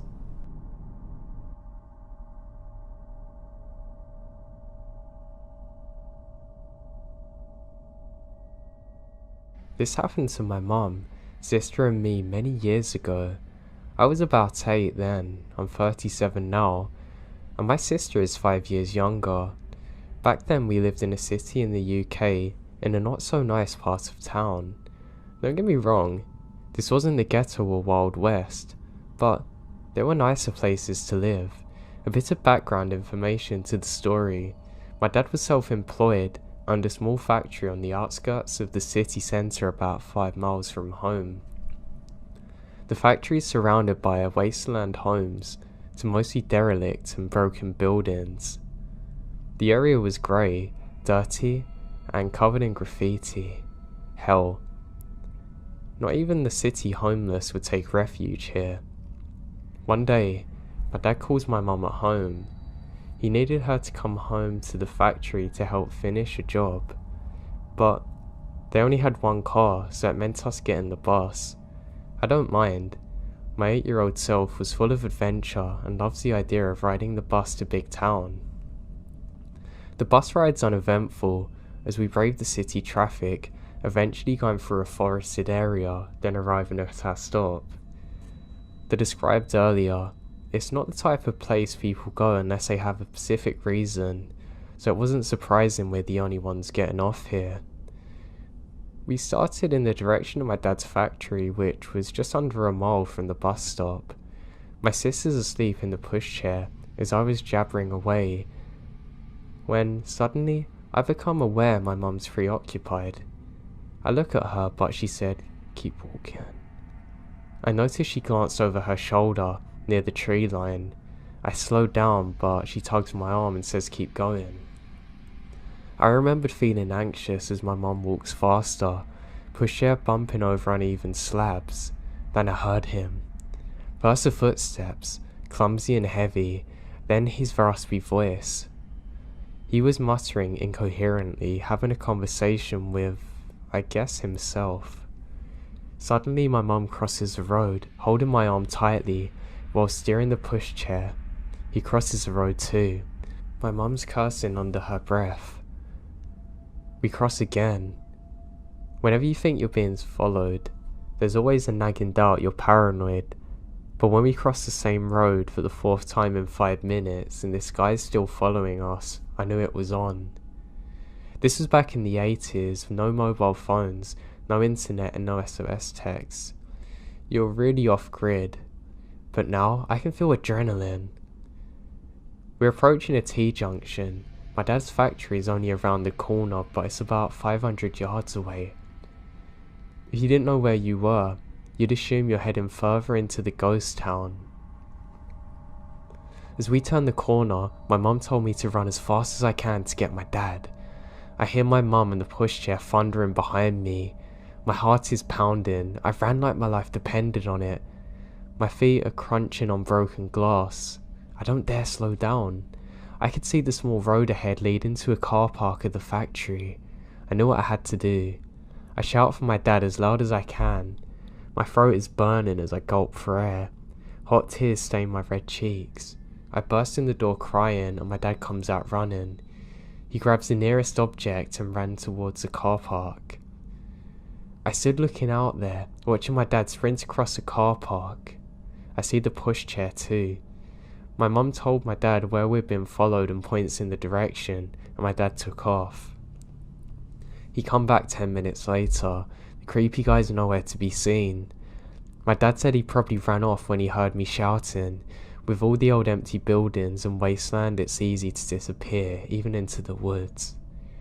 My dad wanted to take the car and drive around to try and find him, but my mum doesn't want to be alone, even in the sanctuary of the factory, so he agreed to finish up the job, and we all drove home. My parents never reported it to the police. Living in a major city, you get all kinds of unsavory characters, but the police wouldn't have done anything because he never harmed us. He never got the chance. We think he's probably very high or very unwell mentally. Either way, it scared the life out of us.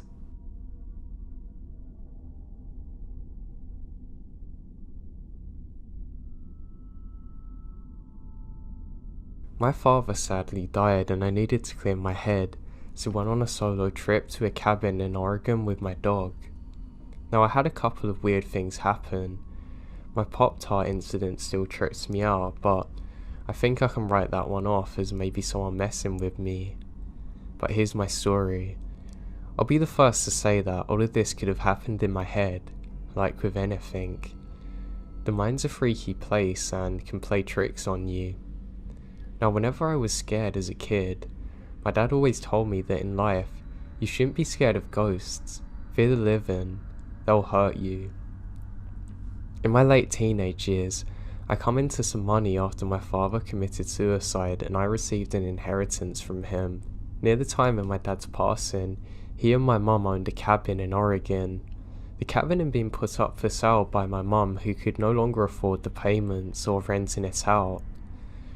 The cabin was set to go on the market for sale in less than a month and was in the process of finalising a paperwork with the realtor and lawyer.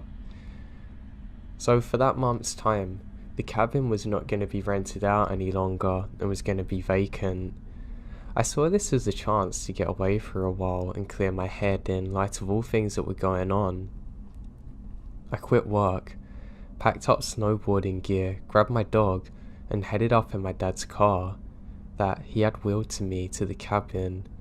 Now, this was our family cabin that my parents rented out throughout the year when they're not using it. I had keys to the cabin and also had the code to the alarm, so I didn't feel the need to stop at the rental management company and advise them of my stay. That has nothing to do with my story, but I felt the need to mention it anyway. The first few days of the cabin are normal, and nothing seems unusual. I spent my days playing with my dog in the snow, snowboarding, and in the evenings I played PlayStation or listened to music, drinking and smoking on the balcony. I already stocked up on food, cigarettes and liquor, so I was pretty much shut inside apart from the occasional venture out to the shops or the slopes. With my dog as company and my DVDs and PlayStation as entertainment, I was content and started to feel relaxed after all the drama that preceded my outing. The cabin itself was 2 stories. Bottom store had the living room and a side guest bedroom, along with the small kitchen. Upstairs had another 2 rooms, along with a walkout balcony attached to the master bedroom. Most of my time was spent either in the living room, kitchen or master bedroom. I never ventured into the other rooms and always kept the doors leading into them shut. Open doors to darkness scares me. Anyhow, the 3rd day came around. I was going through my usual routine of playing with my dog, playing games, etc. It was pretty heavy snowfall out, and I didn't feel like trekking down the hill to the main road in my car and decided to stay in. That's when things started getting a bit weird. In our area, there's only 2 other cabins adjacent to ours, maybe a block away from one another. All other cabins aside from these 2 are a mile away from ours, surrounding us with mostly forestry and very tall pine trees. Both these cabins are empty from the past couple of days from what I knew, and no one's currently there. Now, that's some background and I'll jump to the weirdness. Around midday, while outside with my dog, I noticed what appears to be footprints in the snow around the area surrounding our cabin. It was still snowing, so the footprints looked semi-fresh, like someone's been there in the last half hour before me. I thought that maybe someone was staying in the cabin near me that I haven't noticed. Maybe they were shut-ins like me. Well, alright, whatever. The prints lead away from the cabin, but disappear in the snow towards the tree line. Disregarding the footprints, I went back inside. Nighttime came around and I decided to head to bed. My dog Midnight was laying on the bed with me when I noticed his ears perk up. This was followed by him quickly jumping off the bed, running downstairs to the living room. I lay in bed and stay silent. I can hear him moving around downstairs, back and forth. After around 5 minutes, he ran back upstairs to me, starts doing his doggy dance, as a sign that he needs to pee or wants to go outside for something. Oh, well fine. I can't say no to him, so we both went downstairs to the outside driveway for him. He didn't want to pee though. As soon as he gets outside, he started to pull on his leash, trying to drag me to where he wanted to go. He kept looking into the dense part of the trees where the prints had been earlier, but he also kept sniffing the side of the house and looking up towards the roof. That's really odd. After he figured out that I'm not going anywhere near it, he sat down and just stares into the darkness. This is a bit unusual for him, but alright. Maybe there are forest animals out there that he wants to chase down, but screw this. Do not want to chance anything, so I pull him back inside and we both head back upstairs. Around half an hour later, I was lying in bed when I hear what sounded like hoofs walking on my roof. It was only a series of around 6 steps, and I rationalised that it could have been a pine cone falling from a tree onto the roof, or maybe a kind-hearted forest animal running around. But here's the thing, the footsteps aren't spaced apart like a man's stride would be, so that was freaking me out. Midnight, I also heard the noise and was quick to run to the balcony screen door, expecting to see something, but there's nothing. Alright, you know what? I'm a tough guy and at the time considered myself fairly well built and strong enough to handle myself. I grabbed my coat and shoes along with my cigarettes and flashlight and went out on the balcony. Screw it, right? As soon as I was outside, I lit up my cigarette and started wondering what this could be getting onto the roof with my light. Nothing there, and snow on the top was undisturbed. Crazy. Maybe this is all in my head. What about the midnight before? I'm paranoid now. But I think it's in my mind and calmed down.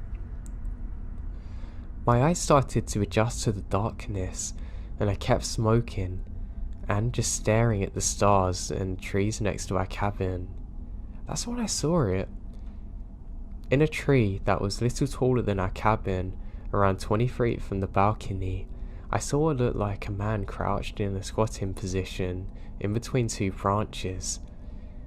It was squatted on one branch with its arms extended above its head, holding onto the branch.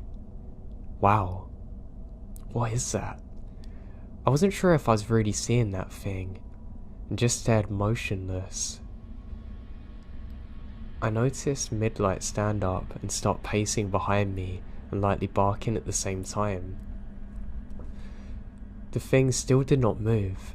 I put my cigarette out and was debating on shining the light in that direction, but something in my head told me, don't. So I walked back towards the inside, pulling Midnight with me. Once inside, I locked the door and shined the light in the thing's direction, but nothing's there. I shut the curtains to the screen door and retreated back to bed. But later on in the night, I heard light tapping on the screen door like someone's tapping on the glass with their fingers. It was consistent and didn't stop for nearly an hour.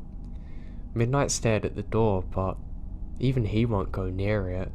The craziest part for me is that I had the feeling that someone's inviting me to the door, but at the same time, I kept hearing my dad's voice in my head telling me to stay in bed and to not do it.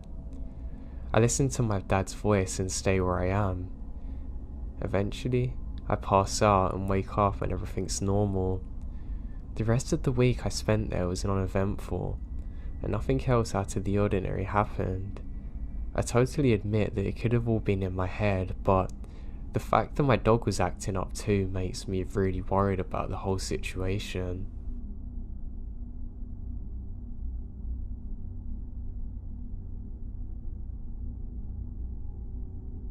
A bit of preface here. I was around 10 or 11 when this happened.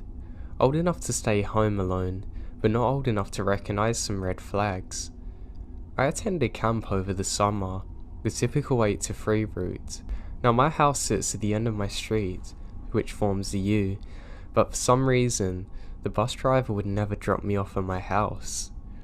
I would always get dropped off at the end of my street, where I would toddle myself all the way back.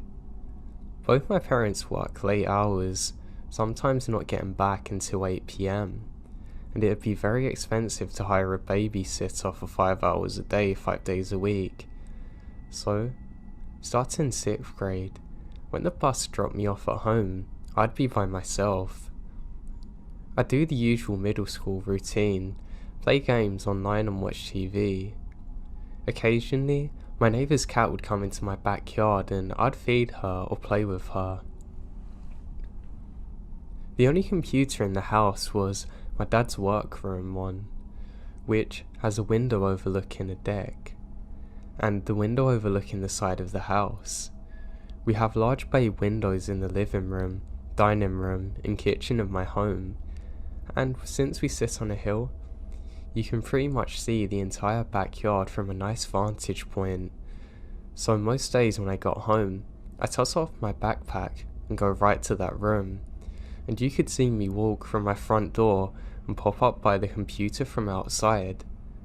Unfortunately, this would lead to something that I had forgotten about until now. When I got off the bus, I did as expected, go into my dad's workroom, play computer games. About 30 minutes into this, I hear a faint meowing coming from outside the window. I pause and look outside, thinking my neighbour's cat has wandered over, but when I get there I see nothing. I just sat back down and resumed playing, only to hear the meowing again. It was quiet but noticeable, and so I checked out the other window. Nothing. This routine happened for a good 10 minutes, and eventually I get frustrated and go into the living room to watch TV. Not even 2 minutes later, meowing from the window I was sitting at happens again. Now I'm confused and a little creeped out, so I shut the blinds and keep trying to watch TV.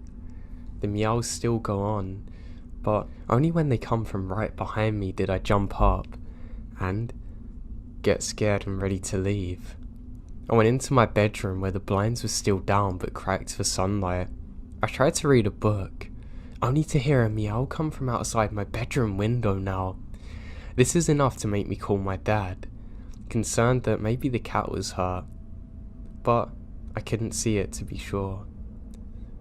He said he would have the neighbour come and check it out. 10 minutes go by. I get a call from my dad saying he's coming home from work. Nothing urgent about it, just that his job got cancelled and he's home early. I don't think anything of it. When he got home, I did realise the cat noises have stopped. Fast forward to the present, and I asked my dad about the incident, thinking it's funny about how a cat scared me. But what he said next made my blood run cold. After I call him, my neighbour indeed did come and check out my house. What he found were large footprints circling the house, right next to the windows. Someone had been stalking me through my house, seeing where I was, making cat noises trying to lure me outside. They must have known I was home alone, since it was easy to see me. And they must have known that I played with the cat. My neighbour immediately called my dad and searched the property, but found no one. The police weren't called since there was nothing but footprints that led into the woods. I never saw anyone. My dad stayed home with me for the rest of the week. It sickens me to think that people would use those tactics to try and lure someone like my younger self out of their homes to do God knows what in the woods with them.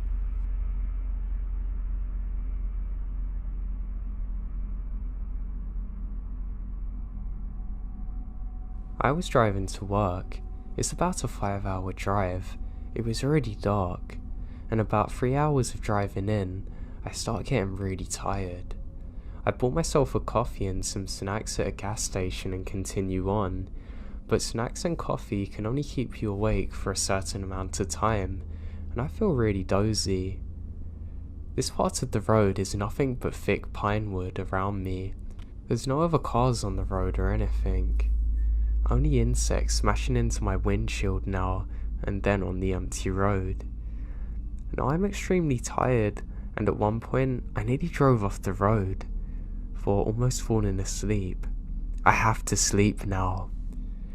I can't wait for a gas station. I must stop or I'm gonna crash. Now, I have such an urgent feeling to find a place where I can stop. It felt like an hour, but it was probably about 5 minutes to go by, and I spot this little pocket in the road. It's like a parking space for quick stops, like peeing, switching drivers and stuff, not a resting area. I stop there, turn down my windows to check if I hear any weird noises, and there's total silence. I turn up my windows again. Nothing bad's gonna happen. I haven't seen a car for like 30 minutes and the road's empty. If someone's checking out my car, I bet it's the cops checking on me to see if I'm okay. I leave my keys in the ignition and lock the doors, just to be safe. I adjust my seat a bit and make it comfortable to sleep in, and I take off my shoes and put them on the passenger seat to the right.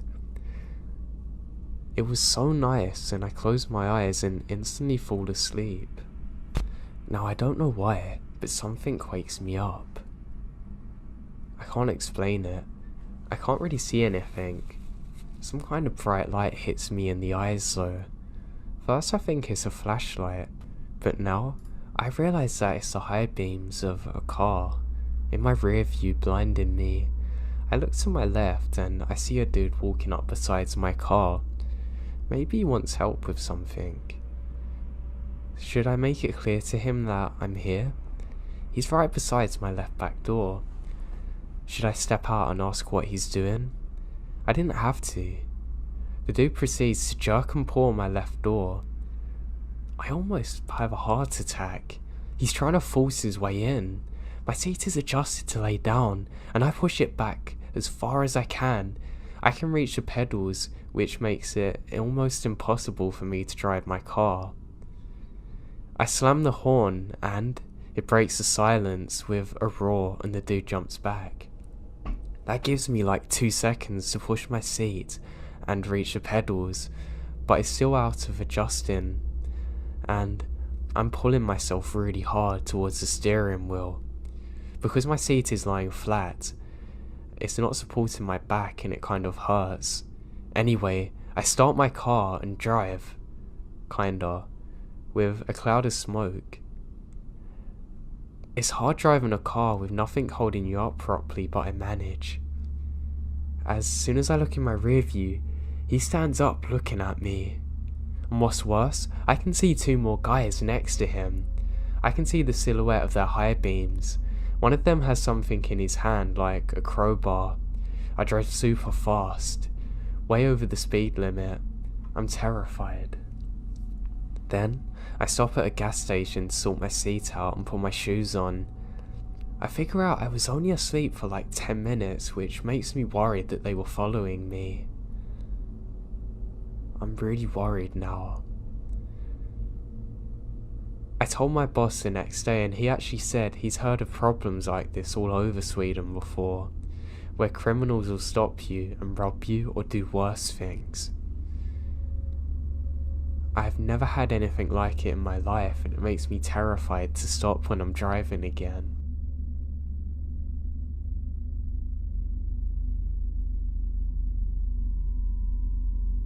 This happened a long time ago. I was 12 and at my grandparents' village. We had a cow and an ox, and usually the son of the bull, usually just one, took all the cattle to graze at night, and he would take them back. Cows know where to go when going home. My grandpa had a male ox, and since my father was an adult and he wasn't there, I took the responsibility. Basically, my job was to go around the village with the ox tailing after me, calling the people to open their doors. Our ox would grunt, and to call the herd, and all the females would then come out. From then on, I had to take them to a clearing up area in the mountain, and then take them by the river. It was easy. The animals knew where they were going. They were calm, and our bull was a gentle giant. All I did was have to ride him with thin rope on his horns. If any of the females wandered off, all I did was call in or occasionally poke her with a stick in the right direction. My grandpa said that if I see a wild, very rare boar or fox, I should just stay on the ox. Not many animals dare to go near an ox herd. There is a dark part of the forest where it's very quiet, and even the bravest hunters won't go. It is slippery and dangerous. They said that even the deer and boar don't go there. I was forbidden to go there and honestly never wanted to. So during this event, it's during the morning and everything seems fine. I was on the ox going up the mountain. I was glad he let me because it was a hard trek up. I saw that one of the females was wandering off. I followed her and left our ox and the dogs to guide the herd. She went into the forest and I ran to her. I tried steering her away, but she continues. She went in the dark part and stopped. I didn't want to go off just in case she ran back and left me there. And then I heard a crunch and turn around, and a very old man is walking towards us. He looks frail with dirty clothes and has a long beard. I was scared. I'd never seen anything like this my entire time out there before. Now, I laid on the ox, clinging to her, not wanting to fall if she ran. Oxes aren't like bulls. They don't jump or kick when scared. They either attack with their horns or run. I was ready to hold on no matter what she chose. Our oxen don't take kindly to strangers, and before I took them out in the mornings, they're always paranoid. Now that's a good thing though, because they trusted their owners. But knowing her, I knew she would either bolt or attack. But weirdly, she just stood there. The stranger then came to us and petted her on the head, whispering something I didn't understand. He looks at me, and his eyes are completely white. Then he turns around and disappears into the trees. Suddenly, the female grunted as though she had woken up now. It was crazy. I'd never seen her act like it before. She suddenly bolts away with "Come," and we found the herd. I quickly got on our ox and yelled water. He knew that command and went down towards the river. I then ran into one of the houses and tried to explain everything. The couple there stayed with me and sent their daughter to call my grandpa. I literally couldn't sleep for days remembering those white eyes. My grandparents wouldn't let me out of the house after that, even if it's just to play in the trees. Later I learned they were protecting me from a lesnik, a forest spirit which can take the form of a man or an owl or wolf. It hates when people go to his part of the woods and can kidnap you. I later learnt that the ox which took me there fallen ill and died almost immediately after.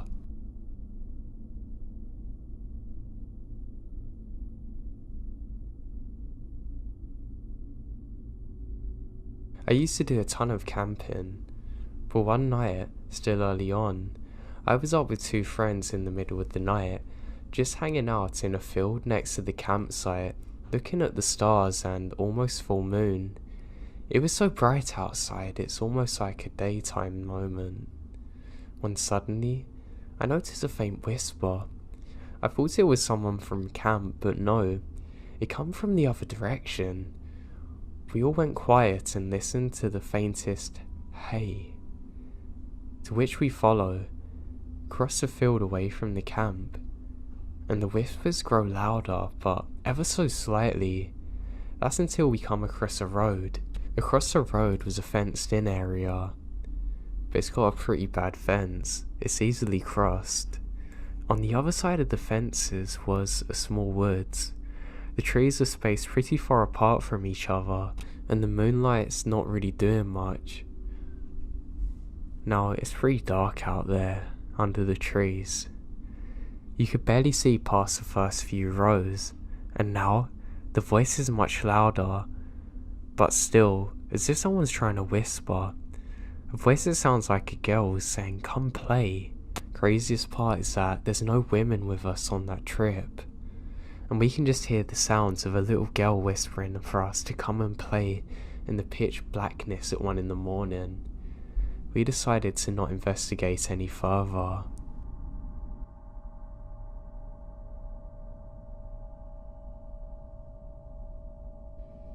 My ex-boyfriend and I did a rainforest walk, which dips deep down to the bottom of the forest. There's no other cars in the car park, and we didn't come across any hikers. We have it all to ourselves and had a great time for the most part. As we're walking up, my ex was ahead of me and suddenly stopped, raising his hand to signal for me to stop. I look up, and there's this woman staring at us ahead. She looks normal, but I get a chill as soon as I see her. Something about her's off. She had dark brown hair, which I only noticed because it contrasts so highly against her cardigan. Now her cardigan was all I could focus on. It went right down to her feet and was bleach white, as though it had just been pulled off a rack, but we're in a forest. How is it so white? And why on earth would you wear it hiking? We stare at her for what must have been 30 or 40 seconds, but feels like an eternity. There was no way I was going to take another step towards her. Instead, I felt this kind of stillness, as if the forest around us froze in time and went silent. She finally turned around and started to walk slowly back up the trail. We watched her and waited, not saying a word to each other, until she's out of sight before we start going again. The car park was still around half an hour away, and we just fast walked in silence, a bit on edge, just trying to listen for anything. We look back and don't see her. It's absolutely the strangest thing that ever happened to me. The one thing I can't explain was how her cardigan was perfectly white. Even the bottom of it had no signs that she had been in the forest whatsoever. It gives me chills thinking of it.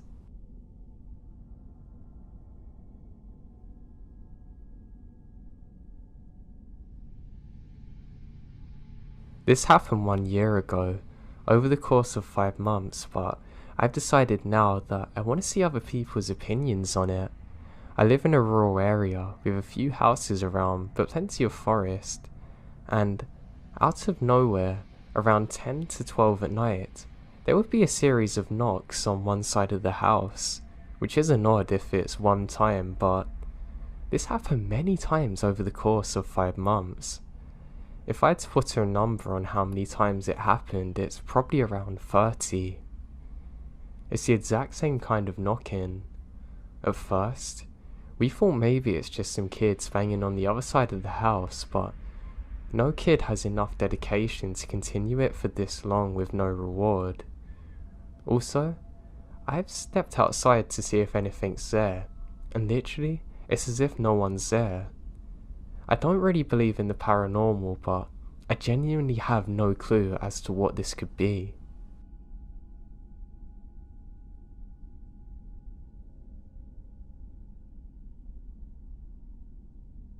When I was younger, I used to have this recurring dream that a girl in a white dress would come to me.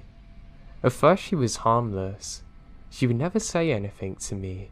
She would just stand at the foot of my bed and stare at me with these weird black eyes. Now it was almost like a lucid dream, because I would wake up in the exact setting that I fell asleep in every single time. Whether I was staying at my grandma's house or if I was staying in my own bed, it would always happen. Now my father was a park ranger and a very strong man, so I always felt safe having my dad around. But there was one time that he wasn't around, and what happened I could never explain. Now, the exact same thing happened.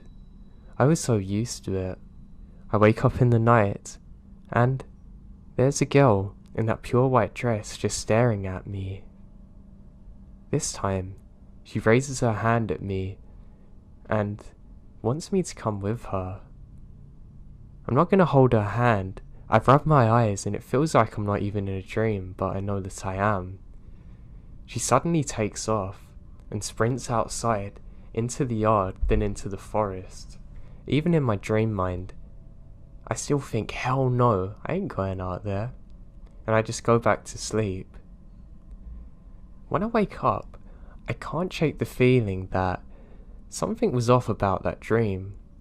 I kind of forget about it.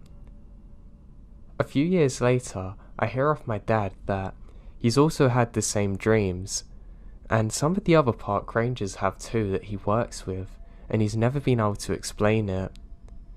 He just thought it was nothing more than a dream. Well, that was until one day, I was out with my dad. We were just gonna go into the forest for a small hike together. I was really looking forward to it and always enjoyed doing so. As we get there, just on the tree line where the forest starts, my dad stops dead in his tracks. I've never seen my dad look so scared in his life, and this is literally someone that I've never seen be scared of anything. He says to me, "Don't move," and he goes and picks up a stick. I can finally see what he's looking at, and my god, it is terrifying. It was the exact same dress that the girl in my dream would wear. literally as though it's just been placed there, no dirt on it whatsoever. My dad goes up to it and pokes it with a stick. We don't need to say anything to each other. It was the exact same thing that both of us had dreamt of. We both sprinted back to the house and agreed not to tell my mum about it, not to scare her.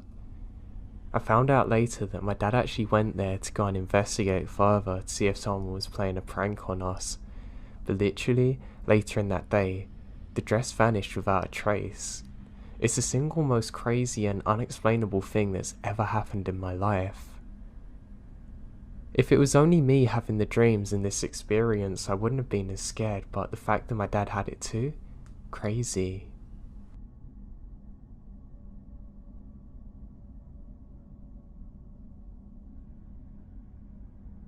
Now my native language is French, so sorry if there's any problems telling this story. This happened last week. I was searching for a cave with my girlfriend, and in France, we have incredibly detailed maps telling us every cave that has been explored. We decided to go to a cave which has a famous area, and there's caves littering the landscape there. So there's a very wooded area. The hills and valleys are very narrow. We spot a good place to start looking at the bottom of a small creek and make our way up. We go to the dirt and then further into the gravel and then the boulder field. That's when I remembered this sub, because we stopped walking at the same time. It was silent. Dead silent. Not even a bird. It's the kind of silence that actually oppresses you. We eventually continued walking uphill and come across a cave. Soon after, a bird breaks the silence, and we realise we are almost dead for asphyxiation. We didn't dare to breathe in silence. Now, I've heard of other people having this before, but to experience it yourself is absolutely crazy. I mean, think, it wasn't something we heard that scared us, it was the silence. And it's not just that, you almost feel as though you're being stalked or someone's watching you. Maybe it's a primitive thing that lets us know there's a predator or person in the area, and the animals did the same. But there were no insect sounds either. That's what scares me the most. Usually I just think it was my mind playing tricks on me, but the fact that both of us stopped at the exact same time? Crazy.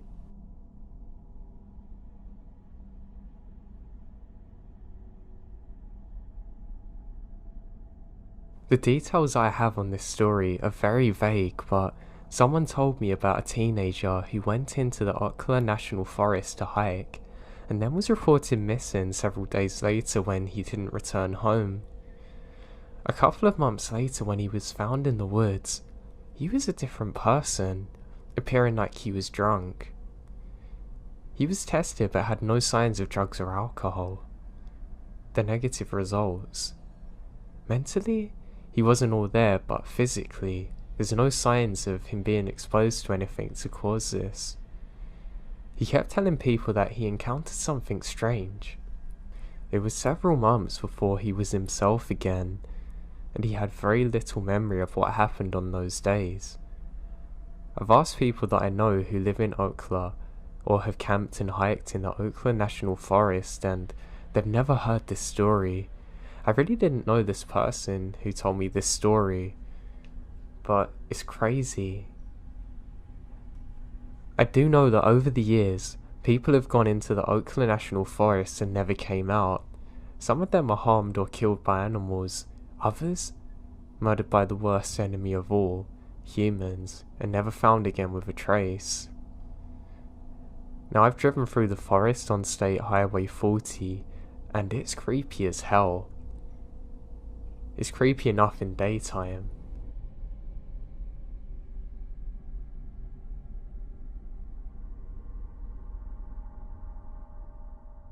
I guess I'll dive right into what happened, and not bore you with the unimportant details. I was hiking on a trail I'm very familiar with, and because of the changes in the weather, I decided to leave the trail and cut through the woods. I wanted to try and get to my car before a downpour, and I knew this area like the back of my hand. Before I knew it, I felt very disorientated and nothing appears familiar. I'm not too sure if the woods seemed silent before or after I felt this way, but I become undeniably aware of how silent everything is. Oppressingly downright suffocating silence, and my heart began to pound as I stood in place, and it felt as though the woods were spinning and closing around me. It was like I'd stepped into something that I could not comprehend. It was then I noticed something about 15 feet in front of me. It was 10 feet high and about 8 foot wide and distorted. It was like something was bending the light and moving towards me, like a fogged up mirror almost, but with no definitive shape. But it was moving with purpose and intelligence, and would be completely unnoticeable if not for the distortion within and me directly looking at it. I turned to run, and realized another's behind me, the same size and shape. Almost then I realized that there's at least 4 of these things closing in around me, and I'm trapped. What I was seeing my brain cannot make sense of, and I'm in utter panic, shocked and back up against a tree, terrified to run in the direction of those things. I curl up into the fetal position, pull my hands over my ears. They had begun ringing, and the sound was deafening. I closed my eyes as these intelligent-looking cloaked things were all around me, about 5 feet in height. I saw a white flash, like what happens if you ever hit the ground really hard. That's the best way I can describe it. My ears were ringing. The flash, then nothing. I woke up to rain falling on me. Hours had passed. Everything looks normal, and I knew where I was. I gathered myself, checked for injuries, and realized that, weirdly, I'm completely fine, and drove home. I can't make sense of what happened. I've googled similar events but found nothing quite like what happened to me. I have no history of mental illness or other things that could have caused this. I've stumbled across stealth cloaking technologies used by the military, and the technology is primitive compared to what I witnessed. I just don't have the answers, and I don't know what happened to me or why. I've never had anything like it since. I just hate this. I'm definitely going to be seeing a doctor tomorrow. I have no history of seizures or other health issues. I'm in my 20s and fit and sound of mind, but I'd rather be safe than sorry. And now this happened in Ireland, and I was in the Midlands, so I'd rather not be too specific.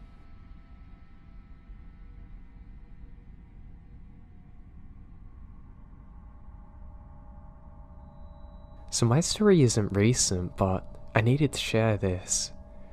I'm 19 now, but this took place when I was 12. It's something that's always stuck in my mind. The night this encounter happened, everything was pretty normal. I was going back to school the next morning after summer break, so I had to be in bed earlier than I wanted to be. I remember falling asleep to the movie Meet the Robinsons, playing at probably 10:30 p.m.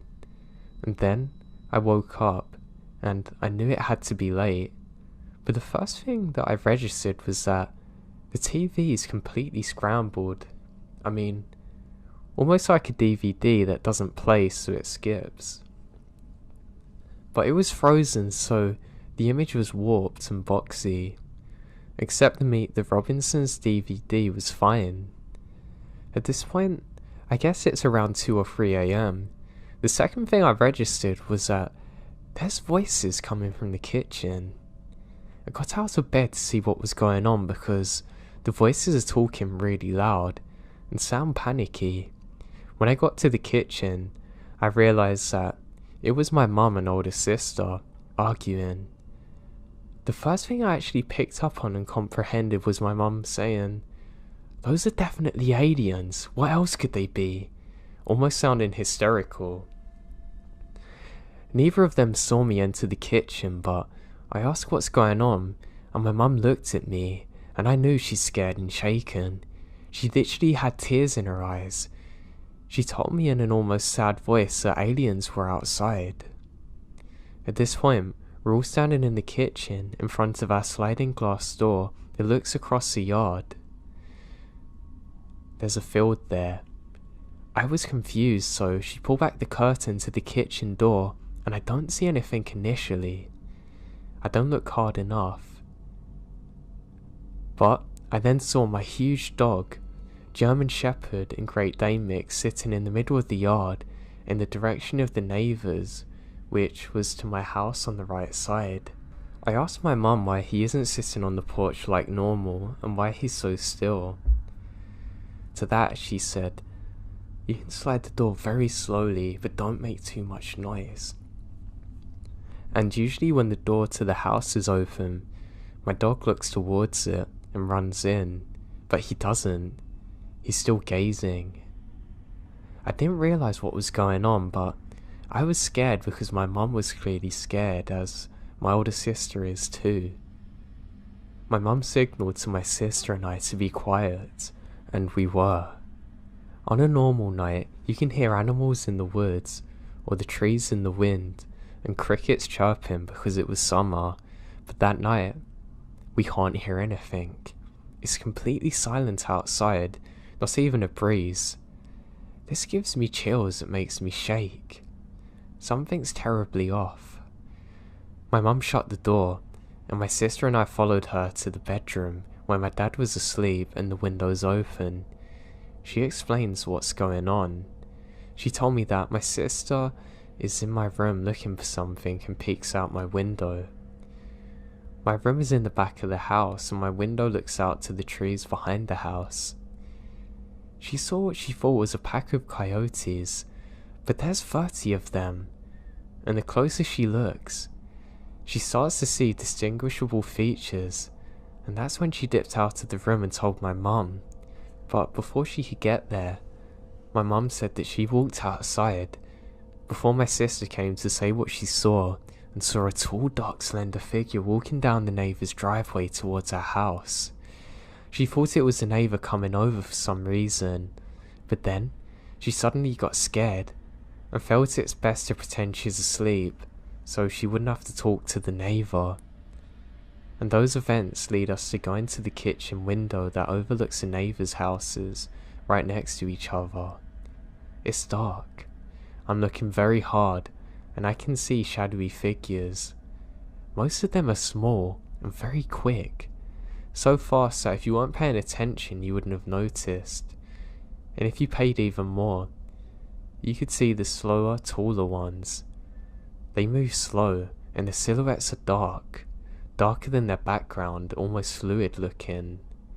It doesn't look real at all. And this sucks, but we didn't even think about grabbing a camera and trying to get pictures, which is something I regret. Another thing I noticed that's worth mentioning was that behind the neighbour's house they had woods too. Well within the trees and very low to the ground, there were 3 evenly spaced out lights. One was green, one was red, and another's bluish. The lights were pretty dim. They were never there before though. We watched out the window for about 10 minutes freaking out. My mum almost wheezing because she's so scared. After that, she took us into her room and opened the window more, which I didn't like. It made me more scared. She says be quiet, and since we couldn't hear anything at all coming from outside, we sit in silence until we heard what sounded like a car passing. And we hear the engine sound, but we can just about make out the road from my mum's window, and we see no cars, no headlights, nothing. The engine buzz was loud and turned into something like a plane passing over the house. This lasts for about a minute. Then it's completely silent again. After a few minutes the sound would repeat. Eventually, after all this happened, my mum shut the window and the curtains and we sat there shaking. Another thing to point out was that I did eventually work up the courage to go back to my room, but that was a few hours later and it was getting light out, The TV scrambled, so I checked the disc, and it's not working, so I ended up unplugging the DVD player to get it off the screen. That's about all that happened that night, but it freaked me out so bad that it makes me cry thinking of it. Not to mention that I wasn't the only one that saw it. I hate that I even witnessed this at such a young age. It was truly horrifying.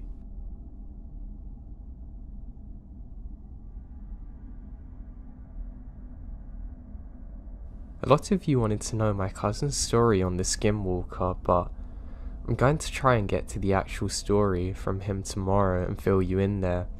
I do have another one though that I'd like to share, however. This one doesn't have anything to do with skinwalkers, at least I don't think so. There was an old legend about a lost town in the forest near where I lived, and for the most part, it was only a legend. However, it was noted as being true, and a ghost town is near my town. The story that I'm about to tell is one that happened when I was 11, and still scares me to this day. My dad likes to take me on the little off-road rides in his Jeep. It wasn't necessarily an off-road one either. It was a Cherokee, so it wasn't really built for the backwoods dirt trails. He decides to do this and go throughout a park with me and told me that it's going to be fun and we could go and check out the ruins of an old building. We decided along the way that we're going to have a real good exploration here.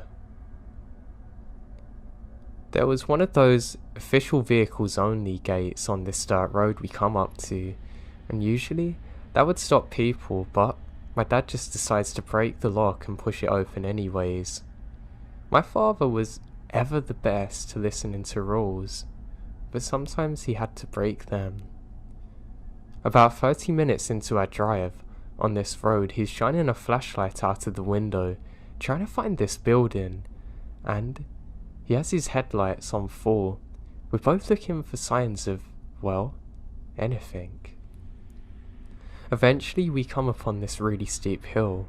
He says, "Oh, I think I remember this," and just guns it up there. Actually, we get stuck at a certain angle. We can't reverse or accelerate. My dad never likes to admit when he's wrong, and said he can fix it, and started thinking that he's going to be able to fix this really easily. I was very curious, and I still am, and I got the flashlight and started looking into the woods around us. I'm kind of worried about bears or wolves, to be honest. I then noticed a little light in the valley below us, and turned off the flashlight to see it. At the same time, my dad's cursing at our car, and I decided to get a little closer to the light and see if I can figure out what it was. Mainly to see if there was somebody who could help us. As I got closer to it, the trees took it apart a little bit, and I can see there's a very small town. The best way I can describe it is like a town from the movie Big Fish. Just very numbered set of buildings.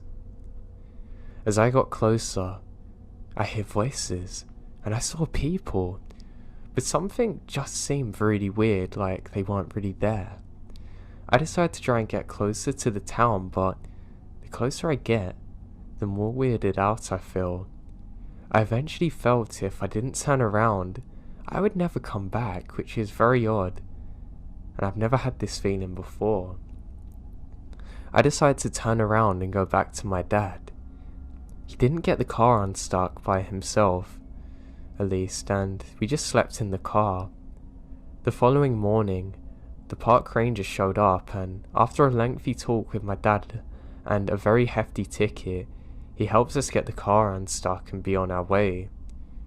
Before we left, I try and catch another glimpse of the village, and it was the ruins that my dad was talking about. I talked to the park ranger about it, and he said, well, this was once a thriving village, just lost in time. I decided not to say anything about what I saw to the park ranger, but did tell my dad, but his usual skepticism turned me away. I have visited since, and it's a pretty decent place, and I told my friends about what I saw, and they believed me for the most part, and we decided to stay out one night to try and find it and see if anything happened, but of course nothing did. But I still remember that night as if it was yesterday, and I still get goosebumps thinking of it.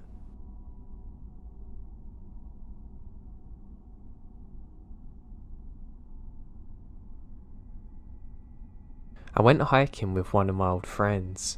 He used to be homeless and in a bad situation with his parents, so I let him stay with me until he got back on his feet. One evening, before he officially started staying, we went one day into the woods to get his stuff from an area that he was posted up at during the night. It's probably 11 PM when we meet up. I got off work late. We go to the woods to pick up his stuff and we kind of get lost in the dark. It was abnormally dark considering the full moon was fixing to come around from its phase. Neither of us have flashlights and my phone had died, so I can't use it. Bad planning, I'll admit that. We stumble across a bunch of decently large moulds of dirt in the offshoots of the woods. Each mound had a small tree growing from the middle and a crude blank sign at the tops. By this point it's eerily quiet, considering we're very close to the deepest part of the woods where there should be lots of sounds. We eventually found his campsite and hurried out. Outside of the woods now, we're walking down a one-way street leading to the main road. A large moving truck comes our way and slows and passes by us. We pay no mind to it and just nod and keep going. The truck turns around and pulls into a little offshoot, stopping parallel to us with the engine on. The driver gets out and watches us. We weren't being conspicuous or anything by looking back, just glancing over the shoulder here and there. Nothing you can make out in the darkness from the distance has anyhow. We're almost at the top of the street, and we're near my car when he goes back in his truck and I guess opens the back door. The next thing we hear is 3 large dogs barking their heads off and a flashlight pointing our way. We started running and had to do some evading through neighbourhood streets before we could get back. Nothing ever come of it. No cops, no local town chatter, nothing. I still have no idea what we ran across, but I knew we shouldn't have been there. I have a horrible feeling that this could have ended a lot worse for us.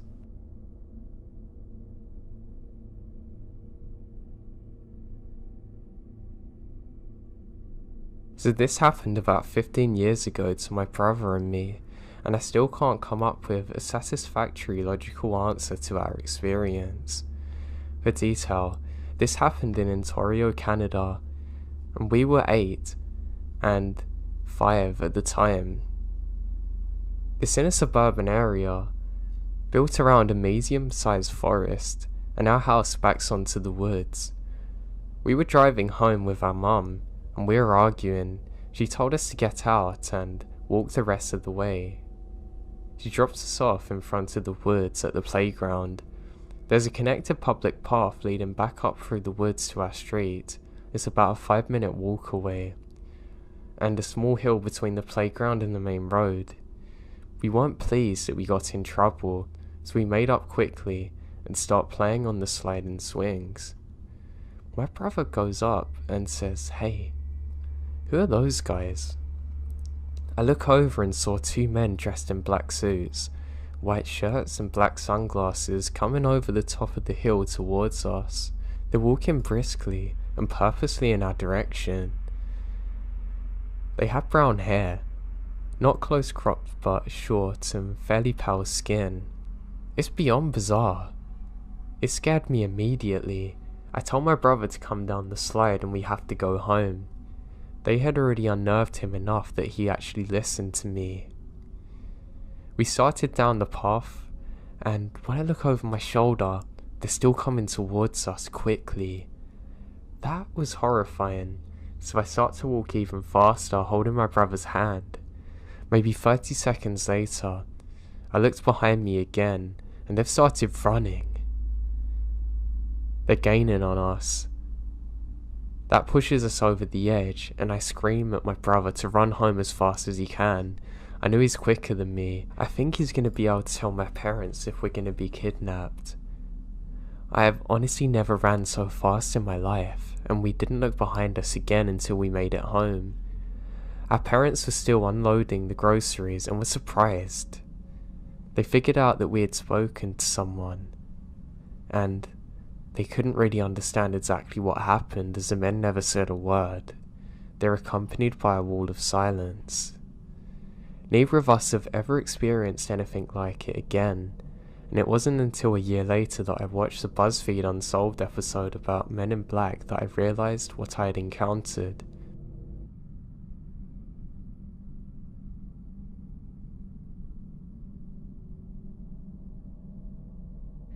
My dad and I went on a hiking trip a few days ago.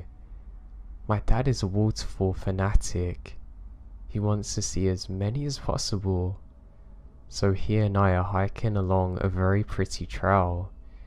We're hiking along a river. It's flowing nicely. There's mountains all around us. The trail is weaving around big, beautiful boulders.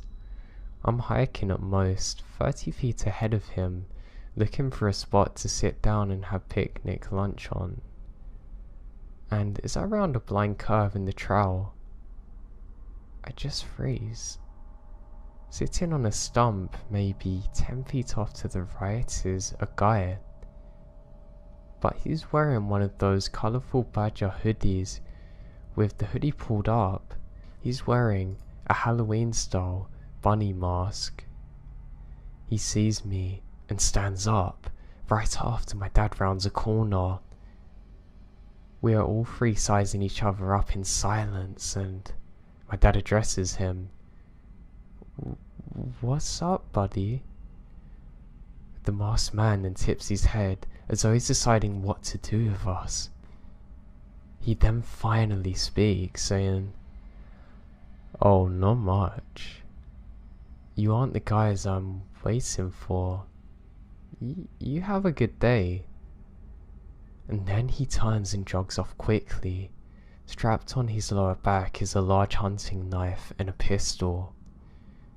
We lose sight of him pretty quick. We hadn't seen a soul on the trail all day, and we'd been there for almost 4 hours. Needless to say, we leave the waterfall for another day and turn quick. Once we're off the trail, we report it to the local forest service and police, but they say they can't do much aside from keep an eye out for any suspicious activity. Now the guy had no backpack or water or anything, which makes me think that he either had it stashed somewhere or was camping nearby. I hate to admit it, but I desperately wanted to ask the guy who he was looking for and why.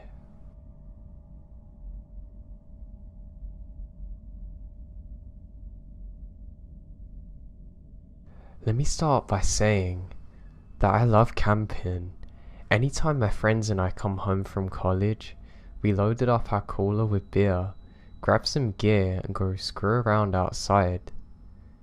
Unfortunately, when I was actually at school, none of my sorority sisters or friends ever wanted to go with me, so I often suffer withdrawals from camping. One day, the weather was way too nice to waste, so I grabbed my gear, hopped in my car I borrowed from a buddy and drove to a spot that's secluded yet within safety of civilization if I need to get help. Camping also creeps me out though, but that feeling is always outweighed by the joy of it. So I make a little camp and a fire going. I hadn't brought all that much, but I'm enjoying myself reading and looking around the area, that sort of thing. I got the feeling that I'm being watched and stopped dead in my tracks. I hear a twig crunch over to my right, but see a doe vault from 100 feet or so in front of me. I laughed at myself and went back to camping. I just kept freaking myself out though. hearing sounds just outside of the ring of light cast by the fire. I always get inside my head, so I shrugged it off and kept whistling and just enjoying myself. Around 1, I decided to get into my tent and snuff out the lantern. I'd been slamming beers in the most unladylike fashion and smoking cheap cigars until I passed out. It's around 2 a.m. I hear footsteps. They sound pretty light and sort of timid. I think to myself that it's a deer or some animal, maybe a raccoon, but I'm on guard. About 30 minutes of sleeping with one eye open later, and I hear a rubbing sound and the tent fabric being pushed in a bit. I don't know what to do. I'm paralyzed with fear. I desperately wanted to go and get the knife and stab this person, but I think maybe it's one of my buddies messing with me. Suddenly, it stopped. I was starting to feel more secure because daylight's coming in about 2 or 3 hours, but I'm sure as hell not gonna sleep. All of a sudden, it's about 4 o'clock. I realise I should have my boots on in case anything were to happen. After having stayed up and keeping alert for a little longer, my friend's car alarm goes screaming. I sprint out of the tent. I got about 2 steps out before something grabs me around the mouth. I open my mouth to scream, but instead, the person stops me. I've heard that people can perform insane feats of strength with adrenaline rush. In my case, I just clamped down. His finger popped off almost. He screamed and pulled his hand away. He took off, running down the hill and into the opposite direction. I take off. I must have looked ridiculous, but I didn't care. I quickly make it into the car and speed it out of there, calling up my friends, telling them what's happened and the police, and get some real clothing. When the cops get there, they checked it out. The cops went out with a light. They brought me back some of my things that I left there. But what made me most scared is that right next to the tent was a gas can, and lighter fluid had been poured around my tent. The kicker is, they never caught the guy. So somewhere out there is some crazy guy that's looking to make fires in tents with people in them.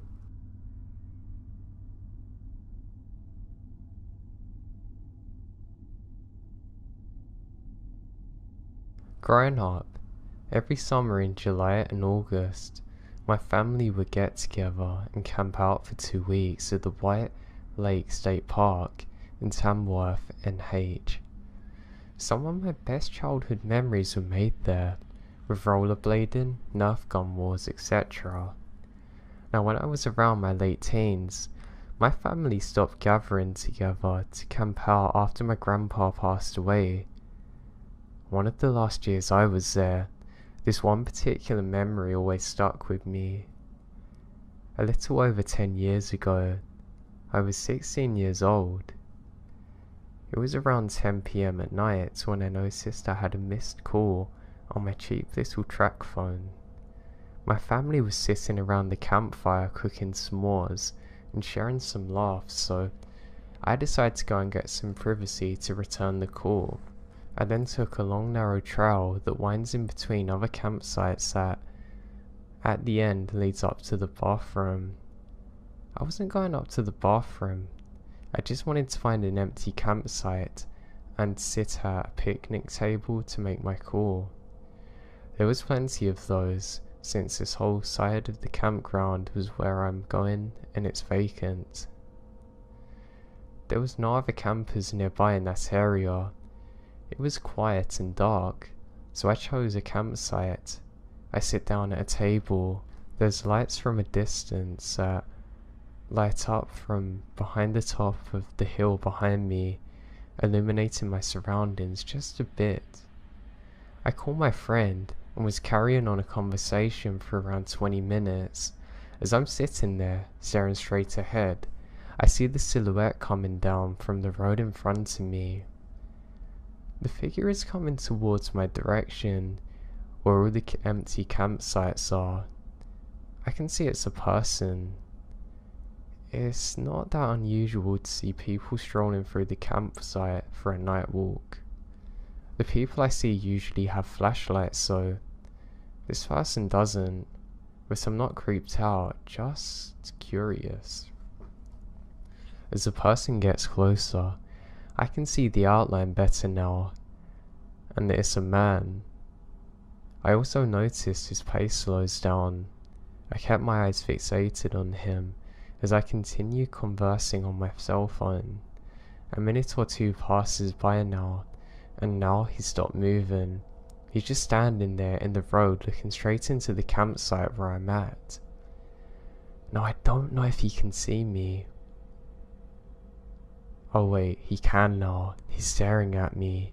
I step back. He was a little heavy and tall. I can make out he's wearing a jacket.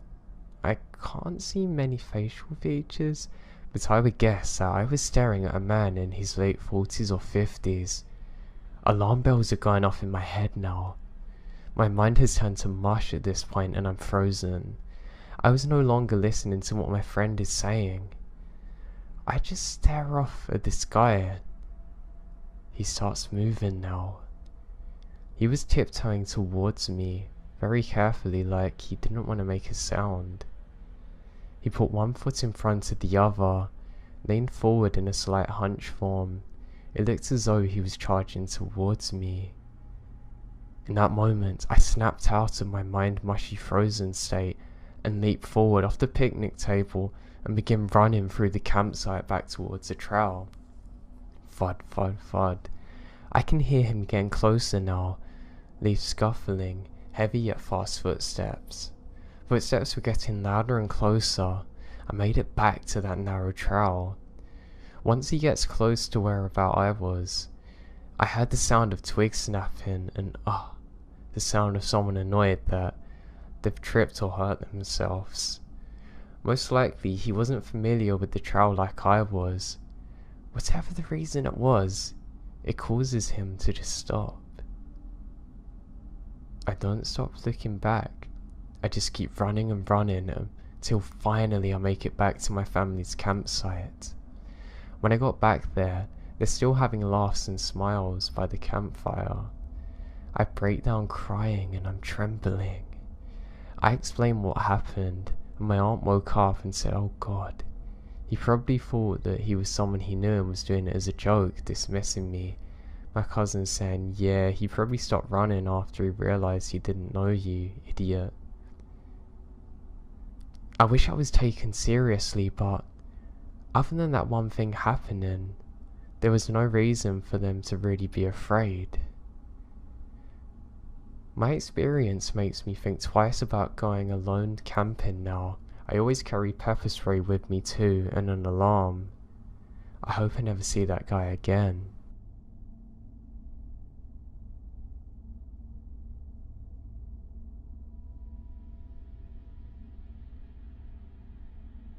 Now, while I was growing up, my family would visit the same lake every year for every summer weekend. As we got older, we would visit a large rock we called the Cliffs and jump off it.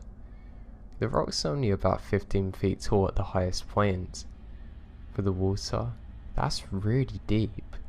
When we got older, we would jump in and try and touch the bottom, but we never could. When my brother and I were in our teens, we took our kayaks to the cliff's edge to jump on our own. We jump off several times. We then find a nice cold spot at the very top of the cliffs and chill there for a bit. As we're sitting there, we notice a white shape in the water, floating towards the surface.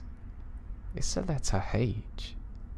Eventually, it sank back into the water and we lose sight. Before we can look away or even say anything else, another shape was floating upwards, the letter E. Eventually, it too sank below, but it was followed by 2 more letters. L. P. We didn't jump in after that. We stood up without saying a word and left. We never mentioned it to anyone, and I forgot it even happened. Several years ago, I was working as a camp counselor and told this story as a ghost story. I'd almost forgotten about it and texted my brother to see if I hadn't made it up completely. I asked him if he remembered the time we jumped off the cliffs and saw something in the water. He said yes. I asked him what it was, and he too said it spelled out help.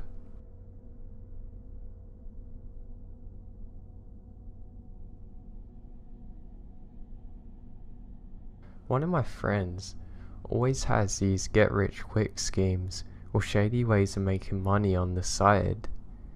Now, in one of his more brilliant moves, he decides that he's going to rent a house out near the country line to host illegal poker games in.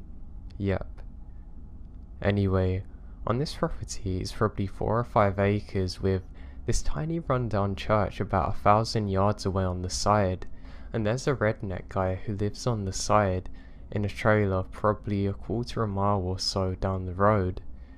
However, the property backs up to the woods, and since it's always cheaper than the range, and I and a third friend ask our renter friend if we can go shoot some guns on the property. He obliges us, and we head out there on a Saturday afternoon and find a nice berm at the tree line to shoot into. Now, we're just shooting paper targets with pistols, so we're not that far back and don't need that much room to do so. After a few magazines, we decide to venture deep into the woods to see just how far the property goes. Now, we get down to the bottom of the hill and see fluorescent ribbons that the server ties to the trees to mark property lines. We realise that the property is way bigger than we ever thought before. We're already 200 yards into the woods now. Now, just as we're remarking how big it is, we see a dead animal about 10 yards away from the property line. Walking up to examine it, we see that it's a goat that's had its head cut off, clearly done by a human. Then we see a severed goat head a little further away. Now, the really creepy part to this is that it's not the same goat. There's 2 separate ones, and clearly due to the decay, it's been multiple days apart. Now, if we weren't armed, it would have been way scarier, but it's still creepy because I fear humans more than anything in the woods now. Now, I say this was out in the country, but it's in South Carolina, so there's really not crazy expanses of wilderness. Being an East Coast state, that's pretty much all settled by people. The thing that gets me now is that there was a serial killer call not too long ago around the time we were there, and apparently he started on animals too.